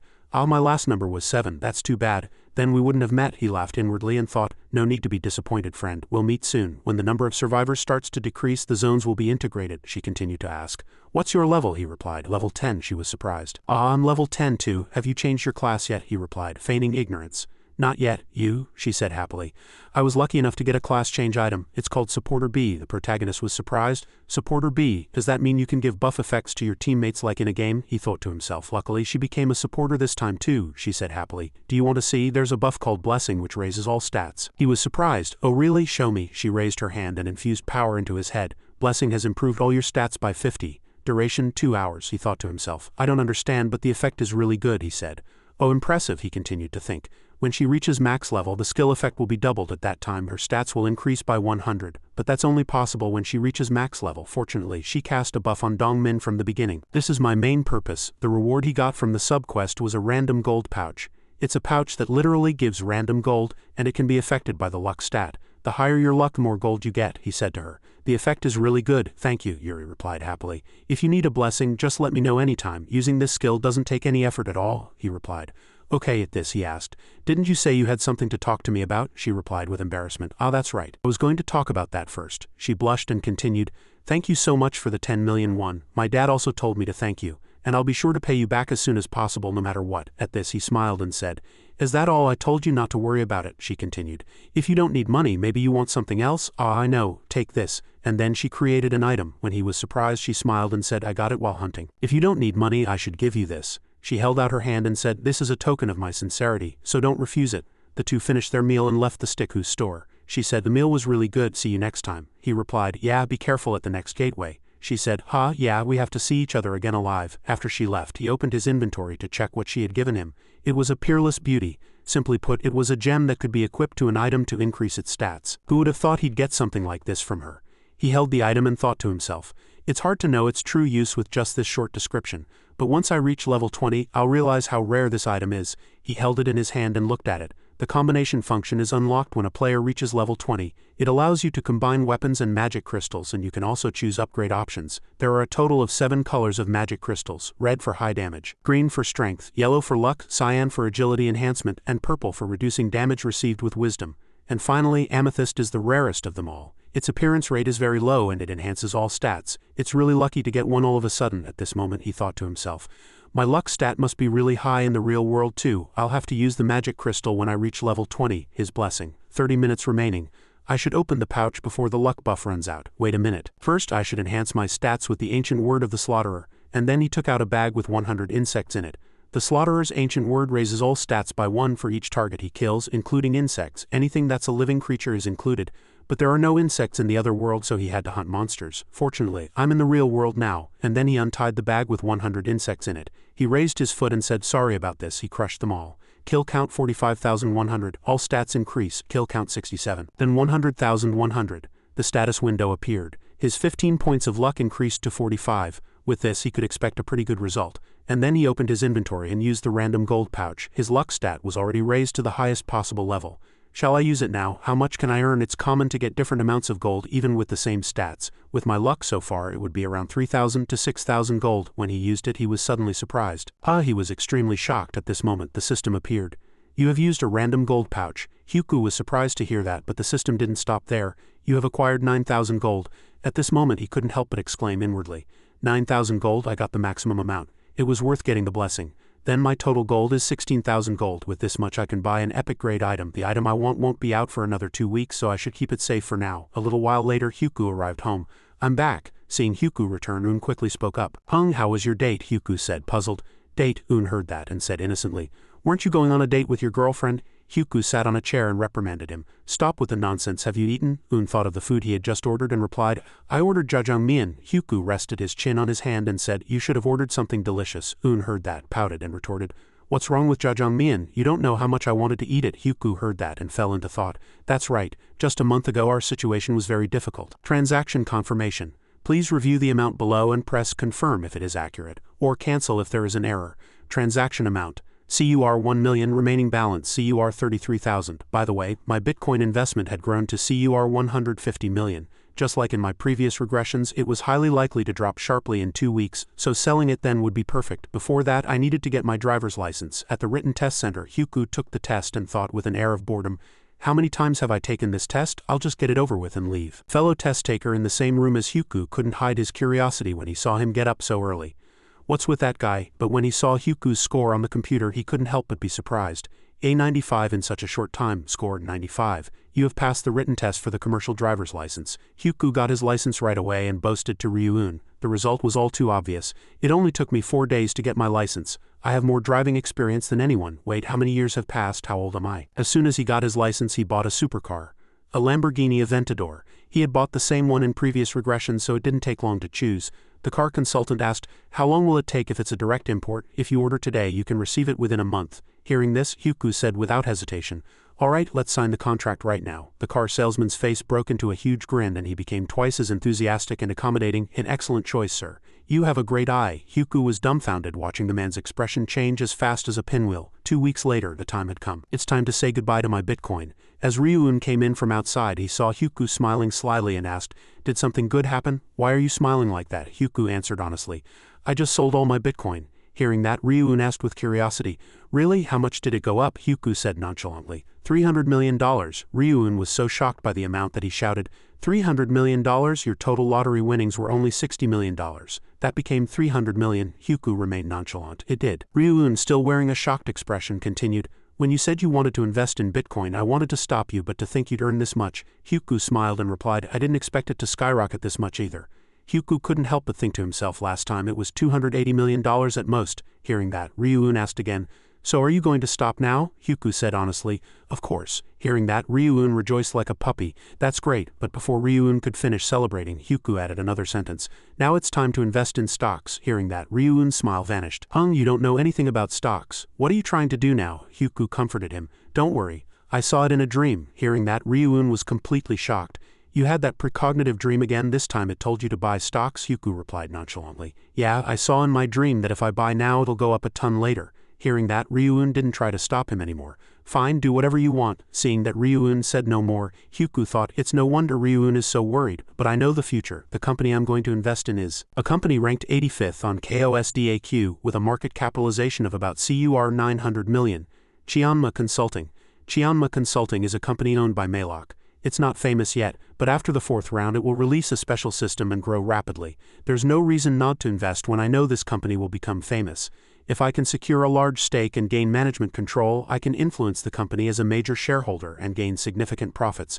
First, I'll invest CUR 280 million to secure a 31 stake." As Hyuku was lost in thought, he heard Ryuun whispering beside him, Please let my brother's dream come true again."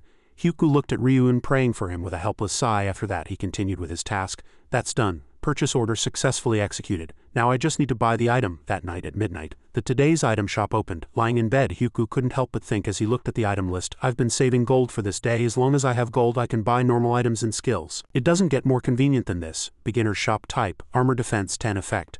None durability 50 price 1000. They're all normal grade, but that doesn't mean I can't buy rare or epic grade items. Today's item.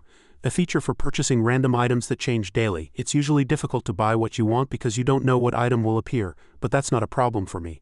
I already know when and what items will appear, and today is the day the epic grade item I need shows up. Skull necklace. Epic grade effect. Intelligence 3, attack speed 1 per enemy kill, stacks up to 25 effect duration until the end of the round requirement. Apprentice rank or higher durability, 500,500 price, 4,600 gold, time on sale, 23 hours. Found it. The skull necklace. It's an item that increases intelligence and attack speed, and for its effect the price is quite cheap. Now that the item I want has appeared, I should use that. No item. Today's item 50 discount coupon, a coupon obtained for completing the rank up mission. Requirement valid until the next round. Apprentice rank or higher. Item description. A limited reward given to players who completed the second round submission. It will automatically expire if not used by the next round. If I use the 50 discount coupon and then buy this necklace, he thought, and pressed the purchase button. Immediately after, his gold amount decreased to 13,949 gold. Hyuku was surprised. "I have a lot of gold left. I was going to buy a set of normal gear with the rest. If I save up just 6,000 more gold, I can buy another normal skill. A normal skill is better than normal gear. I need to save up 6,000 more gold quickly." Fortunately, a lot of monsters appear in the 3rd round, and time passed. May 1st, 2023, the time had come. Just then, people began to stir, talking loudly. "Damn it, we've been dragged back to that world again. It's not a forest this time. Where are we? All the houses are destroyed. It looks like a town though." "What town? This is nothing but ruins." Just then, people said as if they'd seen something. "Look, there's a wall around the town," another person added sarcastically. "Oh, you're right. What's this crystal? What are we supposed to do here?" In the 3rd round, standing in a corner, Hyuku couldn't help but think as he watched the scene, "It's unfamiliar. Everyone looks pretty anxious. Is Jodong-su the only one who's calm?" At this moment, the people around them whispered, "Isn't that guy our zone representative?" "That's right. Life is like a movie. That's him. I heard he's a gang leader. He threatened me with a knife to vote for him." Hyuku should have been the representative, not that murderer. Another guy quickly stopped him from continuing. "Hey, what if he hears you? He's the one with power right now." The first guy remained defiant. "I don't care. He can only use it 10 times anyway. There's nothing to be afraid of." Hearing this, Jodong-su got angry and shouted, "Shut up, you sons of bitches." Nevertheless, the whispering around them continued. "Why is that guy cursing like that? Does he think others can't curse?" Jodong-su, furious, pointed at random and shouted, "Which one of you was mumbling?" Jodong-su fumed inwardly. Fuck, I knew this would happen. If only that damn angel had kept her mouth shut. Just then someone approached Jo Dong-soo, bowed his head and said, "Greetings Hung Nim." Jo Dong-soo was surprised and asked, "Wang Youngmin, what are you doing?" Youngmin raised his head and said loudly, "Hung Nim, life is like a movie, leader of the Dongshik gang. Jo Dong-soo, my senior. I came to pay my respects." Hearing that, Jo Dong-soo said in surprise, "Senior, you're my junior." Youngmin answered honestly, "Not yet, sir. I'm just a 20-year-old young man whose dream is to become a gangster." Hearing that, Jo Dong-soo thought to himself, wants to be a gangster. Is this guy a psycho? Just then, Youngmin continued enthusiastically, "Hung Nim, you are my role model. I want to join the Dongshik gang." Just as Jo Dong-soo was about to say something, Youngmin's next action left him speechless. He got down on both knees and said, "I will follow you for the rest of my life, Hung Nim. Please accept me." Hearing that, Jo Dong-soo was inwardly delighted. "I've met a lot of psychos in my life, but never one this intense. I like his spirit." After a moment, Jo Dong-soo spoke. "Get up," Youngmin also replied very obediently. "Yes, Hung Nim." Then Jo Dong-soo pointed to the group that had just been bad-mouthing him and said to Youngmin, "Are you blind? Can't you see my reputation is in the gutter? And you still want to follow me?" Youngmin beat his chest and spoke with worldly ignorance. "It doesn't matter, you are the man I respect, Hung Nim. As long as you accept me, I don't care what anyone else thinks." Hearing that, Jo Dong-soo said with interest, "I like your answer. All right, I'll take responsibility and teach you." Hearing that, Youngmin bowed his head and thanked him loudly once more. "Thank you, it is an honor, Hung Nim." At this, the people around them murmured even more. Did he just join Life is Like a Movie's team? Is he crazy? Birds of a feather flocked together. Hyuku watched this scene from a distance and couldn't help but think, he's teamed up with Jo Dong-soo again this time. This is good. Just then an angel flew in and said, "Is everyone gathered? Let's see, we're short 90 people today." Hearing this, the people were bewildered. Short on people? At that moment the main mission window appeared. Main mission, protect the Holy Relic for 3 hours. Total participants, 850 million. Completion, 214 million or more. Current zone, SKS 455. Total participants, 4,900. Completion, 1,200 or more. The people saw it and were shocked. "We really are short on people?" "Why?" The angel then spoke again. "It's not like they'd die just sitting around. It seems you've been killing each other in the real world. I was worried about how much more you'd compete." Just then, someone in the crowd shouted, "Wait, everyone, look at the number of people who can pass this round. 1,200? What? That's only a quarter of us." The crowd was horrified. "You crazy angel, isn't there some kind of error?" The angel laughed sinisterly and said, "An error? What do you want? There's no error. It seems you're a little scared because the number of people who can complete the mission has decreased. Have you forgotten? Only half can survive each round, but since everyone survived the last round, isn't it reasonable that only a quarter survives this round?" At this, the people's faces turned white with shock and fear. "That's," the angel continued to brainwash them. "There's nothing unfair about it. You just have to work hard to be in the top 25. The angel's eyes glinted as she looked down at the humans below. "All right, then I'll explain the rules for the third round. Every 30 minutes, monsters from my army will appear before the castle gates and aim for the Holy Relic in the center of the town. There will be a total of 4 attacks. You must all work together to protect the Holy Relic. If you successfully defend 3 Holy Relics within 3 hours, you will receive an additional reward. If you fail, you will receive a harsh punishment. Regardless of whether you succeed in protecting the relic, you will be ranked based on the number of monsters you kill. Due to the nature of this round, more monsters than usual will appear, but they will be weak, so it will be much easier. Of course, that means the gold and experience points will be reduced accordingly." Jo Dong-soo heard the rules and was inwardly delighted. "So I just have to kill a lot of monsters. Since I hold the power, this round will be a piece of cake." Just then, the angel said, as if she had suddenly remembered something, "Ah, that's right, I almost forgot. The representative chosen in the last round was Life is Like a Movie, right? Starting this round he can use the power of command, but I'm sure you're all curious about what happens if the representative dies. If the representative loses their life to a monster or an external factor, the position becomes vacant. But what if they are killed by another player? In that case, the killer immediately becomes the new representative and receives all 10 uses of the command power. Well then, the monsters will appear in 10 minutes, work together and survive for the next 3 hours, though I don't know if you can." At this, Jo Dong-soo trembled with rage. Jo Dong-soo was so angry he spat out a curse. Fuck, but he soon noticed a group with knives behind him, eyeing him. Jo Dong-soo, undeterred, brandished his knife. "Come on, you sons of bitches, I'll kill you all one by one," a guy with a large kitchen knife said. "He acts tough, but he can only use his command power 10 times, another guy chimed in. The angel said, "Whoever kills that guy becomes the representative. It would be better if I became the new representative." Just then, the people heard footsteps approaching from behind. It was Hyuku. Seeing Hyuku approaching with a weapon in hand, Jo Dong-soo was startled. "You Hyuku, what are you doing?" Hyuku opened his mouth.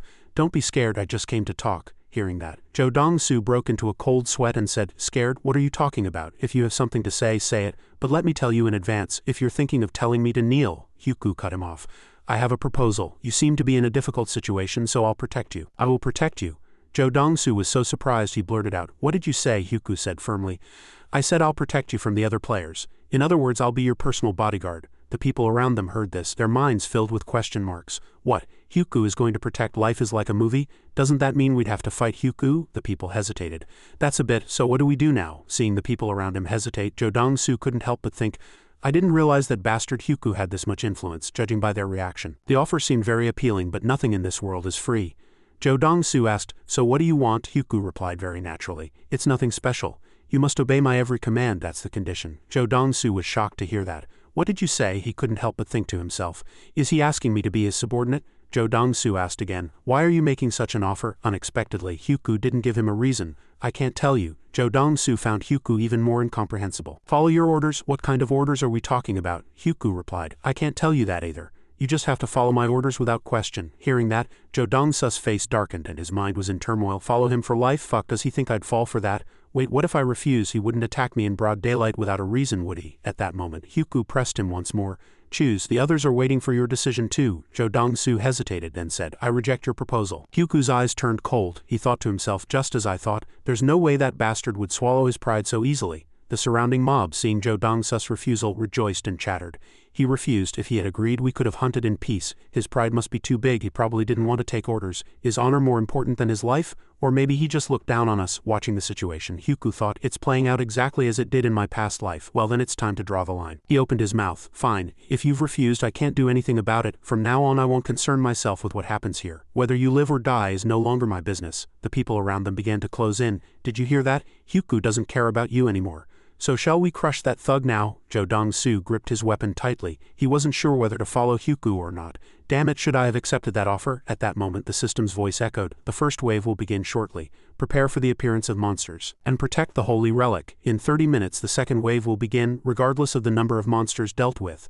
The people murmured, everyone protect the holy relic. 2 hours remained until the end of the gateway.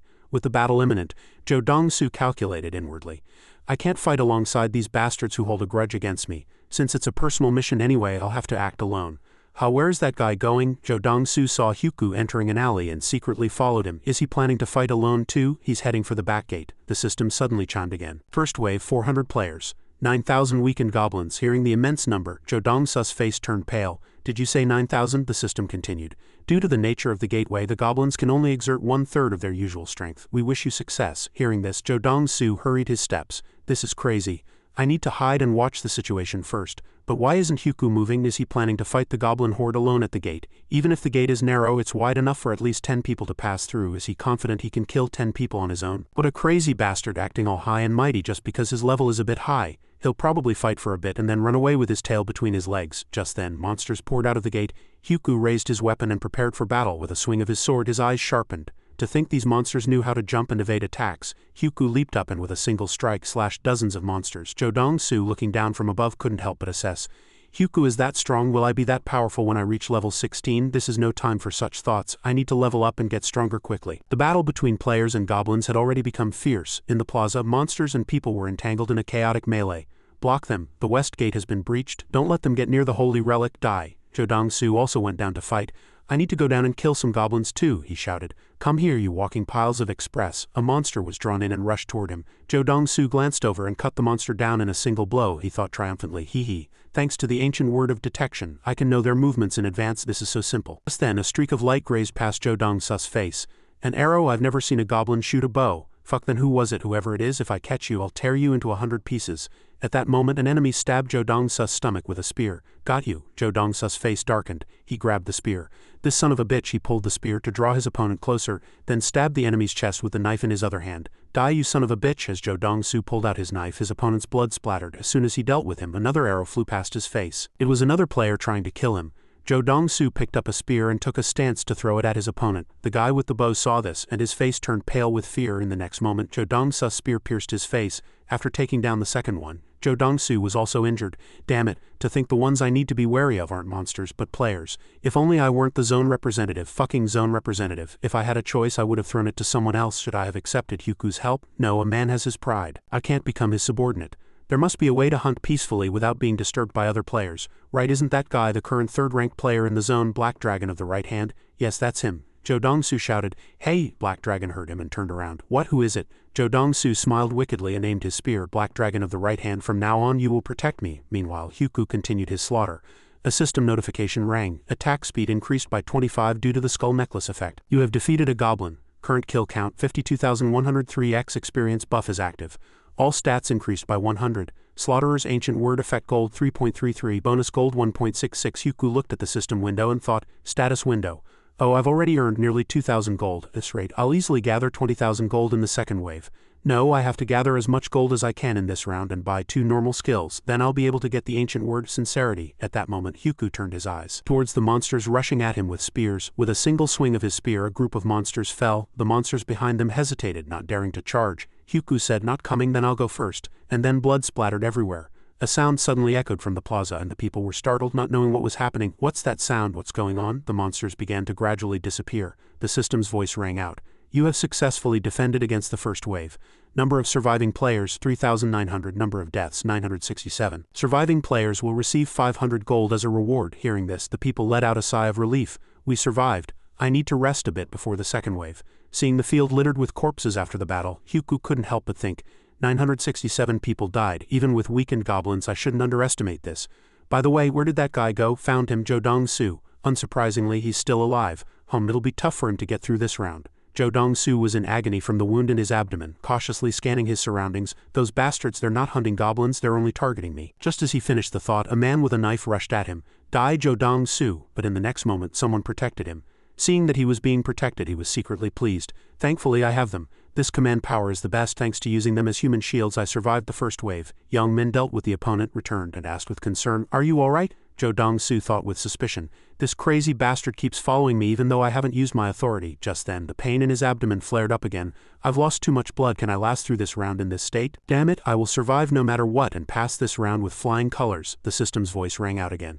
Second wave, 3,900 players versus 7,800 weakened goblins and trolls. Due to the nature of the round, the goblins will only have their usual strength.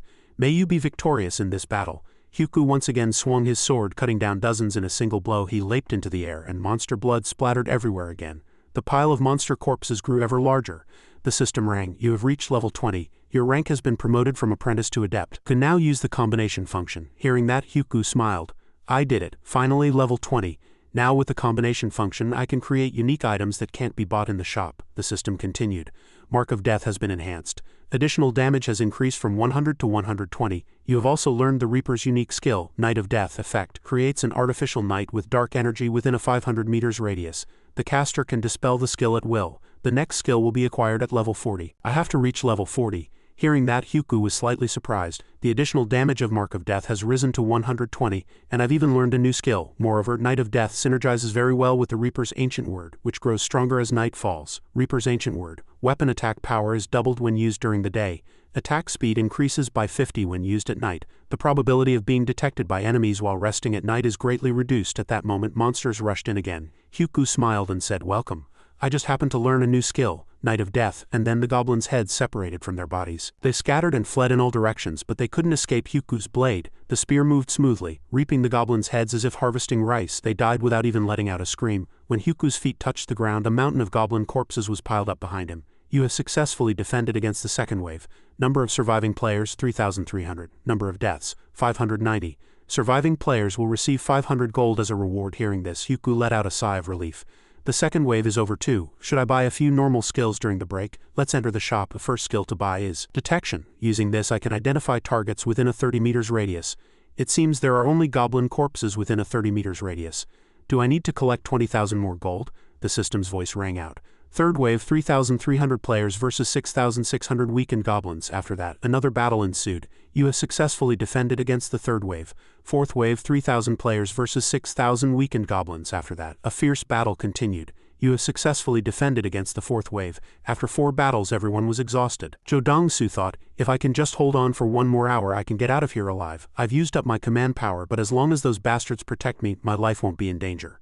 The familiar system voice rang out again. Fifth wave, 2,700 players versus 10,000 weakened golems. Hearing this, the people were shocked. 10,000? Why so many? The system continued its explanation. Due to the nature of the round, the golems will only have their usual strength. We wish you victory until the very end. In a fierce attack, the bloodthirsty monsters like hungry tigers rushed in. Dong-su thought to himself, no need to worry. This is a chance to set a record. I'll get stronger and tear apart those who ignored me. Just then a painful scream cut through Zhou Dongsu's thoughts. He turned to see that the people he had used his command power on to protect him were being killed by other players. There he is, that thug bastard, the representative title is mine, this time I'll definitely kill him. Seeing this, Zhou Dongsu hurriedly pulled a few guys in front of him as shields and said, "You scum, this is the last battle, block those escorts, hurry up and block them." But in the next blink of an eye, blades flashed and the men protecting Zhou Dongsu were almost all dead. He began to tremble inwardly. Fuck, I'm screwed, this is no time to hunt. Seeing Zhou Dongsu flee, the people chased after him. He's running after him, get him. Zhou Dongsu ran for his life. I just have to survive this one wave, just this once. Huku. Zhou Dongsu unknowingly ran to where Huku was. He approached trembling and said, "Huku, I'll agree to your proposal, I'll do whatever you say, so please protect me." I said, "I'll accept your proposal, Huku, protect me." The silent Huku turned and replied, "I refuse. I told you. I don't care if you die or not, you're on your own." Hearing that, Zhou Dongsu was flustered. "Wait, but you were the one who proposed it." "I said I'd be your subordinate. What do you mean you refuse?" Huku replied coldly.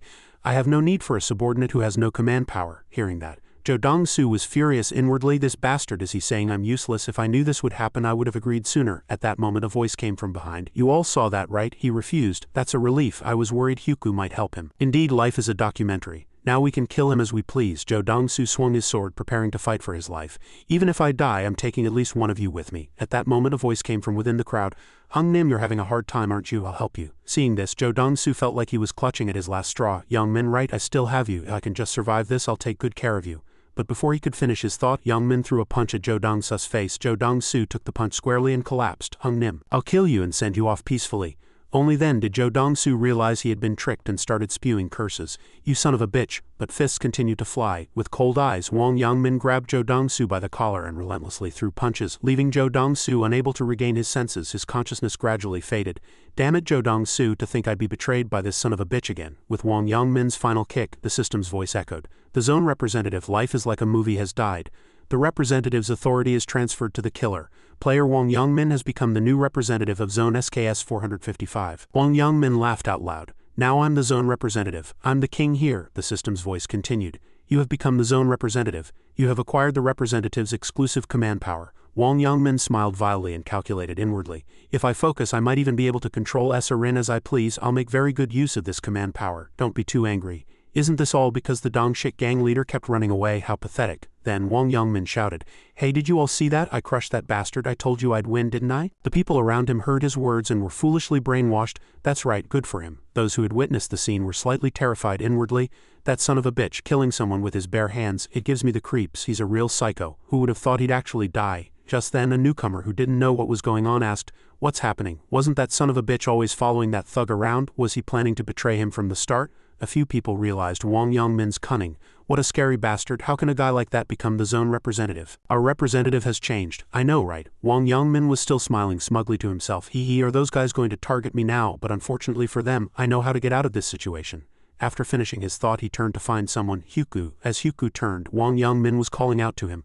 "What is it?" Wang Yangmin feigned ignorance and said, "You saw the notification, right? I'm the zone representative now. I have the command power," Huku said nonchalantly. "So," Wang Yangmin smiled brightly and said, "The offer you made to life is like a movie, I'll accept it. In other words, I'll follow your orders, so in return, protect me." Wang Yangmin was delighted, thinking that Huku would naturally agree. The reason Zhou Dongsu was abandoned was because he had no command power, so he'll definitely accept my proposal, right?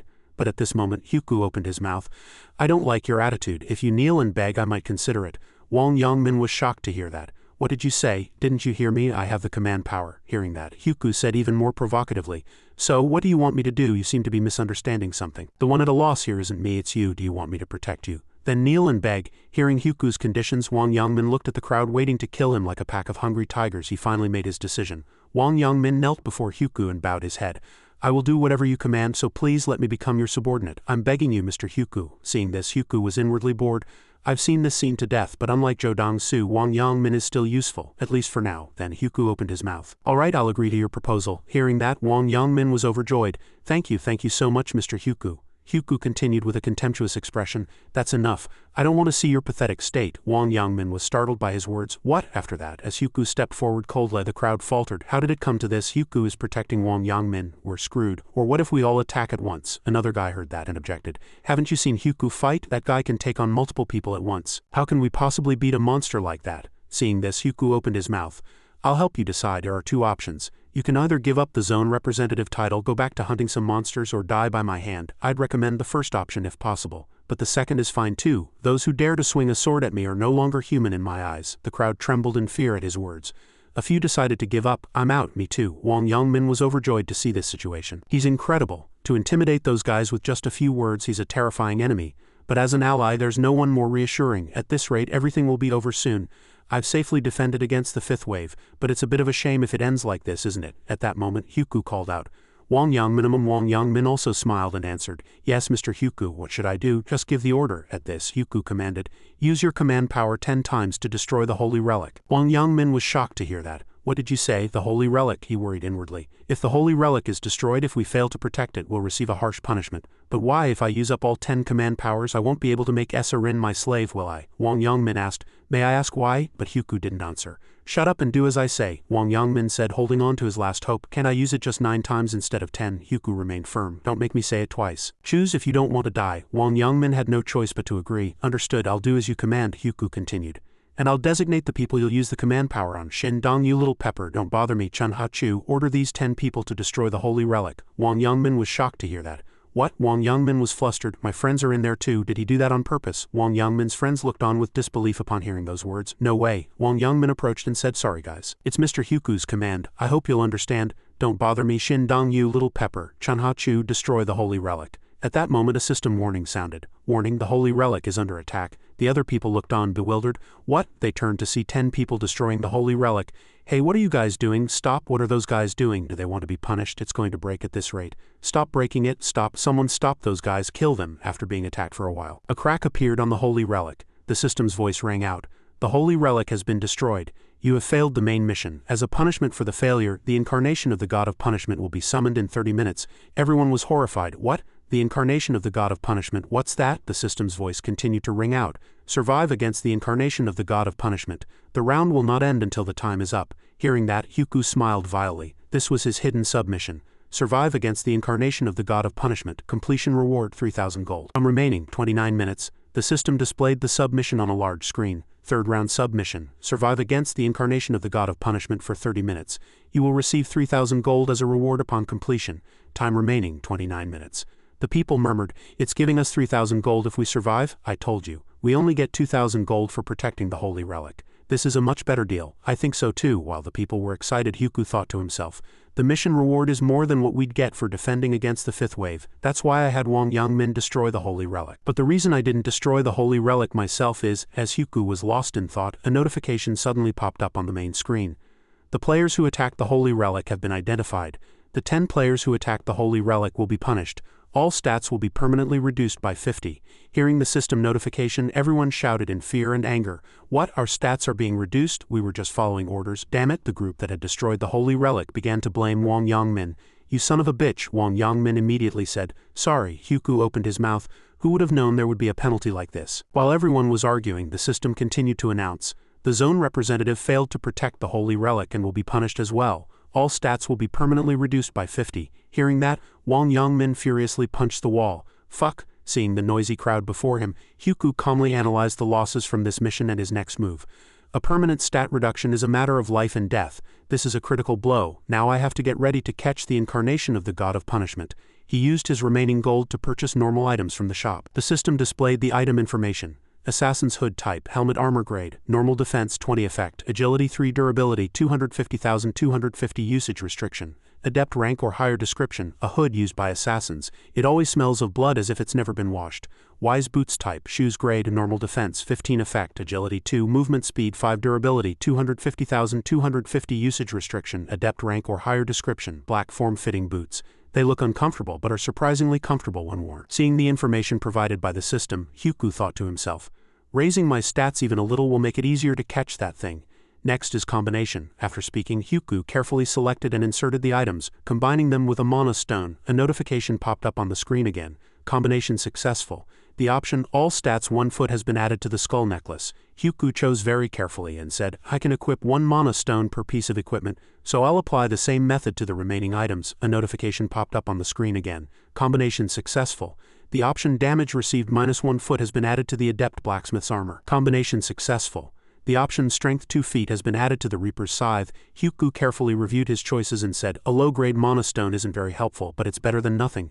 As Hyuku finished his selection, a loud noise suddenly erupted, startling everyone slightly. Is it starting? I'm a bit nervous. We just have to hold out for 30 minutes. That person is right. We just have to keep running, Hyuku replied. You never know, it's not easy to run from the incarnation of the god of punishment. In my past life, out of 2,700 people, only about 500 survived. Just staying alive is a very difficult task. The incarnation of the god of punishment is a tough monster that originally requires 5 level 40 players to barely face, but I plan to kill that thing and get a big reward. I have the title I got when I killed Vril. The system explained the title. First Angel Slayer title acquisition condition. Be the first to kill an angel. Effect. When fighting a divine being, all stats are doubled. Hyuku continued to recall the past. The first Angel Slayer title doubles all my stats when fighting a divine being. And the incarnation of the god of punishment is a divine being. As Hyuku finished speaking, a bizarre creature appeared. The crowd below saw it and continued to speak. Is that the incarnation of the god of punishment? So if we just avoid that thing we survive, isn't this too easy? I thought at least a monster would come out, but I don't see anything. Wang Yongmin said with relief. Fuck, I was scared for nothing. The god of punishment slowly walked forward one step at a time, raised its staff high and struck the ground hard. Then suddenly the entire area was covered in a bizarre purple light. The system announced, the incarnation of the god of punishment has set up a restricted zone. You cannot exit the zone unless the one who set it up releases it. Hearing that, everyone was horrified. What is this, a restricted zone? We can't get out? Are we trapped here? The system continued to announce. The stats of players within the zone will be reduced by 50. The crowd panicked and continued to shout, let us out of here. Hyuku was also slightly flustered and said, were nearly 300 people caught? The person standing next to Hyuku asked, what is that large sphere? Hyuku reproached himself. A pity, but I can't save those 300 people. He looked at the god of punishment above and bit his lip in anger. It's starting. As soon as he finished speaking, the god of punishment began to continuously shoot purple arrows toward the standing crowd. Everyone was terrified and desperately fled. Damn it, we're supposed to dodge this. It's hard to even see with the naked eye. The frequency of the arrows appearing gradually increased and some fled. Some were injured, and those who couldn't dodge in time were hit by the arrows and died within the restricted zone. Hyuku analyzed. If you're trapped inside, it's almost impossible to dodge the arrows of light. In other words, if you can just avoid that, there's nothing else difficult about it. Hyuku helped the fleeing people from time to time, and, taking advantage of the chaos, he rushed in to kill the creature. Now's my chance. As expected, it doesn't pay attention to its back when hunting humans. I'll attack the moment it takes down its barrier. Hyuku aimed for the perfect timing. Right now, it doesn't have ears, so I don't have to worry about it turning around. After speaking, Hyuku rushed in, aimed his axe straight at the back of the god of punishment and carefully analyzed the distance between himself and the creature. 5 meters, mark of death. I have to end this with the first hit. Just as Hyuku's axe was about to make contact, the god of punishment suddenly turned, but it was already too late. Hyuku said leisurely, it's too late to be on your guard now. The axe pierced straight through the god of punishment's eye. Hyuku was slightly impressed. A perfect strike. I hit its eye. While watching the god of punishment writhe in pain, Hyuku didn't let his guard down for a moment and carefully observed, planning his next strategy. Thanks to the mark of death, it only has 60 of its health left. To cut down 40 of its health in one hit, not bad. Hyuku continued to run, further observing the god of punishment's actions.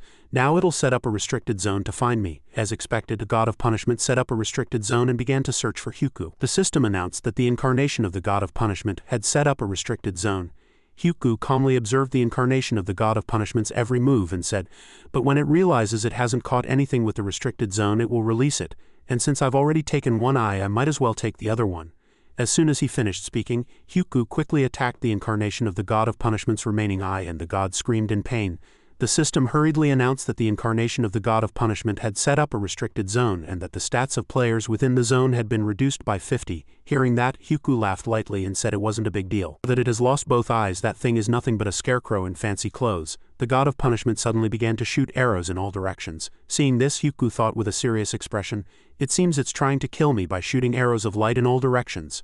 Standing behind the god of punishment, Hyuku shouted, Knight of Death. The god of punishment stopped its rain of arrows and turned to look at Hyuku with a puzzled expression. Hyuku said, Light cannot defeat darkness because the system of this world is set up that way. Let's end this now. As he finished speaking, Hyuku aimed his spear at the god of punishment with eyes burning red as if embracing a blood moon. Hyuku brought the axe blade straight down on the god of punishment.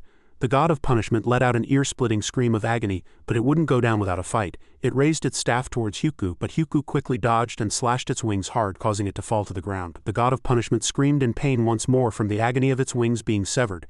Hyuku didn't get arrogant and calmly analyzed the situation, saying, its health has dropped to 10. I need to create some distance now, I can't kill it yet.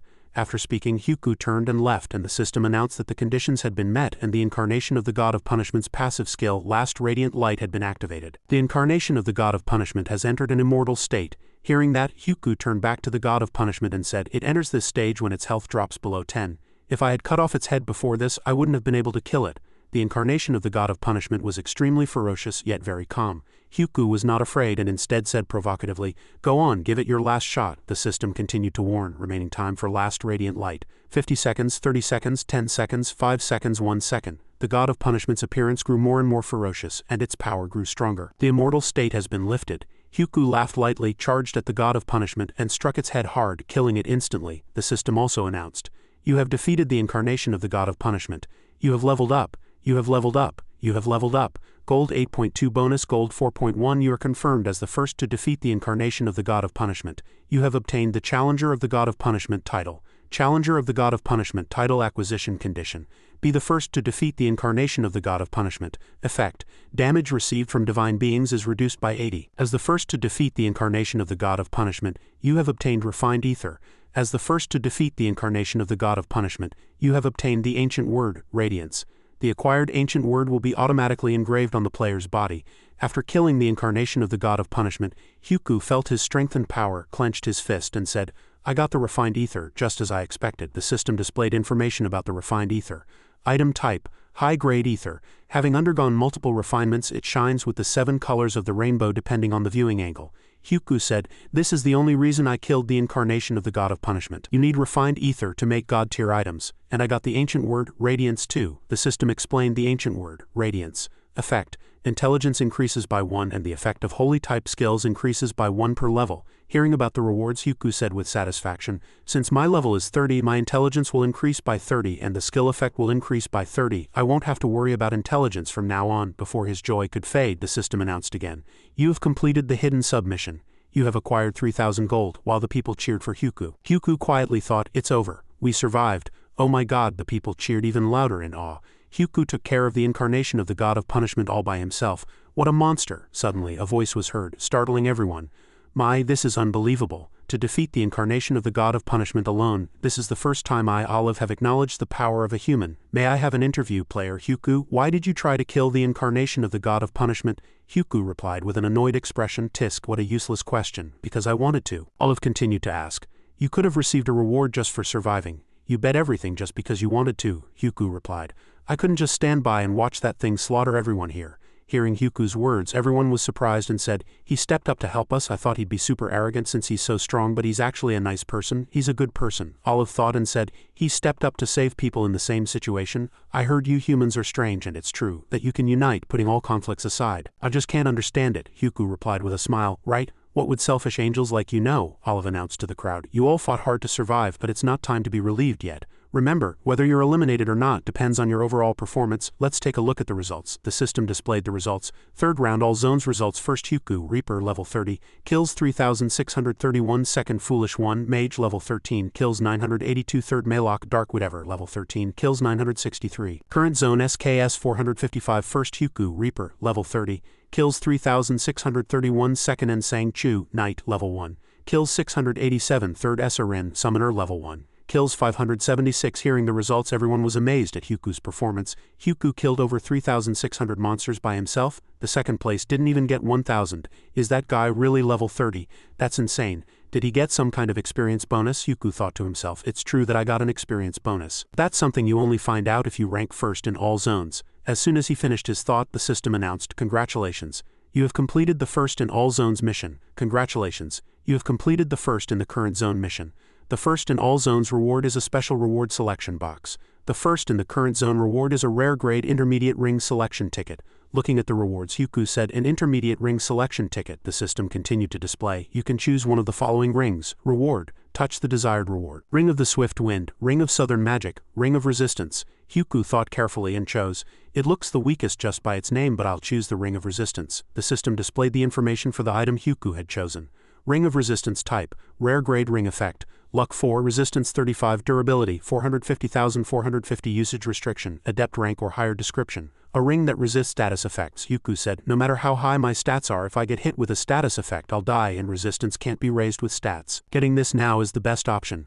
I might not need it much right now. Monsters mostly deal physical damage and they barely have any status effects. Next is, the system continued to announce the rewards. You can choose one of the following rewards.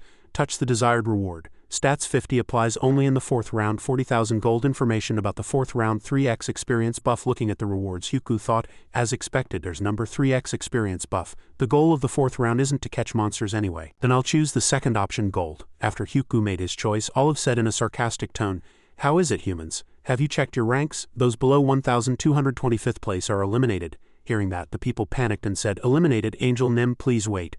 I think there's an error in the system calculation. Please check again. I caught a lot of monsters. How can my rank be this low?" Hearing the crowd's pleas, Olive felt contempt. The bugs who didn't make it into the top 1225 will be eliminated immediately. The people who were eliminated for being below 1225th place disappeared as they returned to the real world, despite their pleas of "save me." After everyone was eliminated, the system displayed again. The 3rd round has ended.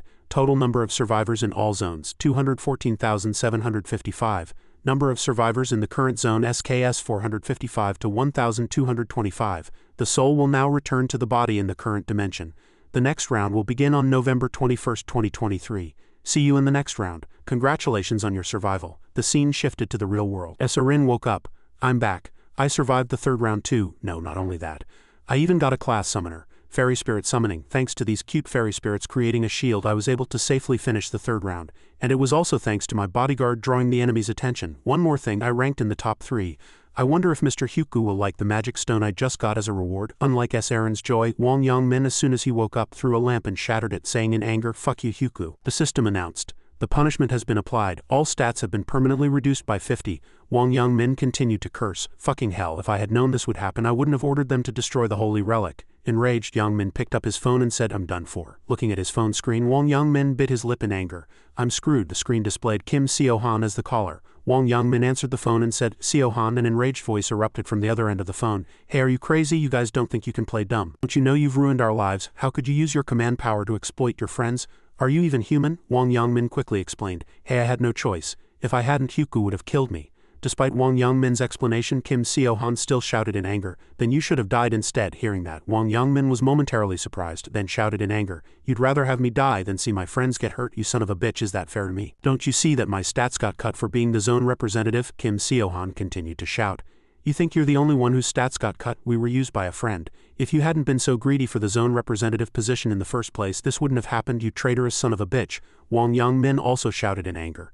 "Hey, Kim Seo-han, don't ever call me again.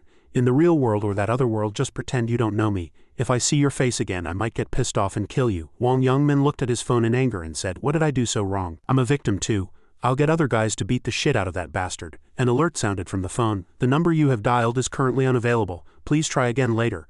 Wang Yongmin became even more furious and threw his phone. "Those sons of bitches, right friends, who needs them? It's every man for himself. What did he say? He'd kill me if he saw my face again? Does he want to fight me? Just wait until we meet next time. I'll kill you all." At the Imperio. "Come in, Department Head N, you've returned alive again." Maylok asked Department Head N in a friendly manner. Department Head N bowed his head and replied, "I was lucky." Maylok asked, "The 3rd round must have been tough, are you alright?" Department Head N replied politely, "Yes. The monsters were weakened, so there weren't any major difficulties." Maylok continued to ask, "What's your level? Did you get a class?" Department Head N bowed and replied, "Mr. Chairman, I am level 11. My class is Knight, and Miss Rin is the same level as me, but her class is different. She is a summoner. That's impressive. It doesn't seem like an ordinary class." And Sang-Chu agreed with that opinion.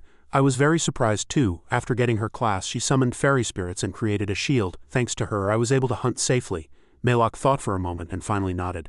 "That's good. Continue to maintain a good relationship with actress Rin as you are now. If you like her, you can even date her." And Sang-Chu was surprised to hear that. "Date her? What are you talking about?" Maylok explained. "I mean, if you date, it's easier to figure out each other's weaknesses.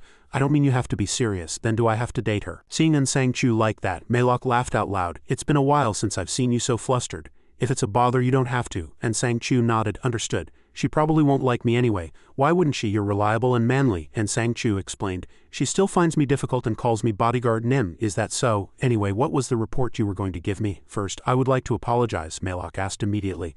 "Why?" And Sang-Chu replied, "I failed to carry out your order to help Hyuku. I couldn't deliver your message to him either." "There must be a reason." "Yes, this is what happened." And Sang-Chu explained everything that had happened in the 3rd round. Maylok had a serious expression as he listened. and when the story reached its climax he asked with curiosity. The incarnation of the god of punishment, he must have been a strong opponent. So Hyuku killed him. Yes, that's right, he dealt with him with overwhelming skill. It was as if he knew how to win in advance. Hyuku seemed like someone who didn't need anyone's help. Melok was lost in thought. Then his stats are truly beyond our imagination. I thought I was strong with the ancient word Black Knight, but this is embarrassing. Hyuku, I'd like to meet him if I get the chance. After a moment, Melok replied to Sang-Chu, you had your reasons, so I won't hold you responsible. My apologies, that's enough. What are the results of the investigation into those thugs? And Sang-Chu held up his phone and began to report. The first one's nickname is Wang Yangmin. If that's his real name, there must be dozens of people with the same name nationwide. However, assuming he's in his 20s and lives in Seoul, we can narrow it down to about 5 people. What's their location? The detective agency said it would take a month to confirm their home addresses. Melok gently swirled his wine glass. A month? Then we'll only know after the 4th round is over. And Sang-Chu refilled his boss's glass, agreeing with his words. Yes, it's not an urgent matter, so we can take our time. Melok changed the subject. How much gold have you collected? About 10,000 gold. Melok clicked his tongue. You're halfway there. There's a normal skill called track in the shop, so once you've saved up 20,000 gold, don't forget to learn it right away. Mr. Chairman, I was so distracted I forgot to mention a certain shareholder bought a large amount of our company's stock last month. My company? Which company are you referring to? Chianma Consulting. The company you're currently focusing on, Mr. Chairman. Melok put down his glass and immediately asked, what percentage of the shares does this person own? And Sang-Chu replied cautiously, please don't be too surprised.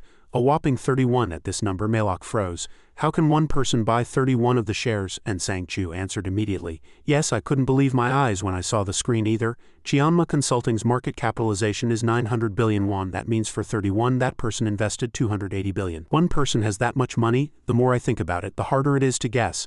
Is it a rich person I don't know, or a spy sent by my siblings, he thought as he picked up his phone. In any case, for someone to invest 31, they must intend to participate directly in the management.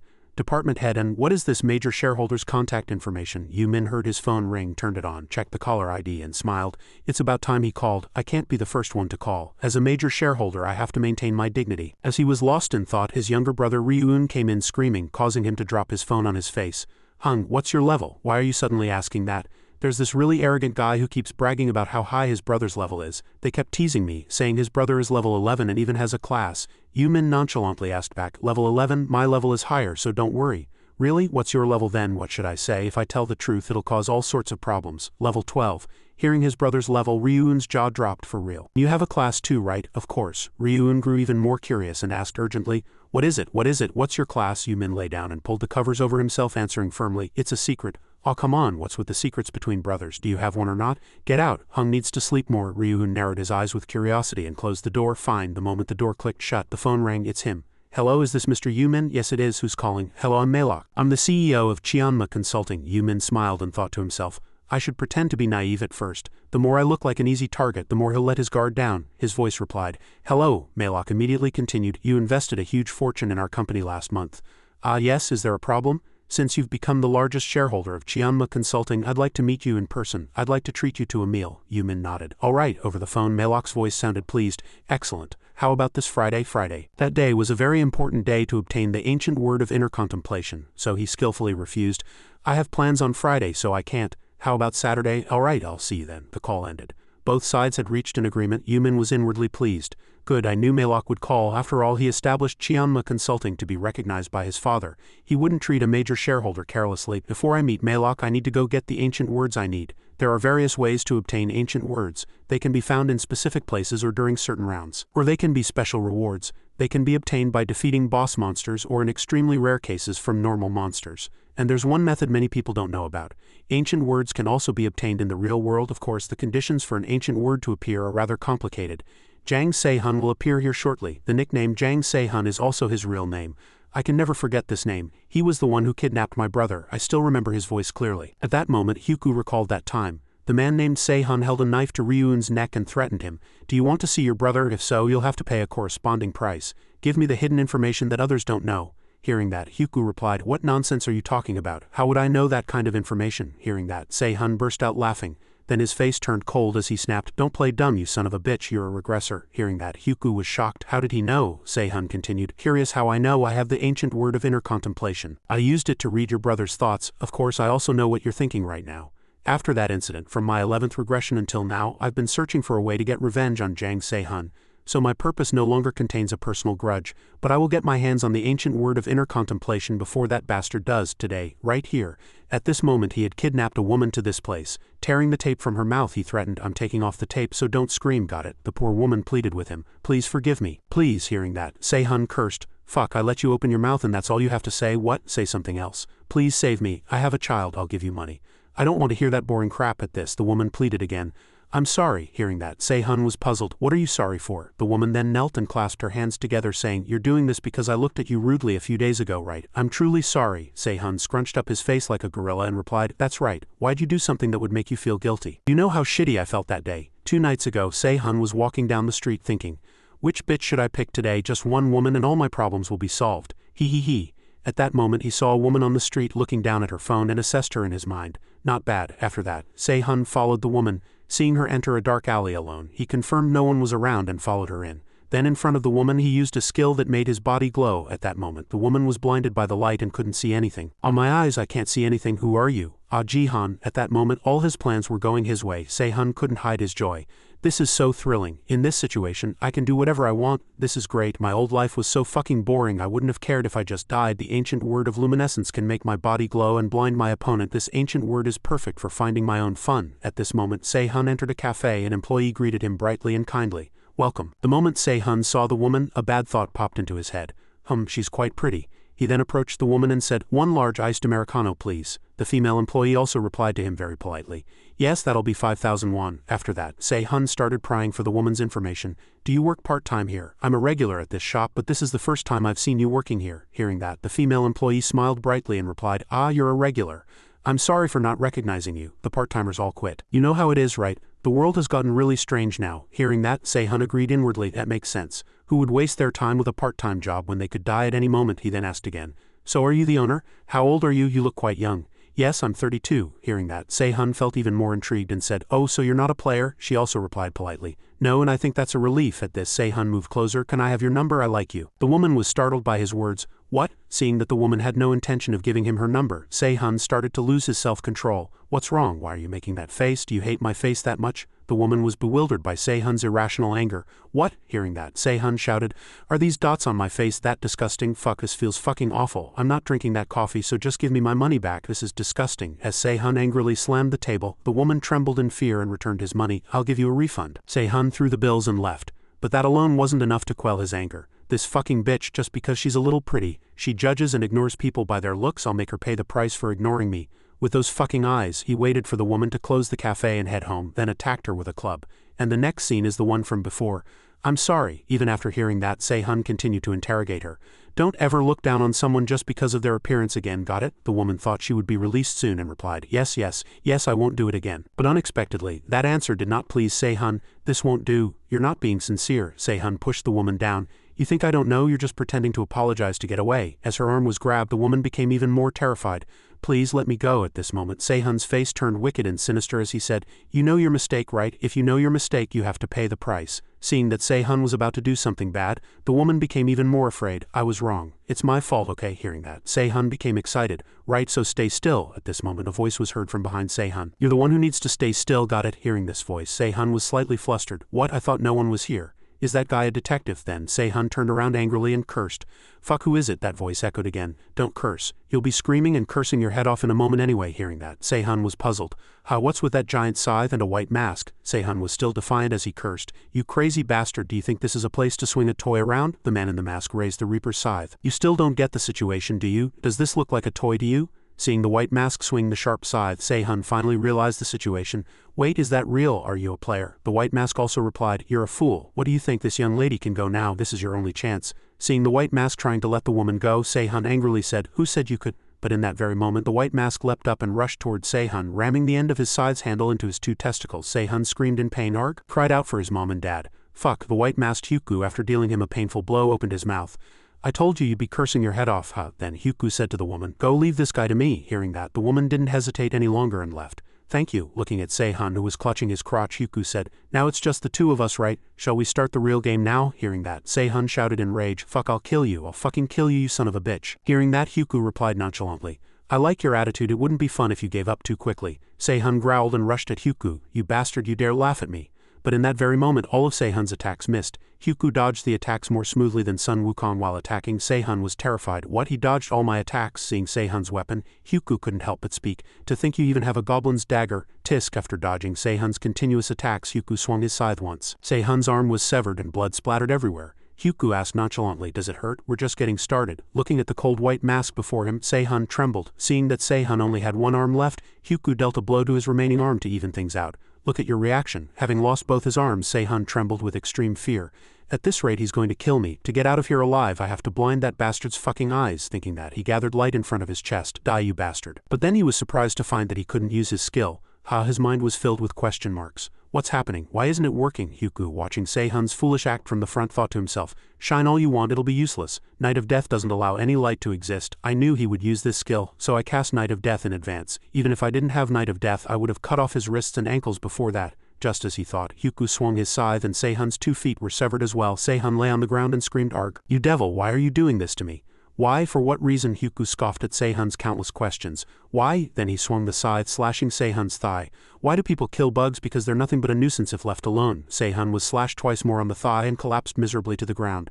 Damn it, this crazy bastard, let's see how long you can keep that attitude after that. Seihun's desperate screams echoed. A moment later Seihun, covered in wounds, lay miserably on the ground, unable to move. Damn it, why is that guy doing this to me? Does he have a grudge? This is unfair, it's so unfair, I'd rather kill myself than suffer like this. Yes, let's just die. As Seihun was lost in his chaotic thoughts, Hyuku's scythe touched his neck. Seihun looked up at Hyuku miserably. Tears streaming down his face, Hyuku said coldly, what's wrong, thinking of biting your tongue and killing yourself? You think I'd just let you go? You can't die until you get on your knees and beg me to kill you. By this point, Seihun's entire body was covered in wounds. Thick blood stained him red. Seihun lay on the ground in despair, thinking, I have to stop this pain. Then he opened his mouth and pleaded, please kill me. Hyuku heard this and scoffed. What did you just say? Are you serious? Seihun trembled and spoke with difficulty. Kill me, please, please kill me. Hyuku seemed to think for a moment, then opened his mouth. You don't know why I'm going this far, do you? After all, we're complete strangers. Actually, I guess we're not complete strangers. Jang Seihun, we've met before. Hearing that, Seihun was inwardly shocked. How does he know my name? Seihun asked. Don't tell me this has something to do with that woman. Hyuku shook his head. No, it has nothing to do with her. Hearing that, Seihun became even more puzzled. Then why? Hyuku revealed the truth. Because you kidnapped my younger brother and threatened me. You told me to give you hidden information. Seihun didn't understand what he was talking about. I did, but Hyuku cut him off. Of course you don't remember, it's an event from a future that hasn't happened yet. But to me it's already in the past. If I don't intervene now, you will obtain the ancient word of inner contemplation. Seihun was horrified to hear that. The ancient word of inner contemplation, Hyuku continued. There is an ancient word hidden here. Do you know the condition for it to appear? It's to hear another person's true voice. A voice filled with genuine, unadulterated sincerity. If I hadn't shown up, you would have raped and threatened that woman. Then she would have sincerely begged for her life, and you would have obtained the ancient word of inner contemplation. And you would use it to commit more crimes. This fact has been proven many times through my numerous regressions. Even if that weren't the case, your record of 12 prior convictions is enough to prove you're a piece of trash who deserves to die. Hearing that, Seihun said in a trembling voice, if I deserve to die, please just kill me quickly. But Hyuku refused. No, I won't lay a hand on you. Seihun was surprised to hear that. What? Then Hyuku swung the handle of his scythe, wedging it between Seihun's jaws. He continued coldly, what do you think I've been doing this whole time? I've been waiting for you to stop breathing on your own. With his mouth gagged by the scythe handle, Seihun couldn't make a sound. He thought, I begged him to kill me quickly. It's so painful. You said you wanted the ancient word of inner contemplation, right? You wanted to hear my sincere voice, right? Then why are you stopping me from speaking? At that moment, Hyuku's voice echoed again. Why am I stopping you from speaking? Because I wanted to test the ancient word of inner contemplation. Seihun was horrified to hear that. What? Hyuku explained. Sorry, but I've already obtained that ancient word, don't you remember? You sincerely begged me to kill you. Your voice filled with sincerity. At that moment, the ancient word reacted to your true voice. You have completed the activation condition by making the target use their true voice. You have discovered the hidden ancient word of inner contemplation at this location. The ancient word will be automatically engraved on the player's body. Effect: reads the thoughts of the target before you. By observing the target, you can also faintly read their inner purpose. Can only read within a maximum distance of 30 meters from the target. Hyuku continued. I checked it out a bit, and as you can see, it's quite effective. With his mouth firmly gagged, Seihun could only think. Now that you have what you want, please just kill me. Hyuku still wanted to torment him. No, I can't let you die that easily. That would be too unfair to your victims. Seihun trembled with rage internally. This fucking devil. After that, due to the physical and mental torment, he finally took his last breath. Seeing this, Hyuku thought, he's dead. No witnesses, but I have to clean up this mess. Should I try the new normal skill I learned? Hyuku shouted. Remove traces. A system window appeared. Effect: removes all traces at the scene, including corpses, blood, fingerprints, and footprints. Then a blue light appeared and cleaned everything up. It certainly works. It's better to clean up after myself. Now that I've gotten what I wanted, I should go meet Maylok tomorrow. Towering buildings under a blue sky, Ryuun shouted. Wow, Ryuun asked in surprise. Are you going on a date today? Yumin shook his head and said, What date? Ryuun replied. You've never dressed so seriously before, Yumin, embarrassed, explained. Seriously, it's an important occasion. I'm going to meet a business partner. Ryuun asked again. Are you trying to get into business? Ryuun thought. Last time he invested all his money in stocks and now it's business. What if he fails? Hung will be so sad. Yumin thought to himself and smiled at Ryuun. Is he more worried about me than our financial situation? How cute. Yumin smiled brightly at Ryuun and said confidently, I'll tell you the details if this meeting goes well. You don't need to worry. You trust me, right? Ryuun quickly cut him off and answered. Of course I trust you. Who would I trust if not you? Yumin waved his hand and said. Ryuun, you just stay here. It's dangerous outside right now. There are other players too. Ryuun crossed his arms and said seriously. Yes, I saw it on the news. There are people using their abilities for crime.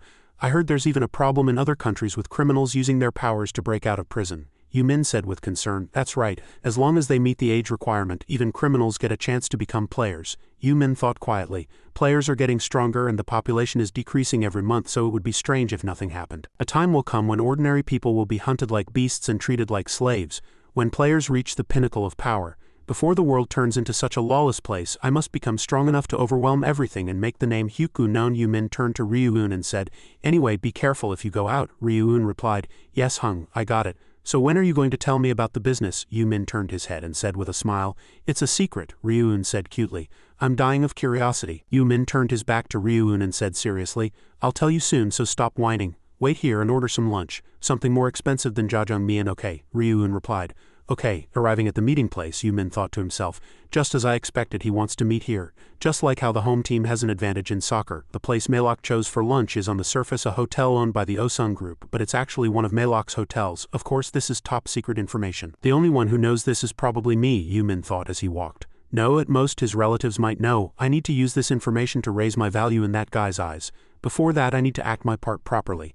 The more naive I look, the better. Yumin went to the hotel reception desk and said shyly, Hello, I'm here for an appointment. I was told to come to the reception desk. The receptionist asked, Is this for the appointment with the chairman of Chianma Consulting? Yumin answered quickly, Yes, that's right. The employee pointed to the lounge and said, The chairman will be here shortly. You can sit over there while you wait. Yumin bowed his head to thank the employee. Yes, thank you. He looked around and thought, Perfect. Now I just have to sit here blankly like a country boy who just came to the big city. He looked at the ceiling and said, Wow, that's a huge chandelier. Aren't you Mr. Yumin? He's finally here. Yumin answered, Yes, Unsang Chu explained.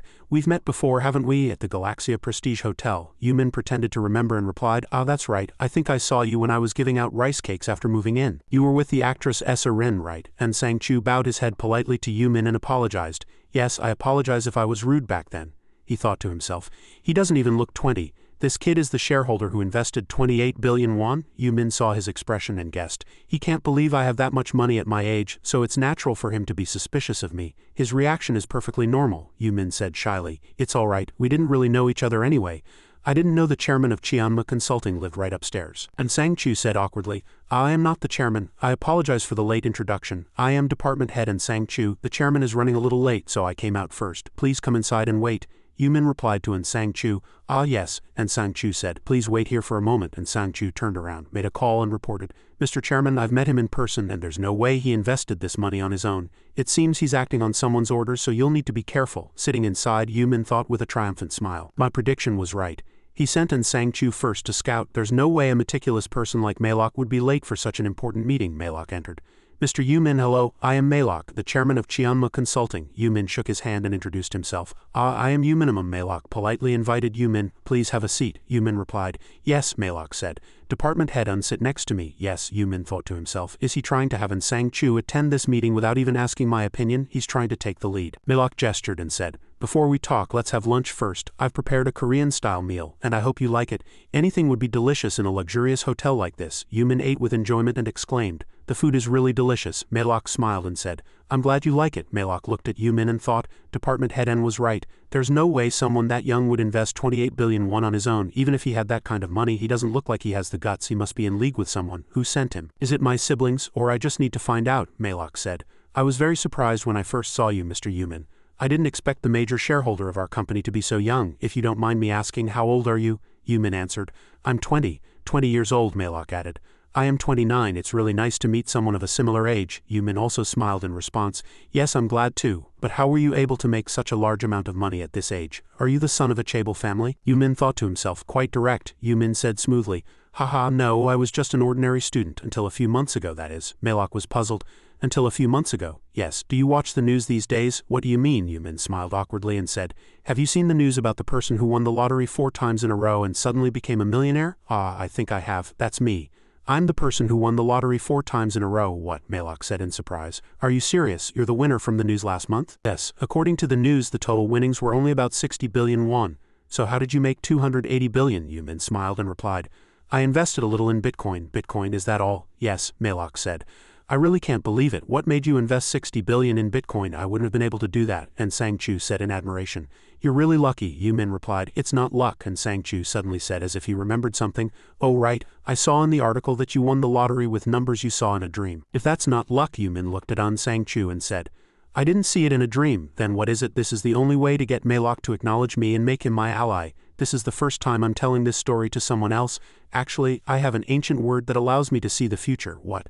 This ancient word lets me see events from several years in the future. In other words, Yumin clasped his hands on the table and said seriously, I am a prophet who can see the future. What did I just hear? A prophet? What the hell is this crazy bastard talking about? Melok asked back. Are you serious? Yumin looked at him and said seriously. Why would I lie? Melok asked with doubt.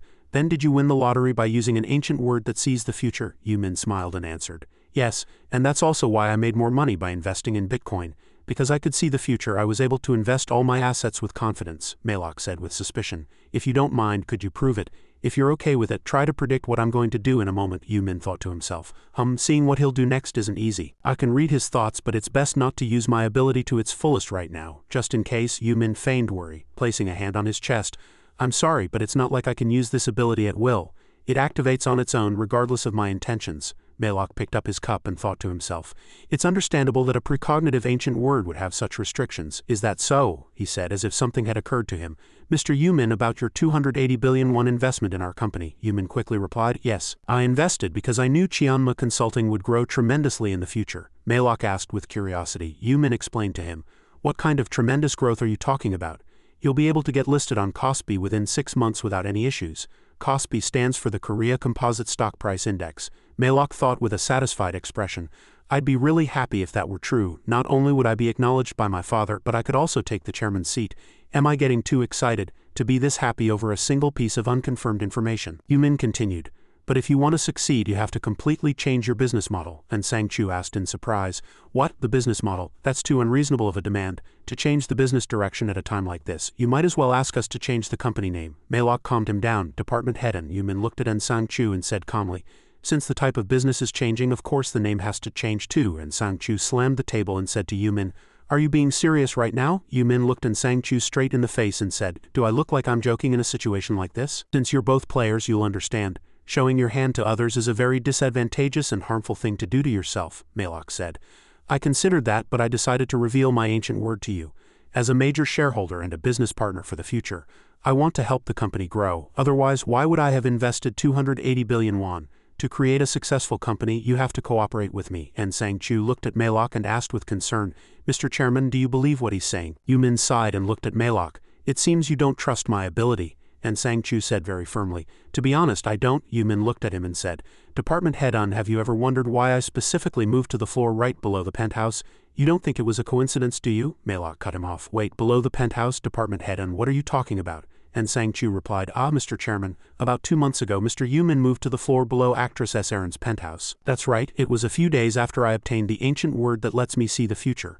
Melok said angrily to Sang-Chu, Department head, and why am I only hearing about this now? And Sang-Chu replied, I didn't think it was important until today. If that was in January, it was before he invested in Bitcoin. Did he move near someone related to the company he was going to invest in? That would be impossible without seeing the future. No, he might have known that I sponsor SRN. Yumin thought with satisfaction. Yumin said as if he couldn't help it. I see, this isn't enough. Since it seems you still don't trust me, let's do this. This hotel we're in, it's yours, isn't it? Chairman Melok. And your identity is the eldest son of the Osung Group. Qianma Consulting is a company you secretly founded to be acknowledged by your father, am I correct? And Sang-Chu shouted, You, who the hell are you? How do you know information that only relatives know? Melok said with an angry expression. Calm down, department head. And Sang-Chu bowed his head and said, I'm sorry. Malok crossed his arms, nodded, and said, yes, everything you said is correct, but even if you knew by seeing the future, that's not enough to convince me. As Department Head said, it's information that any of my relatives would know. To be honest, I suspect you might be someone sent by a third party to trap me. You want me to trust you in this situation and change the business direction? I'm sure you know my answer without me having to say it. This is all too absurd. It would be great for me if your precognitive ancient word exists and can help the company grow. Who would refuse that? But your words are hard to believe. Mr. Yumin, thank you for investing in our company, but to review this proposal we need to hold a shareholder meeting. Of course, convincing them would be your job. I'm sorry, but I can't help you. Now if you'll excuse me, Yumin firmly cut Malok off. Please wait a moment, Mr. Chairman. Malok looked at Yumin and asked, do you have something else to say? Yumin thought to himself, this is the only way. Yumin revealed, then let's do this. I'll give you information about the fourth round. The fourth round? Malok asked in surprise. You have information about the fourth round? Yumin answered him. Yes, thanks to my ancient word that sees the future. I've seen everything. I even know what kind of tragedy will occur. This much information should be enough to prove my ability, right? And Sang-Chu bowed his head and said, I'm sorry, Mr. Chairman. I got too excited earlier and raised my voice in front of you. Malok waved his hand and comforted and Sang-Chu. It's all right. You did it because you were thinking of me. And Sang-Chu continued to ask, something just came to mind, may I say it? Malok looked at him and said with a smile, if you have something to say it. Honestly, Mr. Yumin is very suspicious. If he can see the future, he could just quietly enjoy a comfortable life on his own, so why is he trying to help us? Malok said indifferently. Didn't he say he wanted to grow with the company? He probably wants to make more money, and Sang-Chu tried to explain. For what reason? With 28 billion won he could live comfortably for the rest of his life without working, Malok said. I guess that's not enough for him. Human greed is endless, and Sang-Chu cut him off. Even so, it's too risky, and I'm doubtful that such an ancient word even exists. Malok rested his arm on the table and fell into thought. I agree, but if he really is a prophet who can see the future, we have to make him our ally. Think about it. How advantageous would it be if we could always know and prepare for information about the next round in advance? If we can grow the company while doing that, it's a good deal. An Sang-Chu said to Malok with concern, but what if he's not really a prophet? Malok said nonchalantly. We'll know if we watch, won't we? I thought as I walked. Once the fourth round is over, he'll be convinced I'm a prophet, but I didn't tell him important information like the subquests or how to raise his rank. The mission for the fourth round isn't to kill monsters, but a survey targeting players. I can't let my guard down for a moment, I thought as I walked. This should be enough to prove I'm a prophet. After that, their attitude toward me will change. They'll try to treat me well and protect me because I'm a prophet. It's always better to have a prophet on your side than on someone else's. Now that I've taken on this role as a prophet, do I have to keep going like this? Well then first, I should contact Yuri. Yuri hurried down the street. I'm going to be late. Hurry, hurry, change light. Yuri looked at the car on the road and thought with puzzlement. What's that red car? It's blocking the front of the store. What an inconsiderate person, Yuri. Yuri saw Yumin in the car and shouted, Yumin, is this car yours? Yumin looked apologetic and apologized to Yuri. Yeah, sorry for parking in front of the store. Get in, let's talk. Let's go for a spin. Okay, Yuri said excitedly. This is the first time I've ever ridden in a car like this. Yumin shrugged and said, Really? Yumin explained to Yuri. It's the same for me. I just bought this car. I see. Yuri looked at Yumin and asked, How much is a car like this? Yumin nonchalantly replied to Yuri. It's not that expensive. About 900 million won? Yuri was shocked and asked back. 900 million? Not that expensive, please. Do you know how many convenience stores you could open with 900 million won? He said nonchalantly while driving. Compared to the money I won from the lottery, this is nothing, Yuri thought to herself. Yumin has become a rich man. With 60 billion won, it's like we live in different worlds. This feels just like a date. I'm a little embarrassed, Yumin said softly. Honestly, I have something to confess to you. Yuri blushed and asked back. A confession? Yumin reassured her. It's nothing weird, so don't misunderstand. Yuri was embarrassed and shouted. Misunderstand? Of course not. I wish I could just hide in a hole. So what's the confession? Yumin answered right away. I told you before that the lottery numbers came to me in a dream, right? Yuri nodded. Yeah, you did. That's not true. In reality, I got the information thanks to the ancient word of future sight, not a dream. That ancient word lets me know things that will happen in the future. That's why my class is prophet. Yuri looked at Yumin with a puzzled expression. Prophet? Yuri smiled brightly and said to Yumin. That's cool, it's a special class. Yumin was embarrassed and looked at Yuri. I guess so, Yuri continued. Then that's great. The ancient word of future sight is really cool too. Thanks for telling me the truth. It must have been hard to talk about this even between friends. Yumin said softly. It's nothing. You told me your class was supporter first. So this is fair. Fair, okay. I didn't tell you my ancient word. Since it's come to this, should I tell you my ancient word too? Yuri answered right away. You don't have to. I got the ancient word of protection in the first round. It creates a thin shield based on the number of people within a 10 meters radius of me. For example, if there are 5 people, 5 layers of shields are created. I feel much better now that I've said it. Yumin smiled happily and said. Haha, right, Yuri asked with curiosity.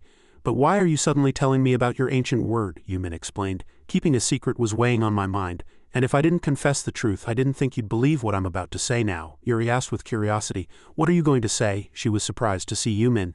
That's the 4th round mission, Yumin urged. Yes, so be careful, Yuri. You have to be on your guard at all times because you don't know what the players around you might do, Yuri answered obediently. Okay, I got it, Yuri thought to herself. Anyway, thank you so much. You told me because you were worried about me. You even called me first. Could it be that he has even a little bit of feelings for me? I hope so, Yumin thought with surprise.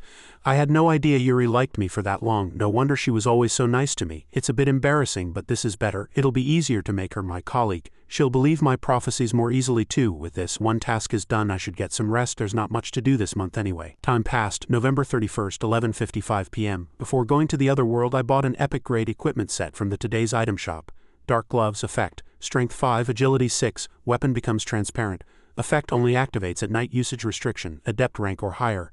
Description: these gloves are enveloped in darkness, allowing them to turn invisible and make the weapon in use transparent. The stats are high and the option to make the weapon transparent is useful, if I combine it with the Knight of Death skill. The effect will be much greater. Ryuun popped his head in and said, Hung, it's time.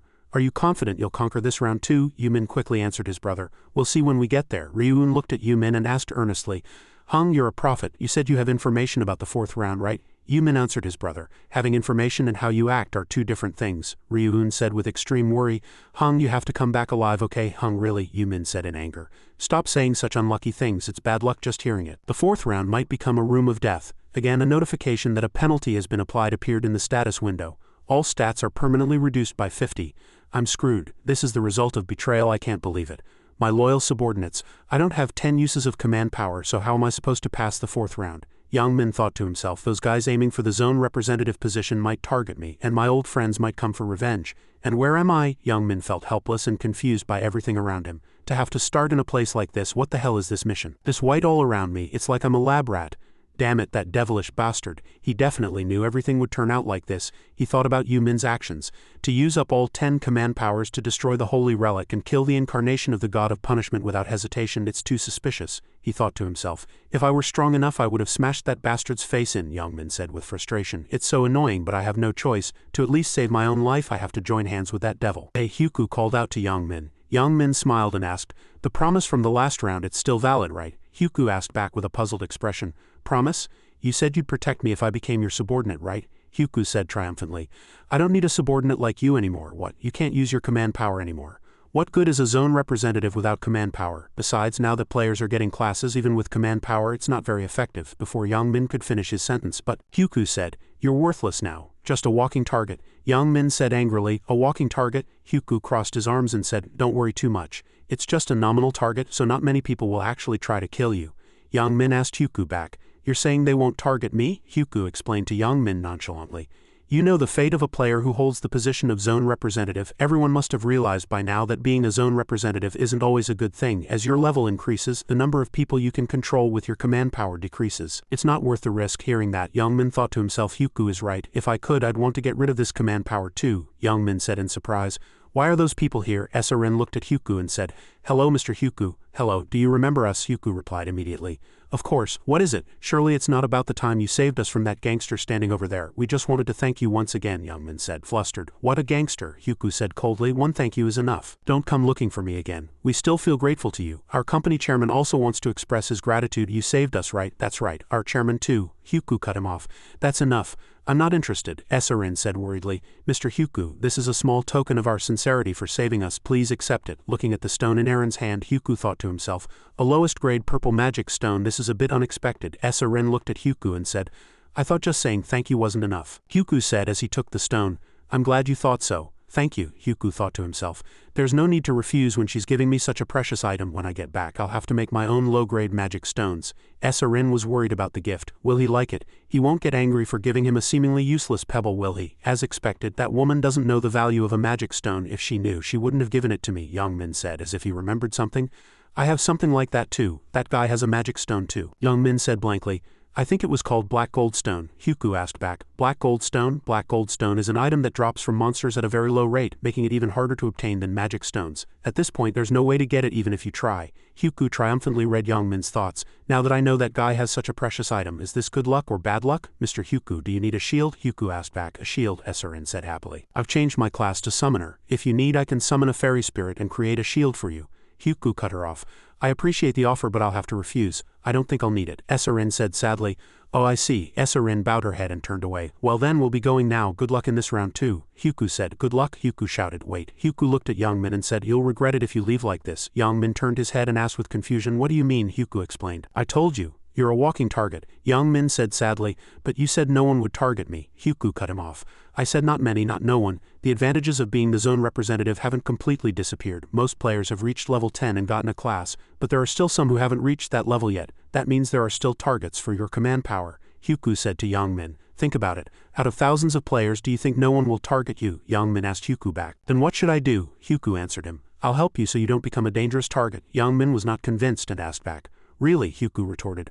I didn't say I'd do it for free. In exchange for my protection you saw the stone SSS-Rank gave me just now, right? If you have something like that, give it to me. Young Min triumphantly answered Hyuku. I have a stone like that too. It's called black gold stone, a black stone with a smooth glossy surface, Young Min said worriedly. Okay, is there anything else? I don't have anything else. I've given you everything I can. Please don't take my equipment. Hyuku cut him off and said, don't worry. I wouldn't take it even if you wanted to give it to me. Young Min asked back, I gave you the stone too, you'll help me now, right? Hyuku said as he walked away. Yes, I'll keep my promise. Haha, humans, today you have all gathered here again. But your numbers have dwindled. Numbers have dwindled? Does that mean there were people who fought in the real world? Hyuku thought. It would be stranger if no player got into trouble for a month. Since everyone is gathered here, I will now announce the mission for the 4th round. Main mission, kill each other for 3 hours. Total participants in all zones, 181 million completion. Current zone, SSS-455, total participants 1000, completion 21 or more. What is this, kill each other? You humans really are slow to understand. It's exactly as I said. You just have to stab, cut and kill the other players next to you. Simple, isn't it? Kill other players, the angel said with a laugh. Let me explain a little more. The goal of this round is to reduce the number of players by making you players kill each other. Unlike the previous rounds, there will be no monsters this time. Everyone was confused and flustered. No monsters, but we have to level up and get stronger, someone muttered. Angel Nim, if half of us can survive, doesn't that mean we just have to kill one person each? The angel crossed her arms and said, that's a secret. It wouldn't be fun if I told you everything. Hyuku looked up and said with contempt, fun my ass. You were just ordered by your superiors not to leak anything. The angel is just a means of conveying information to us in this cruel survival game. There must be another game manager. The fact that he's following a specific schedule means he received orders from a game manager. The angel above turned her head, looked down and said, you can't complete the mission just by killing a player. Only the top 54 can survive. The criteria for that ranking is a secret. And one more thing, being the first to kill someone doesn't mean you'll be number 1. Alright, that's enough explanation.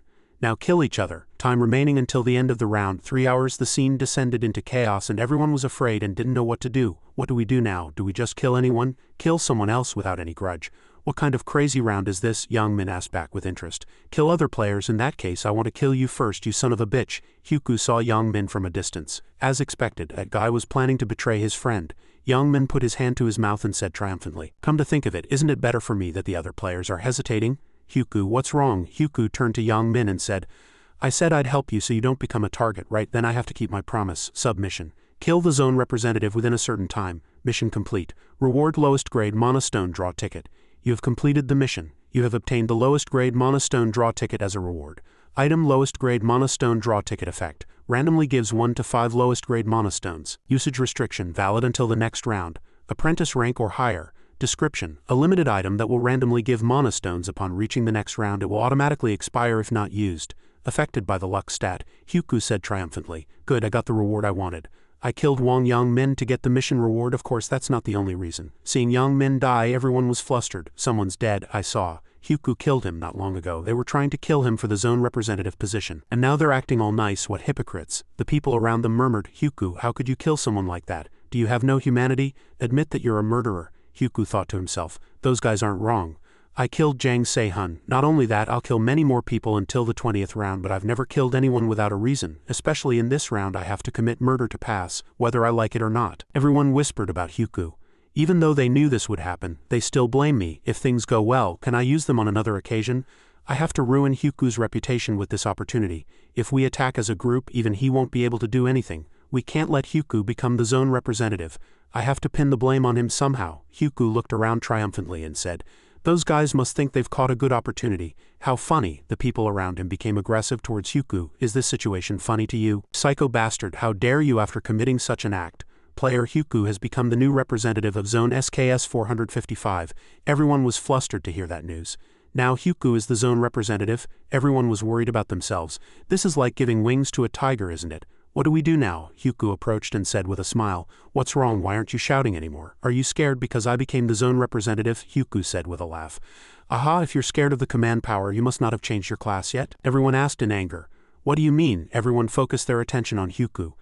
Look, that person's name color changed. It's true, the color changed. Why did only that person's color change? I think it changed from yellow to red. In a round like this, if you kill someone, your nickname turns red. The more you kill, the redder it gets. The changing color is to distinguish who has harmed others. That murderer die. People would choose to kill the murderer instead of killing an innocent player. After all, they would feel much less guilty that way. But the person who killed the murderer also becomes a murderer themselves, and in the end they are encouraged to harm each other. Right now, everyone is hesitating about who to kill, but this will be the reason behind the deaths of many people. Hyuku looked at the people with a contemptuous expression and said, What are you doing? You don't have time to dawdle.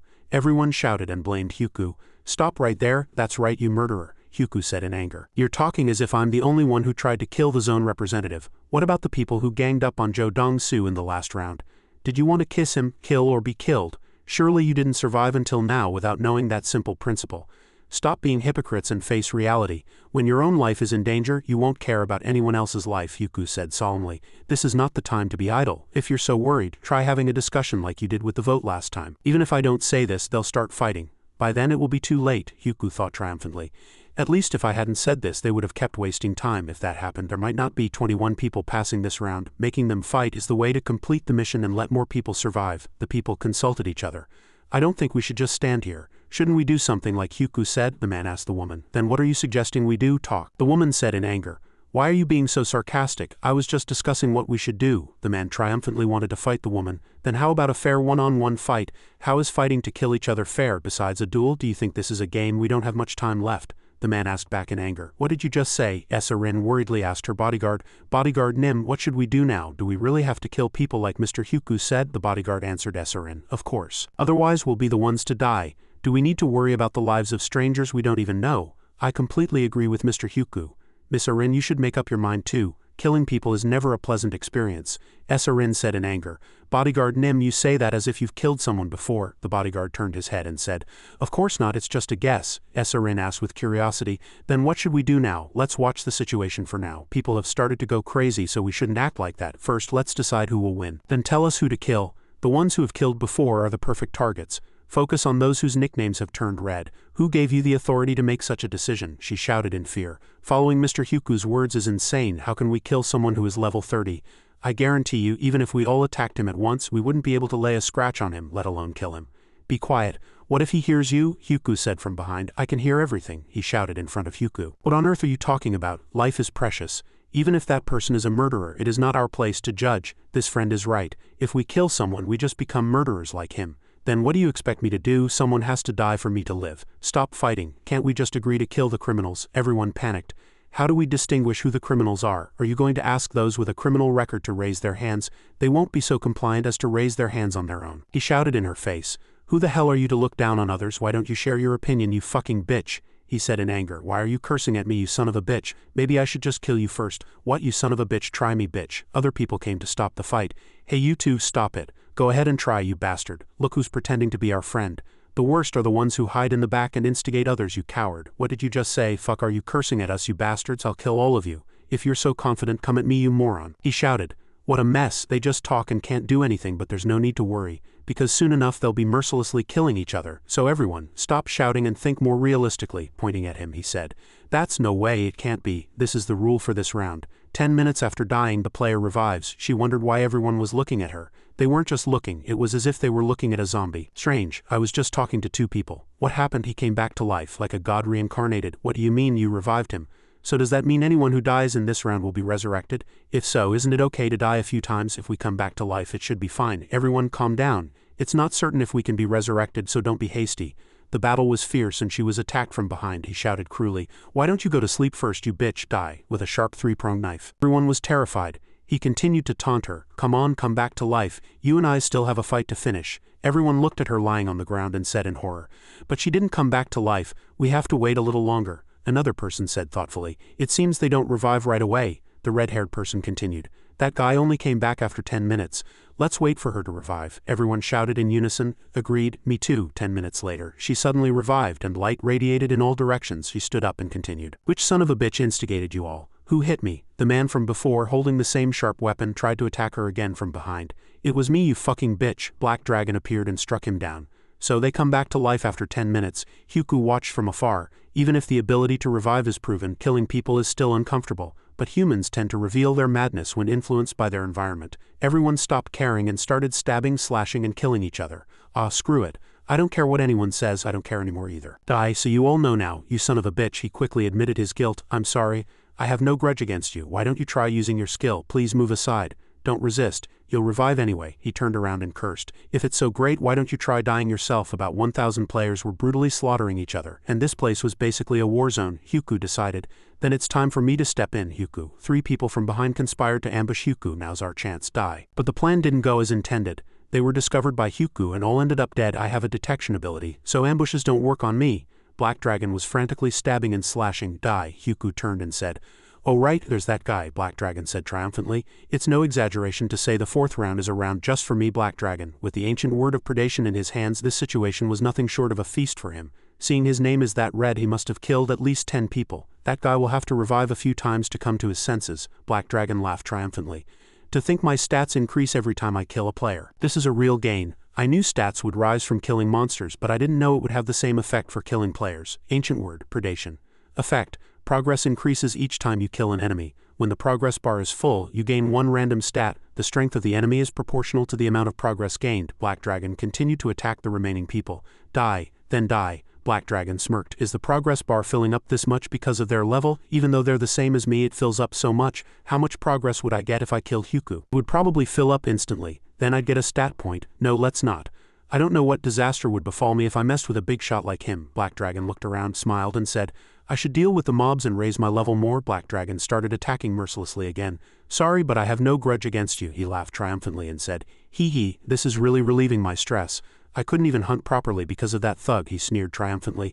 This round is really made for me, he kept whispering. Other guys gain nothing from killing players, but my stats rise and I can get stronger. He had an interested expression. Besides, since my prey keeps reviving, it's an endless farm for me to get stronger. What better opportunity could there be? Black Dragon started to wonder how many people he had killed. How many did I kill? To get first place, I have to kill as many as possible. Now should I go over there? Black Dragon had a surprised expression when he saw Hyuku coming.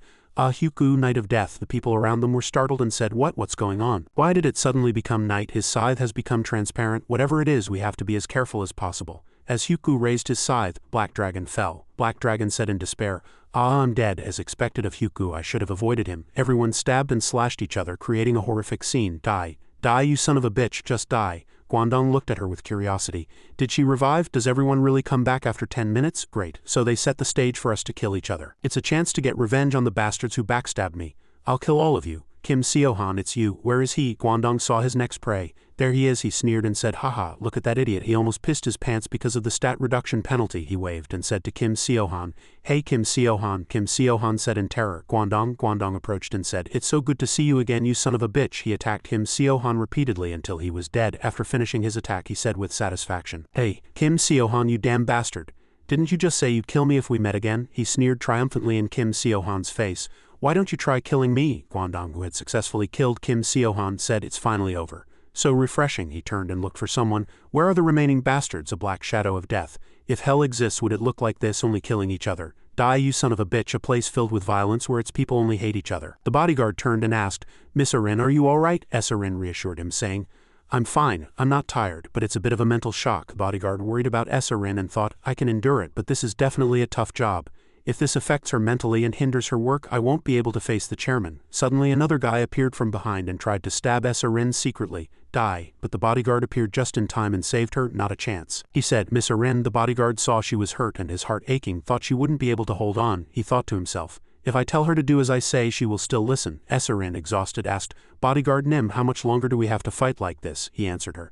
At least 1 more hour remains. Arin, extremely exhausted, said, I can't watch them die anymore. I don't know how people can kill each other like this. The bodyguard looked at her tired state and thought, too weak, too fragile. It seems she grew up too sheltered. The bodyguard said gently and kindly, if you're tired, please rest. Haven't you killed about 50 people? She said, exhausted. I think so. He looked into the distance and said to SSS-Rank, "That should be enough to get you into the rankings. I'll take care of the rest." She quickly thanked him. "Thank you so much," the bodyguard said triumphantly. "I should be the one thanking you. Now I don't have to bring them to where you are to kill them. I can focus on my own score." 10 minutes remaining until the end of the round. Hyuku was lost in thought because the time was relatively short. About 10 minutes left, so the fourth round was always like this, but it can't beat the reward for being first in all zones. He threw himself into the fight to continue. To get to the 20th round I have to get stronger by any means necessary. He started to worry about the final round. I don't know how strong the final boss will be, so I have to get as strong as possible. He found his prey and charged, even though they screamed miserably. Hyuku, watching the one who revived 10 minutes after death. "I'm alive." Hyuku looked at the ones who had just revived and said triumphantly, "I don't need to kill those I've already killed." The ranking for the fourth round isn't just about killing as many people as possible. You have to kill as many different people as possible, because even if you kill the same person twice it only counts as one. That means I can't kill that guy over there. He's been killing only his friend since a while ago. Those guys will have a hard time surviving this round, he said triumphantly to his victims. "Hey, hurry up and revive. If you die as soon as you revive like that, you won't have a chance to get points." 1 minute remaining until the end of the round. Only 1 minute left. There's not much time, so I have to get the highest score possible. Everyone started to rush to get a high score before the round ended. "I killed that one. I killed that one too. I don't remember that one. This must be the first time. There's no time, so I have to finish it in one blow." The angel appeared and asked everyone, "Did you have fun killing each other? How could it be fun when we have to kill other people?" The angel looked down at the battle that had just taken place. "Oh, look at that dirty pile of blood. The clean space has become a mess. Anyway, you've completed the mission of killing each other very well. Before we see the results, I'll revive the dead before you." Hyuku sneered at the angel. "She talks as if she's the one reviving them. It's actually the system's ability," he said in anger. "Youngmin, you son of a bitch. Fuck, I'm going to kill you. This son of a bitch is only good at that kind of thing. What are you guys talking about, you sons of bitches? Be quiet." The angel above got angry. "From now on, any human who dares to speak will be turned into a flower. Now it's a bit quiet. Since everyone has revived, shall we see the results?" She flew up gently. "Before that, we should first see what the submission for this round was, right?" Everyone was surprised and asked, "A submission? There's one this time too." The angel heard that and replied, "Of course. Did you think there wouldn't be a submission? Are you a fool?" Fourth round mission. Kill the zone representative within a certain time. Submission complete. Reward, lowest grade monostone draw ticket. Everyone was puzzled as they looked at the notification screen. Killing the zone representative was the submission? The angel's mocking voice echoed, "Yes." "Foolish humans, only one person in this zone completed the submission," the angel emphasized, "and that is Hyuku." "Hyuku," the whispering began. "Come to think of it, he was the one who killed Young Min at the beginning, wasn't he?" Black Dragon thought in anger. "Fuck, so being the zone representative in this round was a good thing. If I had known, I would have killed Wang Young Min." He was furiously angry. I died at the hands of Hyuku. The skill is temporarily gone and my temporary command power is gone too," Hyuku had told him. "I'll help you so you don't become a dangerous target." He said he'd help me not become a target, and then he takes my representative position. "Well then, shall we see the results?" The angel continued. "All right. You were all curious about how the results are calculated, right?" she said with a smile. "The ranking is determined by the number of different people you killed. Even if you kill one person multiple times, it only counts as one. The number of different people? Then it wasn't about killing as many as possible." She sneered triumphantly.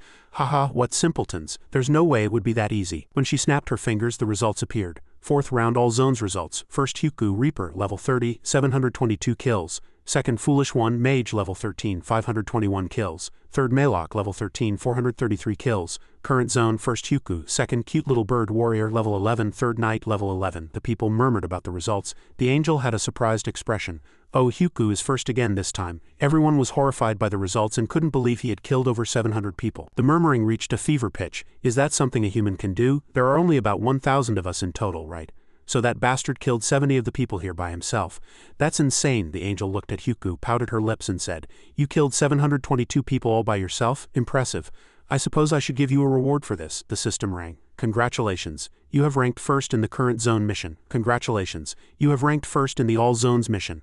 The first in the current zone reward is a rare grade intermediate selection ticket. The first in all zones reward is an intermediate special reward box. An intermediate armor selection ticket. Good, it's about time I changed my armor. You can choose one of the following rare grade items: Shining Copper Armor, Assassin Standard, Robe of Darkness. I'll choose the second one, Assassin Standard Type, Rare Grade Armor Defense 60 Effect, Agility 4, Attack Speed 5, Movement Speed 5, Durability 600,600, Usage Restriction, Adept Rank or higher description, a blood-stained garment worn by an assassin, it sometimes reeks of blood. Next is the special reward. You can choose one of the following special rewards. Please select the desired reward. Stats 50, 5th round, only 5,000 gold. Information about the 5th round. Hyuku continued to harbor ambitions for the 5th round. The 5th round submission reward is tempting, but the difficulty is a bit high. Considering the difficulty, the stat increase will be more helpful to me. As he finished his selection, the angel flew up again and continued. I'm sure you've all checked your ranks. Let me tell you, in our zone, 30 people are tied for 54th place. Anyone ranked lower than that will be eliminated. I will now begin the elimination process. Everyone shouted in unison, horrified. No, a loud scream erupted. Wait a minute, Angel Nim, are we really going to die this time? They desperately pleaded with the angel. I don't want to die, Angel Nim, please help us. Everyone shouted, hoping for salvation. Please give us one more chance, help us. Youngmin smiled triumphantly and said, I'm alive. That was a close call. A desperate scream echoed, please help me. I don't want to die. Hyuku stood in the midst of the purge. He closed his eyes until he heard the sound. The system announced, the 4th round has ended. Total number of survivors in all zones, 90 million. Number of survivors in the current zone, SKS 455 to 521. In a moment your soul will return to your body in the current dimension. The 5th round will begin at midnight on May 3, 2024. See you in the next round. Congratulations on your survival. The next day, and Sang Chu ran into the room in a flurry and said, Mr. Chairman. Malok, who was resting in bed, saw and Sang Chu and asked department head, and brings you here? I don't remember calling for you. And Sang Chu quickly replied, I couldn't get in touch with you, so I came in without permission. I thought something bad might have happened to you. Malok replied nonchalantly. That's not possible. Did you think I'd die in the 4th round? Didn't you see the results? And Sang Chu replied with relief. I saw that you made it into the rankings, but I was still worried. Anyway, the last round was really crazy, wasn't it? Malok clutched his head as if tired and replied, That's why I've been lying in bed since I got back. I'm so mentally exhausted. I really was. 433 people died, Malok said. If you include the ones who died and revived, it's probably more. Even though I'm that strong, what kind of monster is that bastard Hyuku? Is he even human? And Sang Chu replied seriously. Do you think he's an active Special Forces member, Mr. Chairman? Is there anyone in Korea with that kind of skill and nerve? Malok was lost in thought. The more I think about it, the more amazing that guy seems. Whatever his identity is, it would be really reassuring if I could cooperate with him. I'll have to ask that prophet about Hyuku later. And Sang Chu continued. Mr. Chairman, it's also truly amazing that the 4th round went just as that guy, the prophet, said it would. To be honest, I was very suspicious of him until I saw it for myself. Malok nodded and replied, Me too. The mission for the 4th round wasn't to hunt monsters but a player massacre. A massacre. Yes, it was a disaster and the players had to kill each other. We mustn't let our guard down. And Sang Chu asked seriously, What should we do now, Mr. Chairman? Malok didn't understand and Sang Chu's intention and asked back, What do you mean? And Sang Chu replied, It's about the prophet, Yumin. Are you really going to make him a business partner? Malok replied to him without hesitation. Of course. He's a major shareholder with a 31% stake. What right do I have? In reality, the company is practically in Yu Min's hands. And Sang Chu said sadly, Then are you going to switch to a different business sector? As he said, Mr. Chairman. Malok put on his jacket and continued. What's the point of talking about it? If we do that, the company will be able to grow more. That being said, we need to bring him to our side. Don't look down on him or get arrogant just because he's young. Even if you don't like his attitude, you must follow his every word. Only then can we take all the sweet benefits from the honeypot called profit. Do you understand? And Sang Chu nodded and replied, Yes, Mr. Chairman. From now on I will be more careful when interacting with you. Minimum, Malok ordered him. Good, call him right now. What should I say? Malok said triumphantly. Tell him we're having a party tonight to celebrate our survival. And tell him to bring his family if he has one. Should I invite Miss Arin to the party as well? Arin? Malok smiled triumphantly at Sang Chu and said, Wouldn't it be nice to have a celebrity join in on the fun at times like this? Yumin waved his hand and said, Over here. Yuri approached and said, Yumin, you look well. Yumin replied cheerfully. You too, Yuri asked Yumin with curiosity. Are you okay? You suddenly asked me to lunch, Yumin replied nonchalantly. I just thought we should have a meal to celebrate successfully passing the round. Don't worry, I'll pay, Yuri joked and said. Then I should make good use of my rich friend, if you're okay with it, that is. Yuri sat in the car, looked at Yumin and said with a smile, Thank you, Mr. Prophet. Thanks to you I was able to prepare for the 4th round. Yumin said with a smile. You didn't think I was lying, Yuri said with complete trust. But you would never do that. What would you gain from deceiving me? Thank you for trusting me. Thank me, I should be the one thanking you. If you hadn't told me I needed at least 30 people, I'd be dead by now. Thank you. Yumin thought to himself as he drove. Actually, she has no reason to thank me. Even if I hadn't told her, she would have survived and been protected. She's quite talented. Above all, she's not a flower protected in a greenhouse. She's more like a weed that grows outside. To break the awkward atmosphere between them, Yumin suggested a meal to Yuri. Let's eat. Yeah, thanks. I'll enjoy the meal, Yumin said with a smile. How many times has she said thank you already? Yuri thought to herself. Killing people, do I have to do this? I'm here because I made a prophecy, but to be eating so peacefully like this, really. Yumin saw that Yuri wasn't picking up her food and asked, Yuri, why aren't you eating? You must be feeling guilty, Yuri said tiredly. I'm not feeling well, Yumin said comfortingly. Is it because you killed someone? Don't think too much about it and don't blame yourself. You had to survive, Yuri replied weakly. That's true, but, Yumin continued, trying to make Yuri understand. And it's not just you, me and the other players couldn't avoid it. Yuri sighed, looked down at the table and said. Even so, I killed a lot, Yumin shouted in frustration. So what, are you just going to let the terrible things in the future happen? If I don't rise up, what will happen to my family here? We have families waiting for us. Yuri thought of her own family and said, my family, they'll be sad if I don't stay strong. Yuri smiled brightly and said, you're right, I forgot about my family. I didn't realize they were the reason I was able to endure for so long. Thank you for helping me. You minimum, he replied to her, understanding. Yumin waved his hand and said, it's nothing, eat this delicious food and cheer up. Yuri nodded and agreed. Okay. As Yuri picked up her food, she said to Yumin, this is really delicious. I feel like all my fatigue is melting away. Yumin heard that and said with a smile, I'm glad to hear you say that. When they went outside, Yuri thanked Yumin once again. Thanks for the treat, Yumin said while drinking his tea. This is the first time you've called me by my name without my surname, Yuri replied right away. Really, if you're okay with it, can I call you that from now on? Of course. After reassuring Yuri, Yumin felt much more at ease. She seems to be feeling better. Should I talk about the main topic now or not? Yumin said. The reason I called you today was to share information about the 5th round, Yuri asked in surprise. Did you predict the future? Yes, the 5th round will be the most difficult round so far, and the zones will be integrated, Yuri asked with curiosity. Zone integration? Does that basically mean the zones that were divided will be combined into one? Yuri said in surprise. Then you and I could meet. Yumin calmly drank his tea and said, yes, but not in the 5th round. After finishing his sentence, Yumin thought to himself, actually we will meet in the 5th round, but if I tell her I'm in the same zone, she'll want to meet me.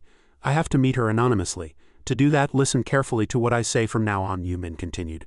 As I said, the 5th round will be more difficult. You might not be able to pass it, but there is one way, Yuri asked with curiosity. What is it? Yumin said seriously. Find Hyuku and ask him for help. Yuri's eyes widened as she asked, what Hyuku? Is the Hyuku you're talking about that person, the one who's first in all zones? Yumin replied, that's him. So you're telling me to ask Hyuku for help in the 5th round? Yumin continued to reply, it's more like I'm telling you to cooperate with him, right? The person who's first in all zones, Yuri worried. But Hyuku is level 30, would he want to cooperate with me? You have your buff, right? Hyuku will probably need you too. Then a symbiotic relationship will be formed between you two. It would be great if you could safely pass this round with his help, Yuri said worriedly to Yumin. To be honest, I'm still worried. I don't know if Hyuku will take me along just for my one little buff. Yumin thought to himself, it's not just a little buff. Your skill is amazing, Yumin reassured Yuri. Don't worry, Hyuku will want to cooperate with you.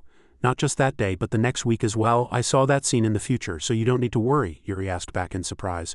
Really? Thank you for telling me such important information, Yumin answered honestly. We're friends, this is what I should do. Can I have your hand? I want to give you something in return. Yumin happily received the gift. Thank you, Yuri, Yumin thought.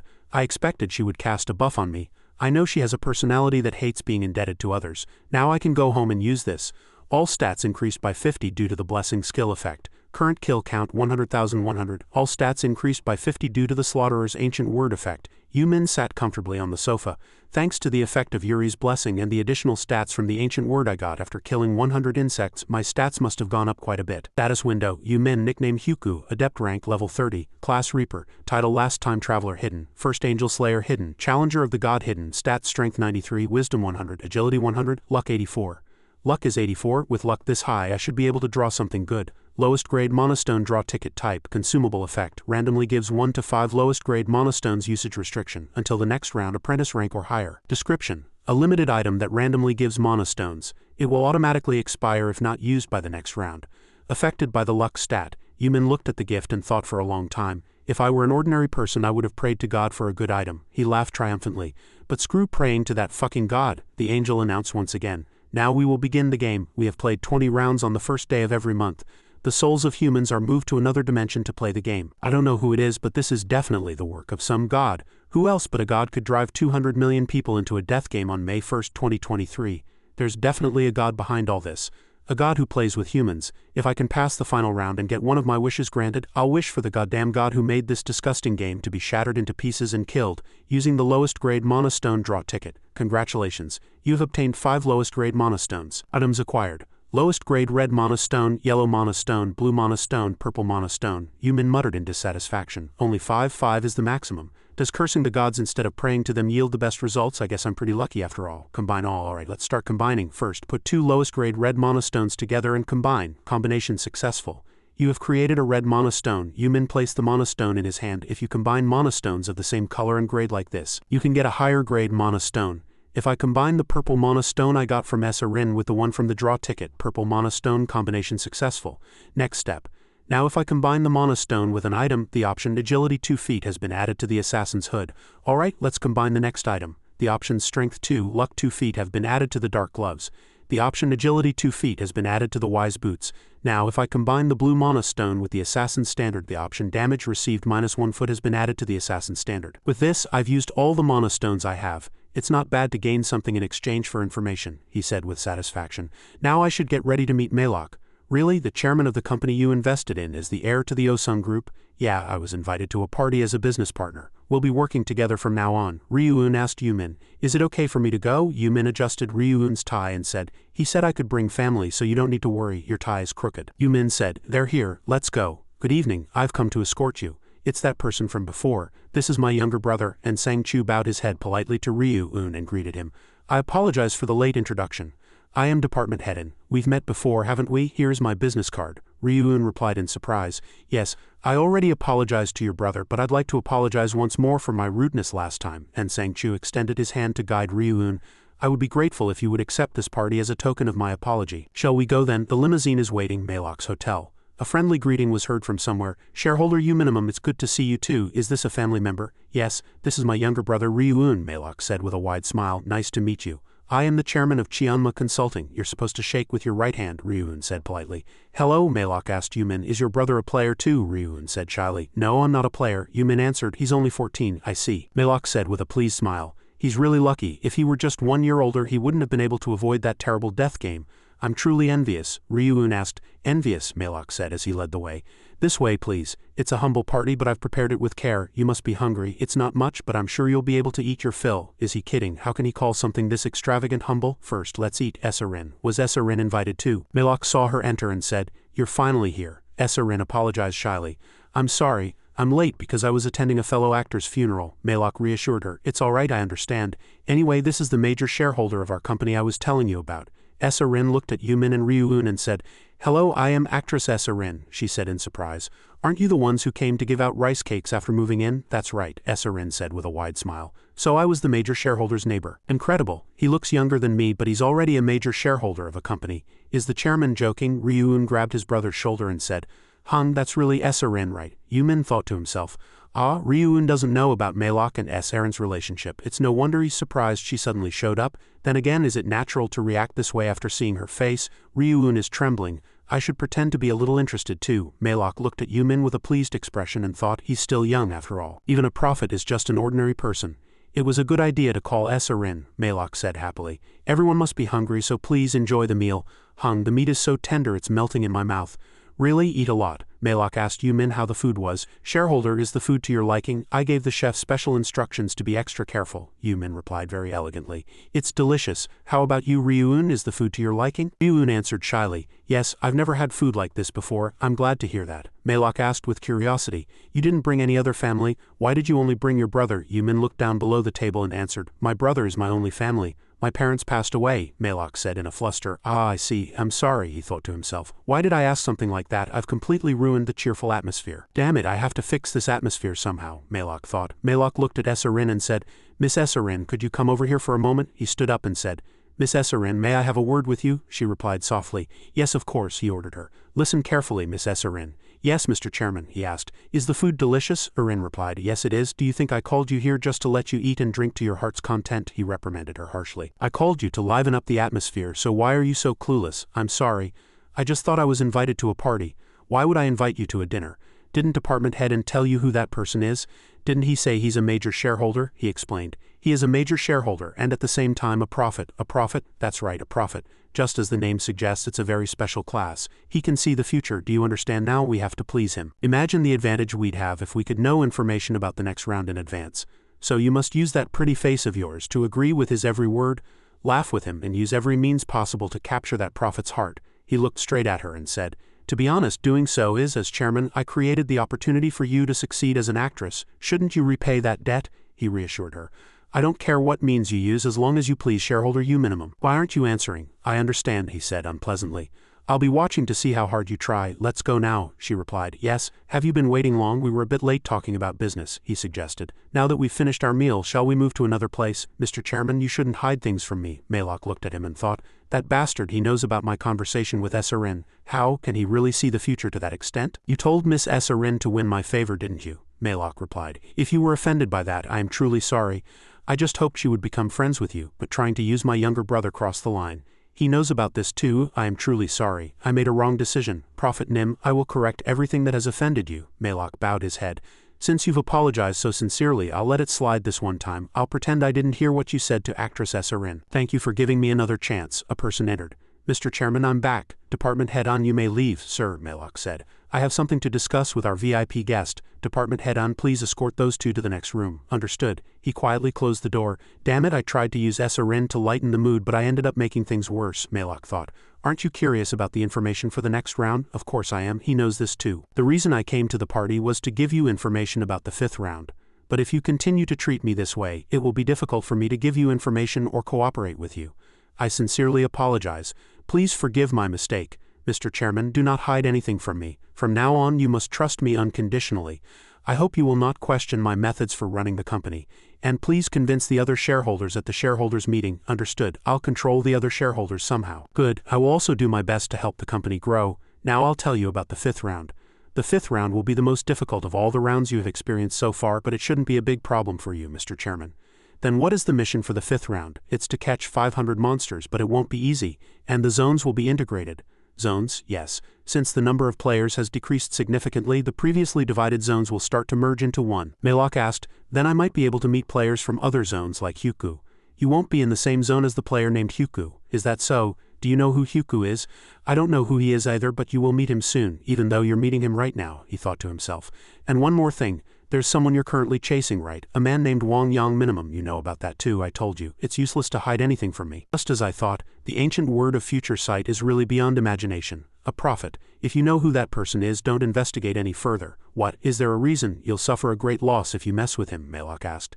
Can you tell me the specific reason? That's all I can say. Malok was lost in thought. The prophet thought to himself, the truth is I'm only keeping that guy alive because he's still useful. I understand. I'll stop the investigation into Wang Yang Minimum, then let's start the party again. Let's not drink this time. For a cheerful atmosphere, you mean? I'll call the others back. Good. I should at least try to lift my spirits tonight, Malok thought to himself. Outside the rain poured down and an injured man ran into an alley. He screamed and stopped short and looked around. A sound of urgent footsteps was heard and he screamed, "Arg!" A knife was lodged in his thigh. As his leg was cut off, he fell over. Shut up, that is if you don't want your tongue cut out, the old man said in fear. Why are you doing this to me? What did I do wrong, you child molester? Still playing innocent. You really don't know? Wait, that was a long time ago. Why are you attacking me now? I've paid for my crimes and I'm a free man now. I'm just an old man. He raised the knife again and attacked him. If you don't want to die a slow, painful death, don't say another word and shut your mouth. If a witness appears because of you, there will just be another corpse, the old man screamed. That's more like it. You may be old, but your ears still work. Scum like you are a plague just by being alive, aren't you? A knife flashed, piercing the old man's body and a powerful force spread out. What is this? The old man screamed. The power seemed to swallow him, and his hands trembled. He stood tall. If I didn't need to replenish my dark mana, I would have killed scum like that instantly. It can't be helped. To use the dark aura, I need dark mana. And to replenish dark mana, I have to take the lives of others. It's fine for you to die now, and killing people gives me more dark mana than killing monsters. For someone like me who enjoys killing criminals in the first place, isn't Dark Knight the perfect class? Cleaning up trash like this helps relieve stress too. Predation. He stood still. Just as I thought, I can't consume the corpse. The dark aura only absorbs the life force of living targets. When a light shone from the trash can behind him, he spun around. It's just a cat. Ha, there's no way there's a witness. I dragged him into a dead-end alley to avoid being seen. Besides, it's just before dawn, so there's no way anyone is around. Prophet Yumin, he could see a scene like this through his ancient word that sees the future. That means he approached me knowing I was a serial killer. He sneered and said, interesting, department head, come and take care of the trash. 2 weeks later at the party with Malok. With nothing particular to do, I had been cooped up at home constantly thinking about the future, so I needed a break like this. But today the rest period is over. It's time to move. Now shall I go and get one of the 5 ancient words that can be found in the real world, the ancient word of replication. News poured in that 1.8 billion people were dragged into another world, and in just 3 months the number had dwindled to 90 million. The economy was in crisis due to the loss of the younger generation. Schools across the country closed down, endless pain. Parents and siblings all over the world were plunged into grief. Reading the news, he said, it's only the 4th round and so many have already died. What a bunch of useless bastards. It's a total mess. Those guys would have done the same if they were players. What's wrong with wanting to do what you want before you die? Damn old geezers. He stood up holding an axe. That's why you shouldn't have always tried to keep us in a box. Don't do this, don't do that. It's all because of restrictions and regulations. As he slammed the axe down hard, the ground cracked. That's why we've all exploded now. Well, it doesn't matter anymore. No one can stop me now. After all, I'm a player, so I'm superior to all of them. He laughed wickedly. Now who should I kill next? He looked at his hands and thought to himself. I just killed someone in the real world but I don't feel a thing. Is it because I went through hell in the 4th round? He looked at the group he had dealt with. But only 1 point per person, isn't that too stingy? Is it because they're civilians? The 4th round was really the best. It was so much better than killing monsters. I want to kill players, not civilians. Because I can get more points if I kill players. Oh, is there an online player community forum? He looked at his phone. 55 minutes ago, people opposing the government in the lawless city created an online community 2 hours ago. Can I join the forum to meet and kill other players?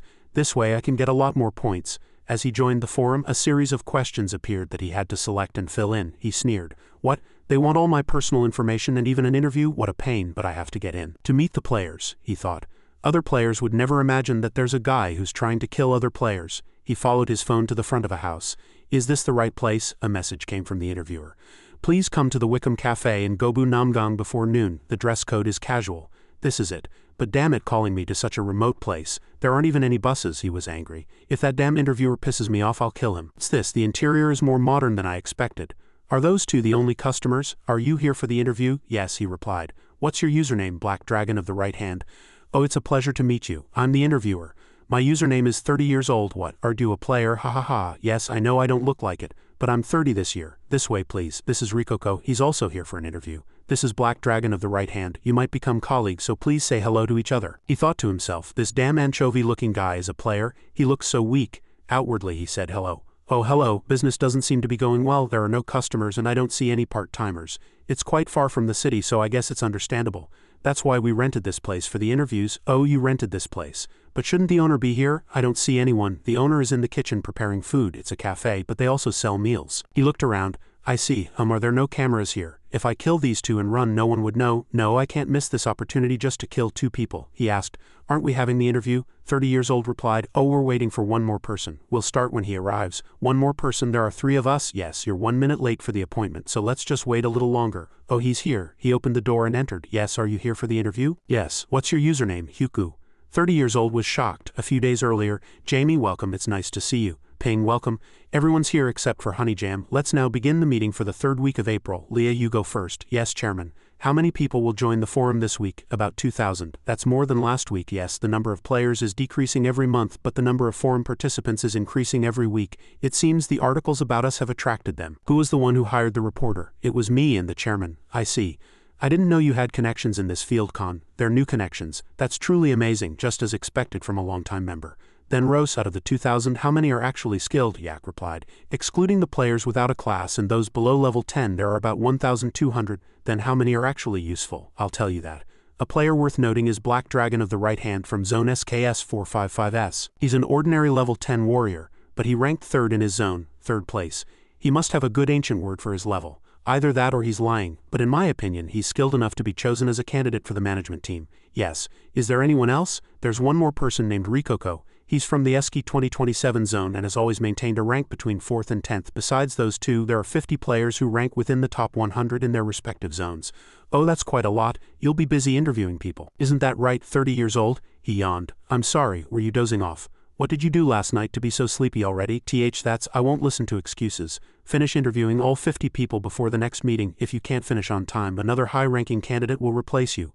30 years old bowed his head. Yes, I understand. Leave it to me. Anyway, Yak, has Hyuku contacted you? I would have reported it immediately if he had, he replied. I suppose so. I'll give him a management position as soon as he joins. It's a real shame. Jamie, can you ask that reporter to write a few more articles? I think we need a better publicity strategy to draw Hyuku in. Of course, as long as there's money, the leader said. Don't worry about that. I will reward you for your dedication. Yak blew him a heart. Hee, thank you, Chairman. Then let's move on to the next topic. Wait, hold on. Chairman, someone has requested to join the forum, he asked. Who is it? It's Heiu Hyuku. Everyone was shocked. The scene returned to the cafe. 30 years old extended his hand. It's a pleasure to meet you. Did you have any trouble getting here? Yes, I did. 30 years old gave an awkward laugh. I'm sorry, this was the best place to protect our privacy. Anyway, you're really handsome. You must be popular with the ladies. Now this way. Have a seat. These 2 are here for an interview just like you. The fat man scowled. Rikoko bowed his head. Oh, hello, I am Hyuku. I am Rikoko, he thought to himself. That damn bastard, he's an interesting one, the fat guy thought. That's Hyuku, the guy who killed me 5 times. I want to ask if we've met in the real world. Why does he like killing me so much? And you, Black Dragon of the right hand, aren't you going to introduce yourself? Hello. I'm Black Dragon of the right hand. Hyuku said nothing. Black Dragon thought. What, he's not even responding? I thought he'd recognize me if I said my player name. Don't tell me he doesn't remember my name. After killing me 5 times, was I that cocky? I'm impersonating someone too, but this guy is a real scammer. This guy's player name is Crew Bing Bong. He's a professional scammer who uses all sorts of methods to make money. It's not a big problem now, but he'll become famous later after getting the replication ancient word. No, to be precise, he'll become infamous. He'll use the replication ancient word to commit all sorts of crimes. This is the bitter reality, that even criminals can gain power in that other world. But I'm glad I met this guy as planned. I have to use him to get the replication ancient word, Rikoko thought. Everyone has finished their introductions, right? Then let's start with the personal information check. Let's start with you, Rikoko, 30 years old, said. Yes, my name is Kim Sung-won, I'm 20 years old. I graduated from high school, so I'm currently unemployed. It says here you're a level 13 assassin, is that correct? Yes. And you ranked 4th in your zone? Yes, that's right, it's all a lie. Except for the player name, of course. The name Rikoko actually exists. In other words, I'm also impersonating someone else. But I have no choice if I want to meet the conditions for obtaining the replication ancient word. The replication ancient word is given to the one who commits murder while impersonating another person in the place where it is hidden. In the past, this damn bastard impersonated me and committed murder to get the replication ancient word, he said. Understood. Next, Black Dragon of the right hand. My name is Shim Hung Taek. I'm 16 years old and currently in high school. Oh, you're the youngest one here. He thought to himself, this fat-ass pig is a high school student. That's fucking disgusting. If he knew that Shim Hung Taek killed his own classmate, would he still be able to look down on him like that? That's not something an ordinary high school student can do. You're a level 10 warrior and you were formerly ranked 3rd in your zone, correct? Yes. Why do you think I'm lying? It's just part of the procedure. I apologize if I offended you. Next, it's your turn. Mr. Hyuku. My name is Kim In Hong. I'm 28 years old and work as a fund manager. I've never lost the first place spot in my zone, and I'm currently level 30. You must know that my class is Reaper, right? Is there anything else you need to check? No, thank you. A fund manager, my ass. A scammer manager is more like it. Later on, he's going to use this name Hyuku to go around borrowing money from other players, Kim Sung-won thought to himself. This concludes the identity verification. Now let's begin the interview. Please tell me why you want to join the PCW. You go first, Mr. Coco. Oh me, the world is too dangerous right now. I'm scared to go out alone and there are other things too. I thought it would be better to be with other players. I see. Next, Black Dragon of the right hand. He thought to himself. I can't just say I came here to kill other players. It's similar to what Rikoko said. I can't go to school either and I'm worried about the next round. 30 years old turned his head and asked, is that so? Then what about you, Mr. Hyuku? I just joined because I saw there was a forum. I got curious. Is that so? It doesn't matter what he says, he'll pass anyway. He's Hyuku after all, Rikoko thought. Understood, your answers are all fine. Now for the final part of the interview, murder. To pass this final part of the interview, you must kill another person, Rikoko stammered. Murder, but why? You don't understand. Alright, I'll make you understand. You've seen the articles, right? The government has started to crack down on us players and has turned its back on us. They're afraid of us because we're stronger than them, but we players will soon rule the world, and that world will become a reality much sooner if we all cooperate.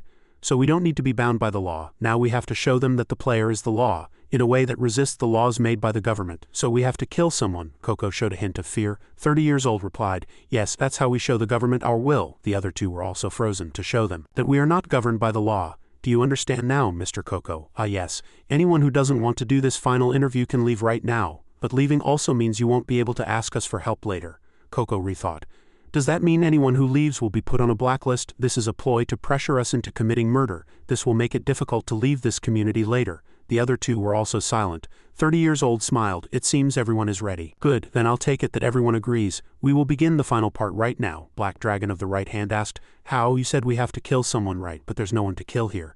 You don't need to worry about that. I've prepared everything. Outside, the rain poured down. 30 years old stood up. Now let's go. Yes. Oh, are you leaving? You can stay if you want. You rented the whole place anyway, the owner said as he came out. No, we're a bit busy. By the way, is there a restroom here? The owner replied. It's in the corner over there. Thank you. In the meantime, could I ask you a favor? What is it? Could you pull my car out of the parking lot? I'm busy right now, of course. I'll bring it right over. The woman went outside and opened the car door. A hand reached out from behind and choked the woman. Don't worry, she screamed in despair, but she couldn't resist any longer. 30 years old smiled wickedly. A piece of cake. Everyone was horrified. What did you just do? Why that woman? What are you dawdling for? Get in the car. The woman was loaded into the car. That person is the cafe owner? The car drove down the road and stopped. We're here. This is where the final stage of the interview will take place. They went inside. Let's begin. Who's going to kill that woman? Hyuku, you do it. All right, just as expected of you. Yeah, wait. What is it? Rikoko, can I do it? You want to do it? Interesting, you seem pretty shy, so I wasn't expecting this. Well, I don't mind. Hyuku, is it okay to let him do it? He stepped forward. Do it properly. I'm the one who helped you. Hyuku said to Rikoko, thank you. I'll make good use of the replication ancient word. What ancient word? What are you talking about? As Rikoko grabbed his head, Hyuku's head separated from his body. Rikoko stood still. 30 years old was shocked. What was that? What the hell did you just do? You dare kill Hyuku? He was horrified. Are you crazy? Hey, you're too loud, mister. 30 years old thought to himself. Damn it, those eyes look like he's staring at prey. Something seems to have changed, but what the hell happened? You have committed murder while impersonating another person, satisfying the hidden condition. You have discovered the hidden replication ancient word at this location. The acquired ancient word will be automatically engraved on the player's body. I did it. I finally got the impersonation reward. Ririkoko, say something. Why did you kill Hyuku? 30 years old asked. Why? Because he was a despicable bastard who tried to impersonate me. Impersonate? You were supposed to kill that woman, so why did you kill Hyuku? Answer me. Because he's trash and you're trash too. Rikoko bent down and picked up a bag. He put a plastic bag over the owner's head. What? Say that again. What did you just say? 30 years old said, emitting his power. Rikoko didn't back down either. Power flashed. I said you're trash. What are you going to do about it? Was I wrong? That scythe. What? Don't tell me that's Hyuku's main weapon? I've never seen a player who uses a scythe that big. No wait, 30 years old thought. A player who uses a giant scythe because he was a despicable bastard who tried to impersonate me. Impersonate? Wait. Now do you know who Hyuku is? Why, you're Hyuku. Sorry to have deceived you. It was true. This person isn't the Rikoko I knew. He's the real Hyuku. He trembled and then fell to his knees. Sir Hyuku, I'm so sorry. Your acting was so good I couldn't recognize you. Please spare my life. He slashed his neck. 30 years old's head flew off and landed at the fat man's feet. The severed head touched the tip of his shoe. He was terrified. This person is the real Hyuku. He's on a different level. I couldn't even properly see the motion of his scythe swing, Black Dragon thought. Now it's just me and him. Am I next? If you have any last words, say them now. I won't say anything useless. Please just spare my life. There was one thing I really wanted to ask you if I ever met you. You must be curious why I killed you 5 times in the 4th round, right? Yes. The reason is simple. I wanted to keep you in check. Keep me in check? Why me? Because out of all the guys I met back then, you looked the most skilled. Competitors must be eliminated. Is there anything else? You can close your eyes in peace now. Can I ask one last thing? What is it? Why are you trying to kill me? Because you're trash. Me? What did I do? Didn't you come here to kill this woman? But I haven't done anything yet. You've just been a bystander until now. Black Dragon froze and couldn't say a word. Fine. Unlike the others, your only sin is being a bystander. So I'll give you a chance to live. Black Dragon was overjoyed. Really? But you'll have to hand over everything you have. What? This guy has quite a lot of useful stuff. Black Dragon took everything out. If I sell all the items he bought from the shop, I should be able to make about 2,000 gold. Hyuku thought to himself. I've even given you the axe and equipment I was using, Black Dragon said. This is everything I own. There's nothing else. What did I say? You're not taking any more? I don't need them. You can use them, yes. Besides, they're items that can't be resold to the shop anyway. Then you'll spare me as you promised, right? Of course I'll let you live. A man doesn't go back on his word. Thank you so much. He kept bowing his head. Stop it, it's embarrassing. From now on, live properly. You can clean up if you want. Right, I'll take this woman, Hyuku said. I'll help, not needed. How can I trust you? Get lost. Hyuku left with the owner. Phew, I'm alive. He breathed a sigh of relief. Yeah, I thought I was going to die just like that, but he spared me. I lost a few valuable items, but nothing is more precious than life. The problem is, what is this empty feeling? Did I really do something wrong? That bastard took my items just because I was a bystander. It's so unfair in that moment. That guy is completely defenseless right now. What should I do? If I kill a high-ranking guy like Hyuku, my stats will increase several-fold. Yes, this is a golden opportunity that won't come again. If I miss this chance, I'll regret it for the rest of my life. He used his power. Don't mind me, don't pay any attention to me, he repeated inwardly as Black Dragon got closer. At that moment, he raised his axe. Die, you son of a bitch. The powerful force, the 2 people fell. Black Dragon smiled. I killed Hyuku. This easily? Ha. For real? Hyuku died at the hands of someone like me. You son of a bitch, you shouldn't have shown me your back. What good is your high rank, you fucking idiot? I'll gladly take your stats, stupid fool. Hey, he suddenly froze. Why isn't the stat increase notification popping up? Usually the voice message comes right away. What the hell is going on? Hyuku appeared from behind. What do you think? Black Dragon turned around in surprise. What are you so scared of? Did you see a ghost? Hyuku asked. He thought to himself. What? I'm sure I just killed him. Does he have a resurrection skill? Hyuku walked out. Black Dragon glanced over and saw not a single drop of blood on him. The one you killed was my clone. A clone? With the power of the replication ancient word, I can create a clone that looks exactly like me. It can't fight, but you were completely fooled. Even if it can't fight, it seems pretty useful. It was a very good experiment. You bastard, you tricked me. Black Dragon was furious. Why are you acting like the victim now? I'm the real victim. I almost died at your hands. You're the victim. You're the one who threatened me first. Whatever. Hyuku slashed him. Black Dragon thought. So that's why my body won't move. Talking to you is a waste of time. Remove traces. Once the life force drains away, no one will be able to tell this was a murder scene, except for one person, of course. Hey, Hyuku called out to the owner. You can get up now. How long are you going to pretend to be unconscious? You can't fool a player. I can hear your thoughts. She sat up. Sorry. Can I take this off? She grabbed the plastic bag on her head. No, keep it on until I leave. Yes. I'm going to ask a few questions, so I need your cooperation, okay? Yes. How many customers were there? Do you remember all their faces? There were 4. One was in his mid-40s. I remember his face because we talked, but the others. She's telling the truth, Hyuku thought. Alright, that's all. Am I safe now? Is everything over? Yeah, you can go home now. Don't report this to the police. It'll only backfire, understood? You can take off the bag in 1 minute. Okay, 1, 2, 3, 5, 59, 60. She ripped the plastic bag. She looked around. What happened? There's nothing here. It wasn't a dream, was it? The sun was setting. Hyuku entered. I'm home. Welcome home, Hung. Isn't that my jacket? Where have you been? I just stepped out for a bit. I'm tired, so tired. Where did you go? Did you have dinner? No, not yet. Should we order something? Asked. Yeah, order whatever you want. It's clean, but I can't give it back. Hyuku looked at the jacket. Was surprised to see his brother throw the jacket in the trash. Hung, what are you doing? Why are you throwing that away? It's old. I'll buy you a new one. You've worn it for too long, but it's better if I buy it for you, right? No, it's fine. School is closed, so I have nowhere to go anyway.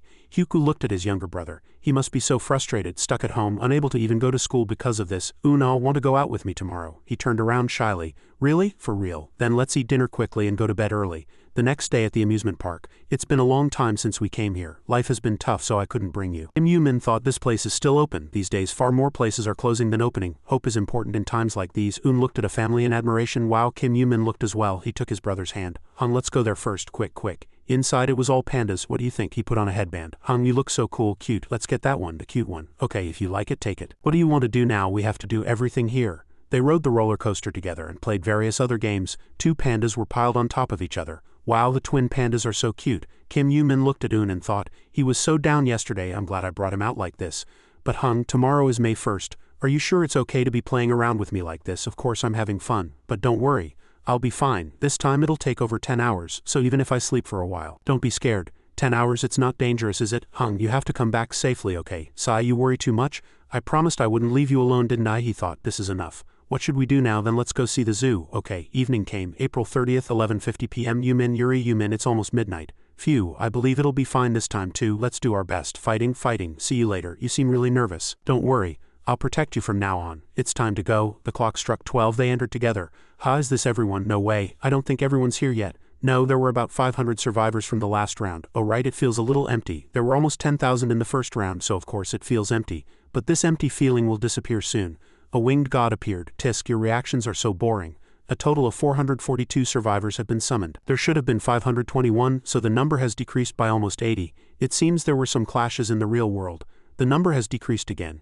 It's like this every time. Well, it doesn't matter. What you do in the real world is none of my business. But if the number is too small, we can't have a proper game. So I've prepared something for all of you. Zone integration. A man asked, could you explain that in more detail? You still don't get it? You're just making more work for me. It's exactly as it sounds, zone integration. I don't know if you're aware, but there are hundreds of zones in your country, 875 to be exact. What? 875? There are that many in our country?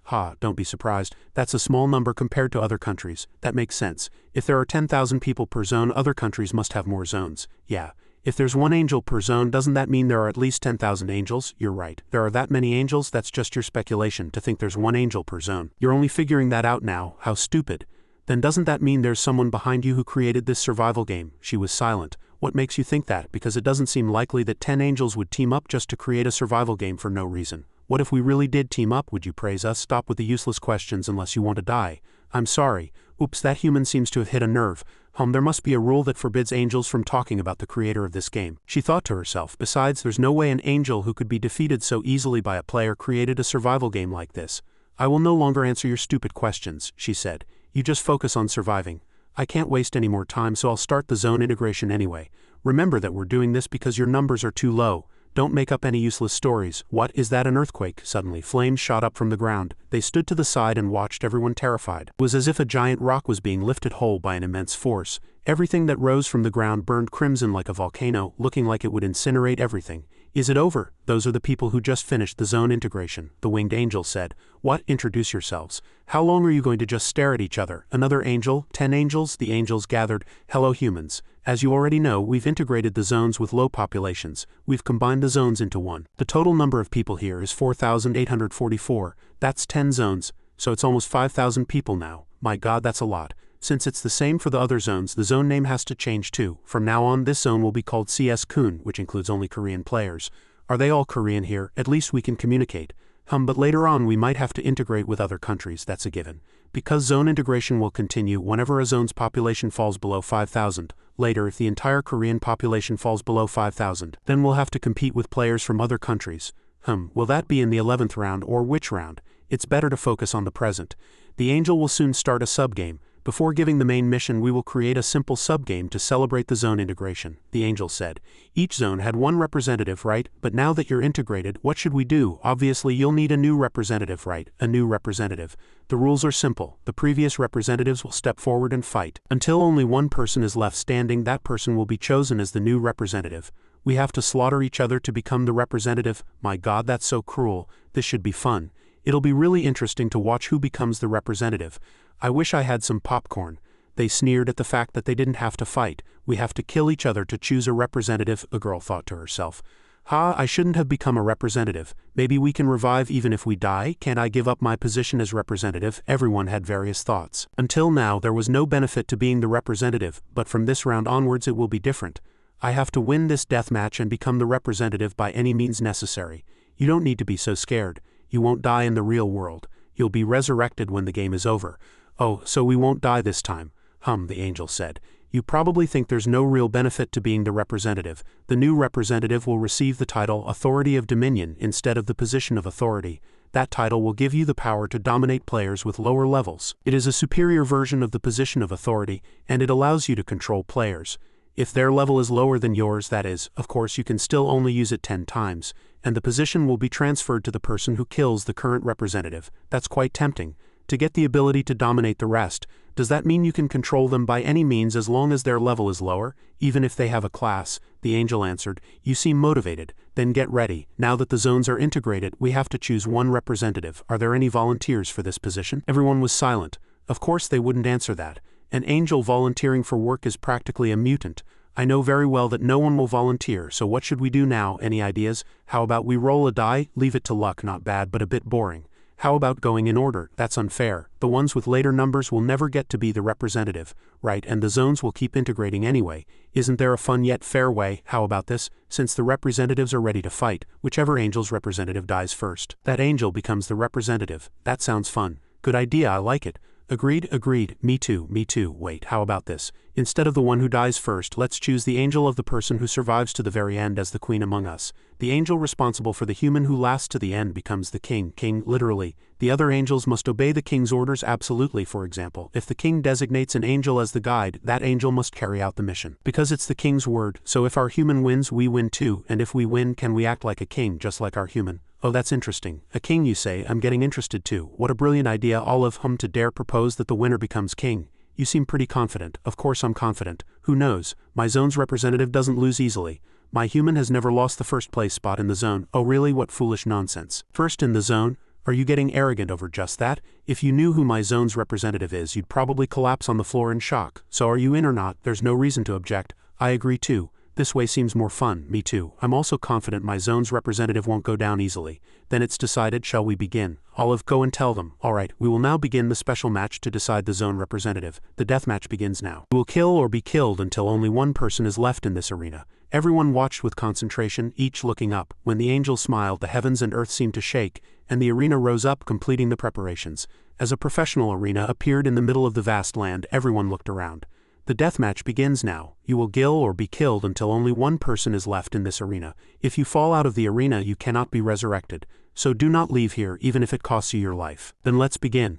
Everyone began to draw out their power and each finished their preparations. One person thought to himself, so if I just kill the 9 guys here, I become the king? Seeing as no one is making the first move, everyone must be cautious. That's understandable. If they're all zone representatives, they should at least be somewhat skilled. Still, there's no way anyone here is stronger than me, he was confident.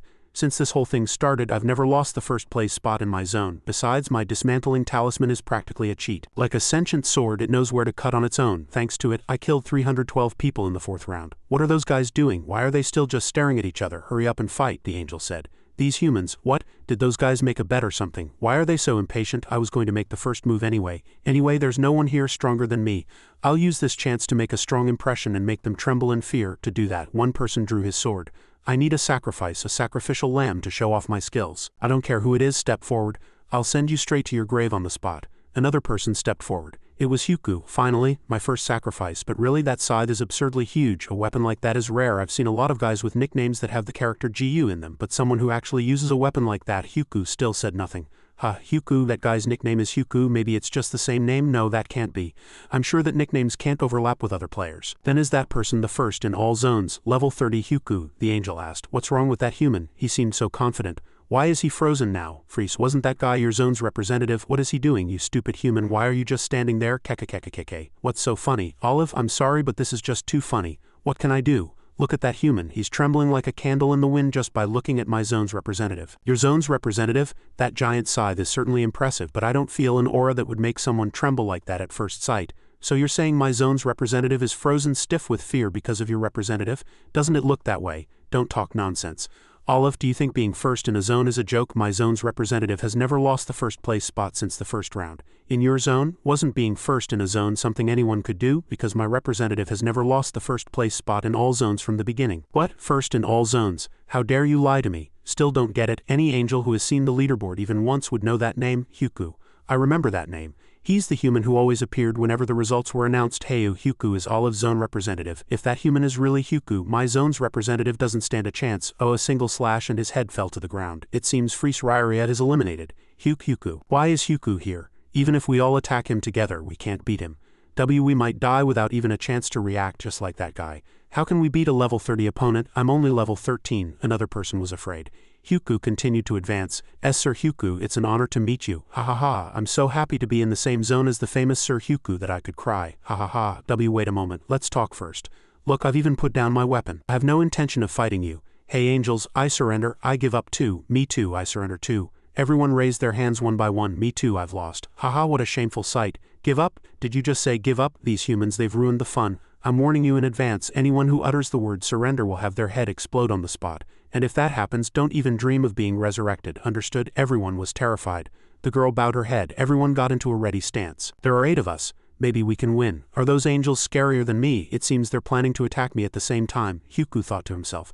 But no matter how hard they try, a group of ants is still just a group of ants. Is that bastard laughing at us? Is he confident just because his level is high? We're all well-known powerhouses in our own zones. Get him. They charged at the same time. Huku moved in a flash, his gaze was like a bullet. Everyone was attacked and each stood there blankly. With a single attack many fell. All of their heads were severed. The angels were frozen. I didn't think it would end so easily. Is this it? What? Huku won? Then as the angel in charge of Huku, does that mean Olive gets to be treated like a king during this integration period? You knew this would happen. Of course I knew. This damn bitch tricked us. She made that suggestion because she knew she would win. Why are you talking as if it's so obvious? What? I obviously proposed the game because it was advantageous to me. Why do you think I made such a proposal in the first place? Besides, it's not like I forced you to accept it.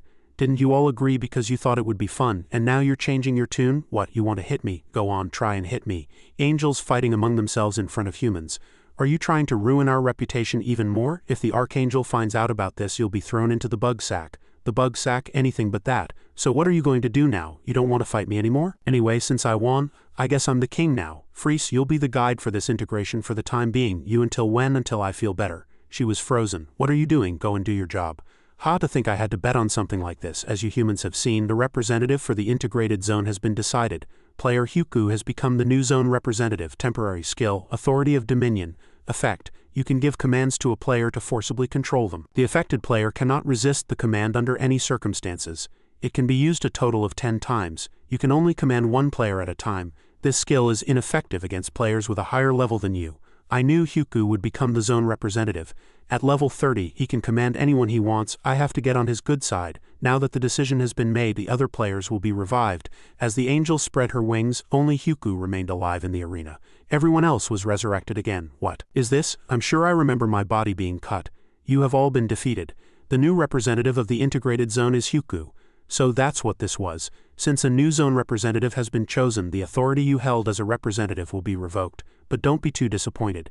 You'll always have a chance to reclaim the position. Well, the bonus game is over, and now I will guide you to the official mission. Everyone looked at the notification window. The main mission for the 5th round is to defeat 300 orcs within 10 hours. The sub-mission is to collect 4 stones of balance with a reward for success. What? Kill 300 orcs? And why is the number of mission completions so low? Only a quarter again. Why so many complaints? Are you complaining that the final number is too small? Should I lower it for you? Everyone turned their heads from side to side. So far you have only experienced easy rounds. So this time I've prepared a more difficult mission by lowering the number of completions. Don't be too discouraged. Killing 300 orcs is a difficult mission. Weren't orcs just low-level monsters? We'll know how difficult it is when you face it directly.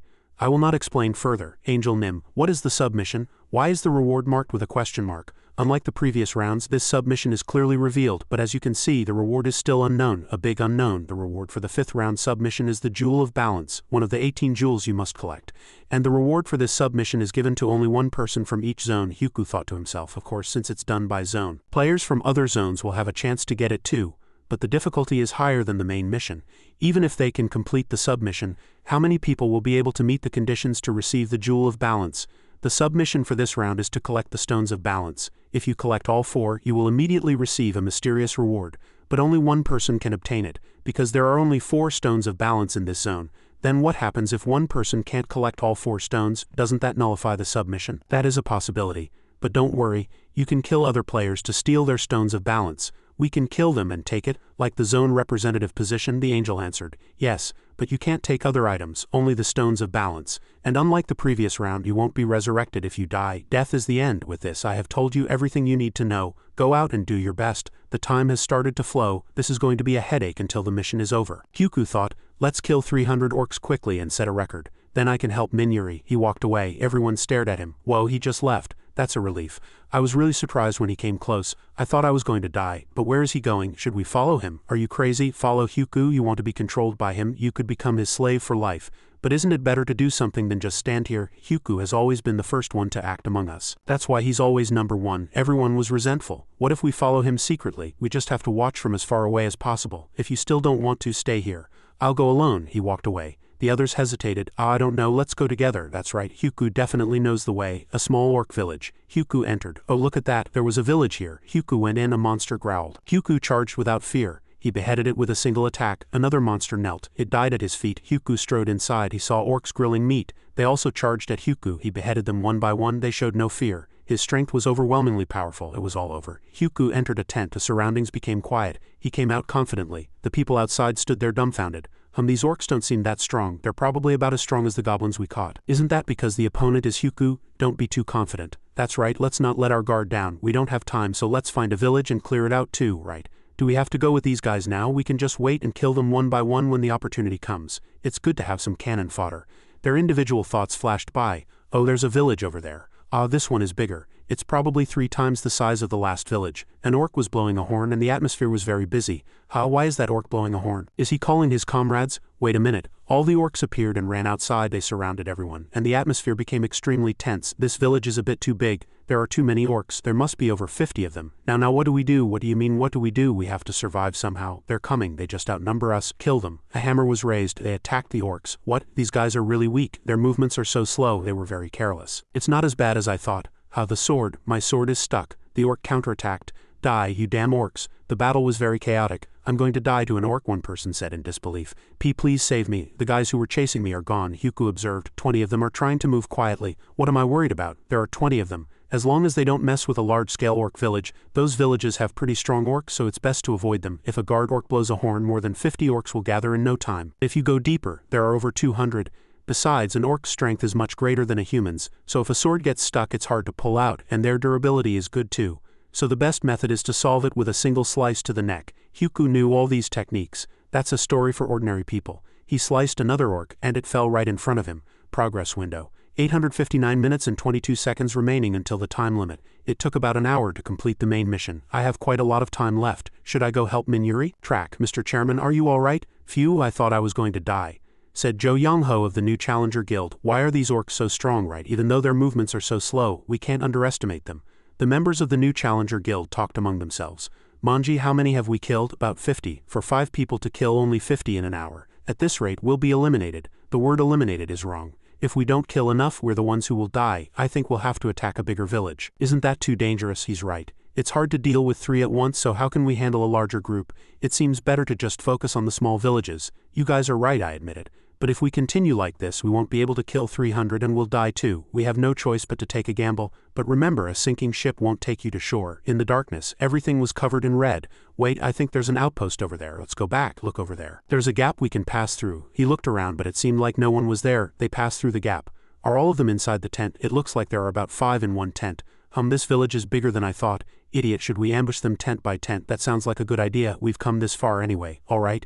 If we ambush them properly, 5 of them will be a piece of cake. An orc is standing guard. Let's start with this tent. Rush in when I give the signal. Everyone get ready. They started to go inside. At the door they charged in together. Everyone was surprised. It's the orcs. They stood up. 10 is too many. What do we do now? Let's take them out one by one. Everyone from the left got it. Everyone shouted in unison. Everyone attacked together. They focused on a specific opponent and attacked together. A blade flashed and an orc fell. The next one rushed in and they fought together. The orc attacked. The leader shouted, "Manji, die you disgusting bastard." As he charged, the orc in front of him fell instantly. In that scene the orcs were very fierce. They stood together ready to fight each monster. There are only 8 left. Can we win? No, we have to retreat. I think so too. Let's go. They all ran away. The orcs chased after them. When they looked ahead, a group of orcs was blocking their path. How many of them are there? At least 10. It's over. We're dead. Is this the end? Grab your weapons, Captain. It's over. It was fun being on a team with you. Why do you think the orcs haven't killed us yet? Look at their faces. They observed. They're mocking us. They're enjoying watching us tremble like rats. Doesn't that piss you off? Being mocked by orcs, being treated like monkeys in a zoo. Don't give up until the end.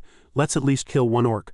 At least let's not die in shame. Alright, I'm sorry for showing my disgraceful side. I'll fight with you until the end. The orcs looked at them. When I give the signal, we attack one of them together, understand? Understood, Captain. Then let's fight. The orcs looked at each other and suddenly ran away. Everyone looked at them. What's happening? Why are they suddenly leaving? They looked at the orcs in front of them, bewildered. They couldn't understand what was happening. There are only 8 of them now. Let's go. Understood, Captain. We have to defeat 8 orcs. One person let out a sigh of relief. We did it. No, you did it, Captain. That's right. If it weren't for you, we would all be dead. They rejoiced. Don't say that. It's because you guys united and decided to use everything you had. If you weren't here, I would have died here too. By the way, how's your wound? Mandong replied, "It hurts, but I can bear it." "I'm fine. You need to rest. Don't move. You guys hide here too. I'll go find an escape route. Isn't that too dangerous? Don't worry about me." He left. Be careful, Captain. Strange. Why is it so quiet? I haven't seen a single orc since a while ago. He approached. What's that? His eyes widened. He saw the fallen orcs in front of him. What is this? Who did this? You're Huku. Was there someone here before me? Huku thought. Your name is Jo Young Ho. One of the classes that uses close-range weapons is mercenary. A mercenary uses various weapons like a warrior and has a similar skill set. But there is one crucial difference. Only mercenaries can become stronger by making a contract with another person. So most mercenaries form a party with an acquaintance or make a contract with the mercenary king. And the mercenary king is the only class that can command mercenaries through a contract. And if the mercenary king accepts the contract, the mercenaries receive an additional buff effect. So if you're a mercenary, you must make a contract. The Jo Young Ho in front of me is that one and only class, the mercenary king. I didn't expect to meet the mercenary king in a place like this. Jo Young Ho opened his mouth. Hello, Mr. Huku. Huku asked, "Do you know me?" Of course. Who doesn't know the #1 player, Mr. Huku? Wow. I can't believe I ran into a top player here. Would he dislike it if I suddenly asked for a handshake? He doesn't seem like the type to backstab. Wow, that's probably why he got the mercenary king class. To become a mercenary king, you need a good heart and a leader's brain. Then it should be fine to talk for a bit. The two were still lost in their own thoughts. Did you kill all the orcs here, Mr. Huku? Yes, wow, that's amazing, as expected of the #1 class. Thank you. Thanks to you drawing the orcs' attention, I was able to survive. I didn't even know you were here. I know it was all a coincidence, but help is help. Young Ho replied. Huku sighed. I understand if you're done here. Hurry up and take your comrades and leave. I've killed all the orcs inside, so don't worry. Really? But how did you know I had comrades? The two looked in the same direction. Hey guys, what are you doing here? What? I told you to wait. We were worried you'd leave us behind. Where would I go without you guys? Huku thought to himself. Those 4 must be mercenaries contracted to Jo Young Ho. They must have followed him because they were worried. He already has loyal followers. He's a true mercenary king. Excuse me. Are you Mr. Huku? What are you doing here? It really is you, Mr. Huku. I just came to hunt as usual. Yes, of course. Hung Nim, do you usually handle all those guys by yourself? There must be about 100 of them. If you're done here, go back, Huku thought to himself. Now that all the orcs are dead, the mini-boss will appear soon. It'll be dangerous if they get caught up in it. Understood. We'll see you later then, Mr. Huku. It was an honor to meet you. As they left, they talked amongst themselves. Hey, do you hear something? What? Listen carefully. What's that sound? It's the mini-boss. Let's get out of here. Yeah, he said. A mini-boss, a giant orc appeared. What is that? An orc. It charged ferociously. Huku thought, it's finally here. The orc warrior. The reason I didn't leave after killing all the orcs in the village was because of this guy, to get the Stone of Balance, the submission item. I have to kill that thing. If I defeat it and take out the bosses of the 3 remaining villages, I can complete the submission. He stood before it. Don't you think that thing looks really angry? Yeah, I think so. Young Ho was afraid he would be attacked. He stood as stiff as a board. A thunderous fist flew at him. Young Ho fell. He was terrified. Huku caught Young Ho. He was falling backward. Why are you standing there like an idiot? Huku asked. Thank you, Mr. Huku. Get back, he said. You don't want to die. The orc continued to approach them. I'll tear you to shreds, Hyuku charged, and the monster was just as formidable. They fought together and a huge explosion erupted. Hyuku said, "So what if you hit hard? I just have to dodge." It continued to attack. He landed on the ground and thought, "Again and again, don't scream." Hyuku counterattacked. The force was immense. The two went in different directions and he charged again to attack. A series of attacks slashed its body. It didn't stay still either. It continued to counterattack. Hyuku thought to himself, "Its neck is too thick, I can't cut through it with just 2 slashes." He flew up again and unleashed his next attack. He used its body as a foothold to jump up. Hyuku watched. It was slashed and blood splattered everywhere. Its head fell. He had defeated it. Hyuku stood tall. "You have defeated the Orc Warrior Express 37.73. Gold 4,000, additional reward 2,000. Young Ho's team watched as Hyuku defeated the orc. "Did he just defeat that giant monster?" Hyuku came down from its body. "You have defeated the Orc Warrior. Express 37.73. Gold 4,000, additional gold 2,000. You have obtained the Wanbianum and the Orc's Heart. You have obtained a lowest grade indigo mana stone. You have obtained a Stone of Balance. Submission progress. Stone of Balance 1-4. Hyuku thought, "Just as I thought, boss rewards are much more valuable than normal monster rewards. Plus, I got a lot of good items. The Wanbianum is stronger than my scythe in terms of impact damage. I should raise the selling price later. And the Orc's Heart. Some people might throw it away because it's gross, but they'll regret it. It's a material for making unique equipment. Mr. Hyuku, thank you for taking care of that monster." "Thanks to you, Hung Nim, my comrades were able to live. By the way, did you know that monster was going to appear?" Hyuku thought, "I'd better just make something up." He answered, "In other villages a mini-boss would sometimes appear after killing all the orcs." "Ah, so that's why you told us to leave quickly? You're a really good person." I'm done here, so I'll be on my way." Everyone bowed their heads. "Yes, thank you again for saving us. Please be careful, Mr. Hyuku. Let's go too. We have to leave early in the morning." Everyone shouted. Young Ho turned around and asked, "Manji, are you okay?" Hung Nim, I can't hold on any longer." "What are you talking about? You said you were fine a moment ago." "I only said that because I was worried about you, Hung Nim. I've reached my limit." He trembled. "But you have to hold on. If you can't endure it here, you won't be able to endure it in the real world either." "I know that too. Hung Nim, if I can't kill 300 orcs, it will all be for nothing. Please leave me and go. I can't be a burden to you and the others. I can't do that. There must be another way." That's right. What if we hit the orcs and you deal the final blow?" Young Ho suggested. Manji bowed his head and said, "But then you and the others won't be able to hunt. Even if we kill 3 orcs, we won't be able to survive for the remaining time." Everyone shouted.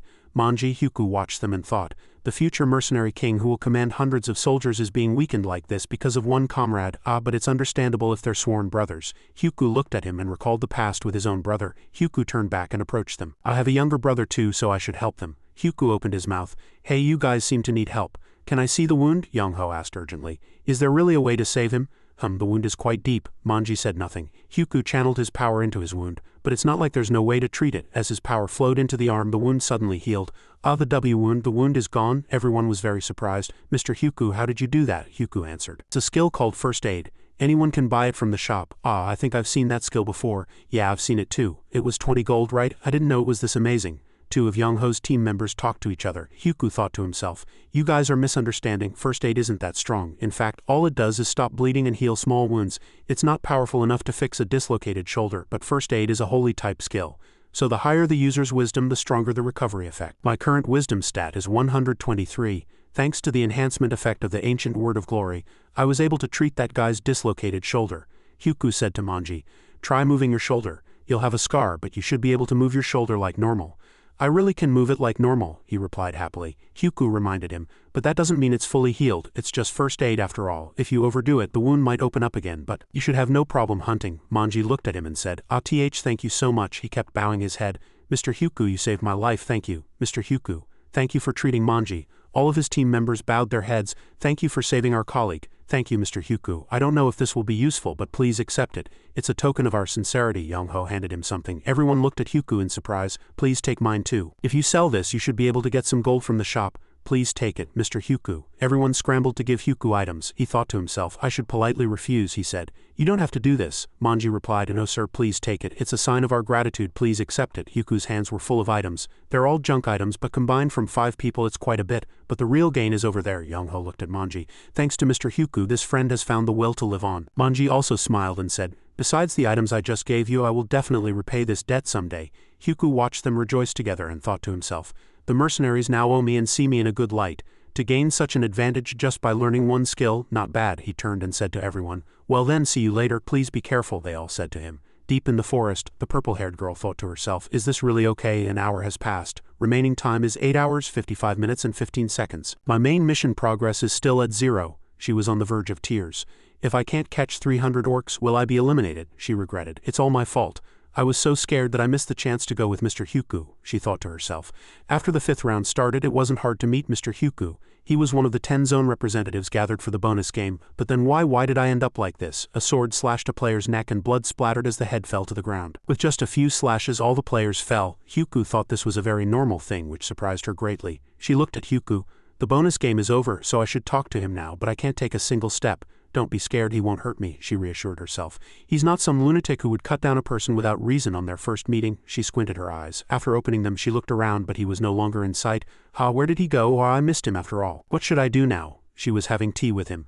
The mission to catch 300 orcs is no joke. Orcs are tough and usually travel in groups, so you can never hunt them alone. When the zone representatives gather, find Hyuku first. Whatever happens, don't even think about fighting the orcs. Even if you can't meet him, wait for at least an hour before you move, she thought to herself. He told me to stay put several times, so I waited, but there's no guarantee he'll come back to the starting point. Right? I might not be able to meet him before this round ends. She stood up with determination. I have to go find him myself. She surveyed the path. It looks like he went this way. She pushed aside the branches and was surprised. There's a village over there. Don't tell me it's where the orcs live. If so, Mr. Hyuku might be in there too. She kept shaking her head.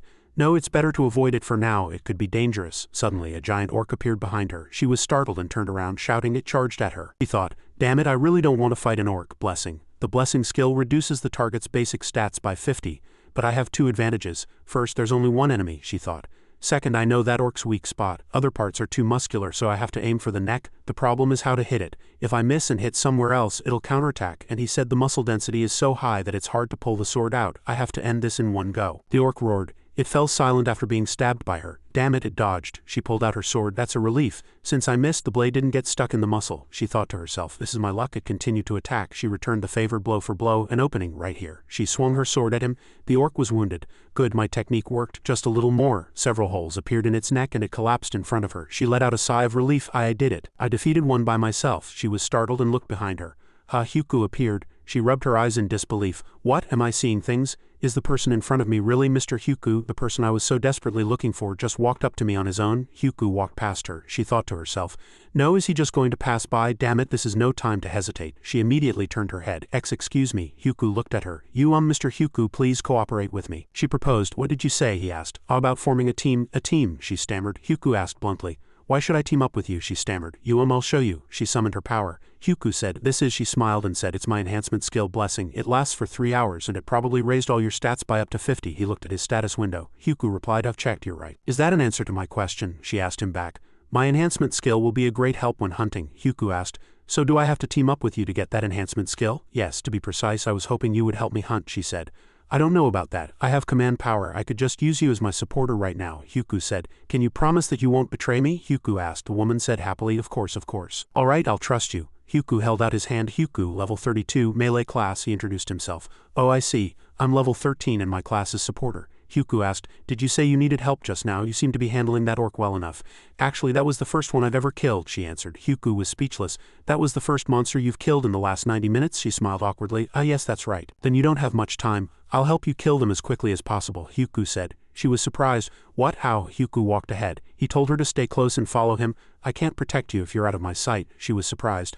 I understand, she thought as she walked beside him. He wasn't as cold as he seemed. She was glad she had listened to Yumin. When she looked up, 3 orcs were approaching them. She was scared. There were 3 of them. Hyuku got his weapon ready. Wait here for a moment. He planted his feet, took a stance, then charged at them with a determined look in his eyes. He fought 3 giant orcs at once.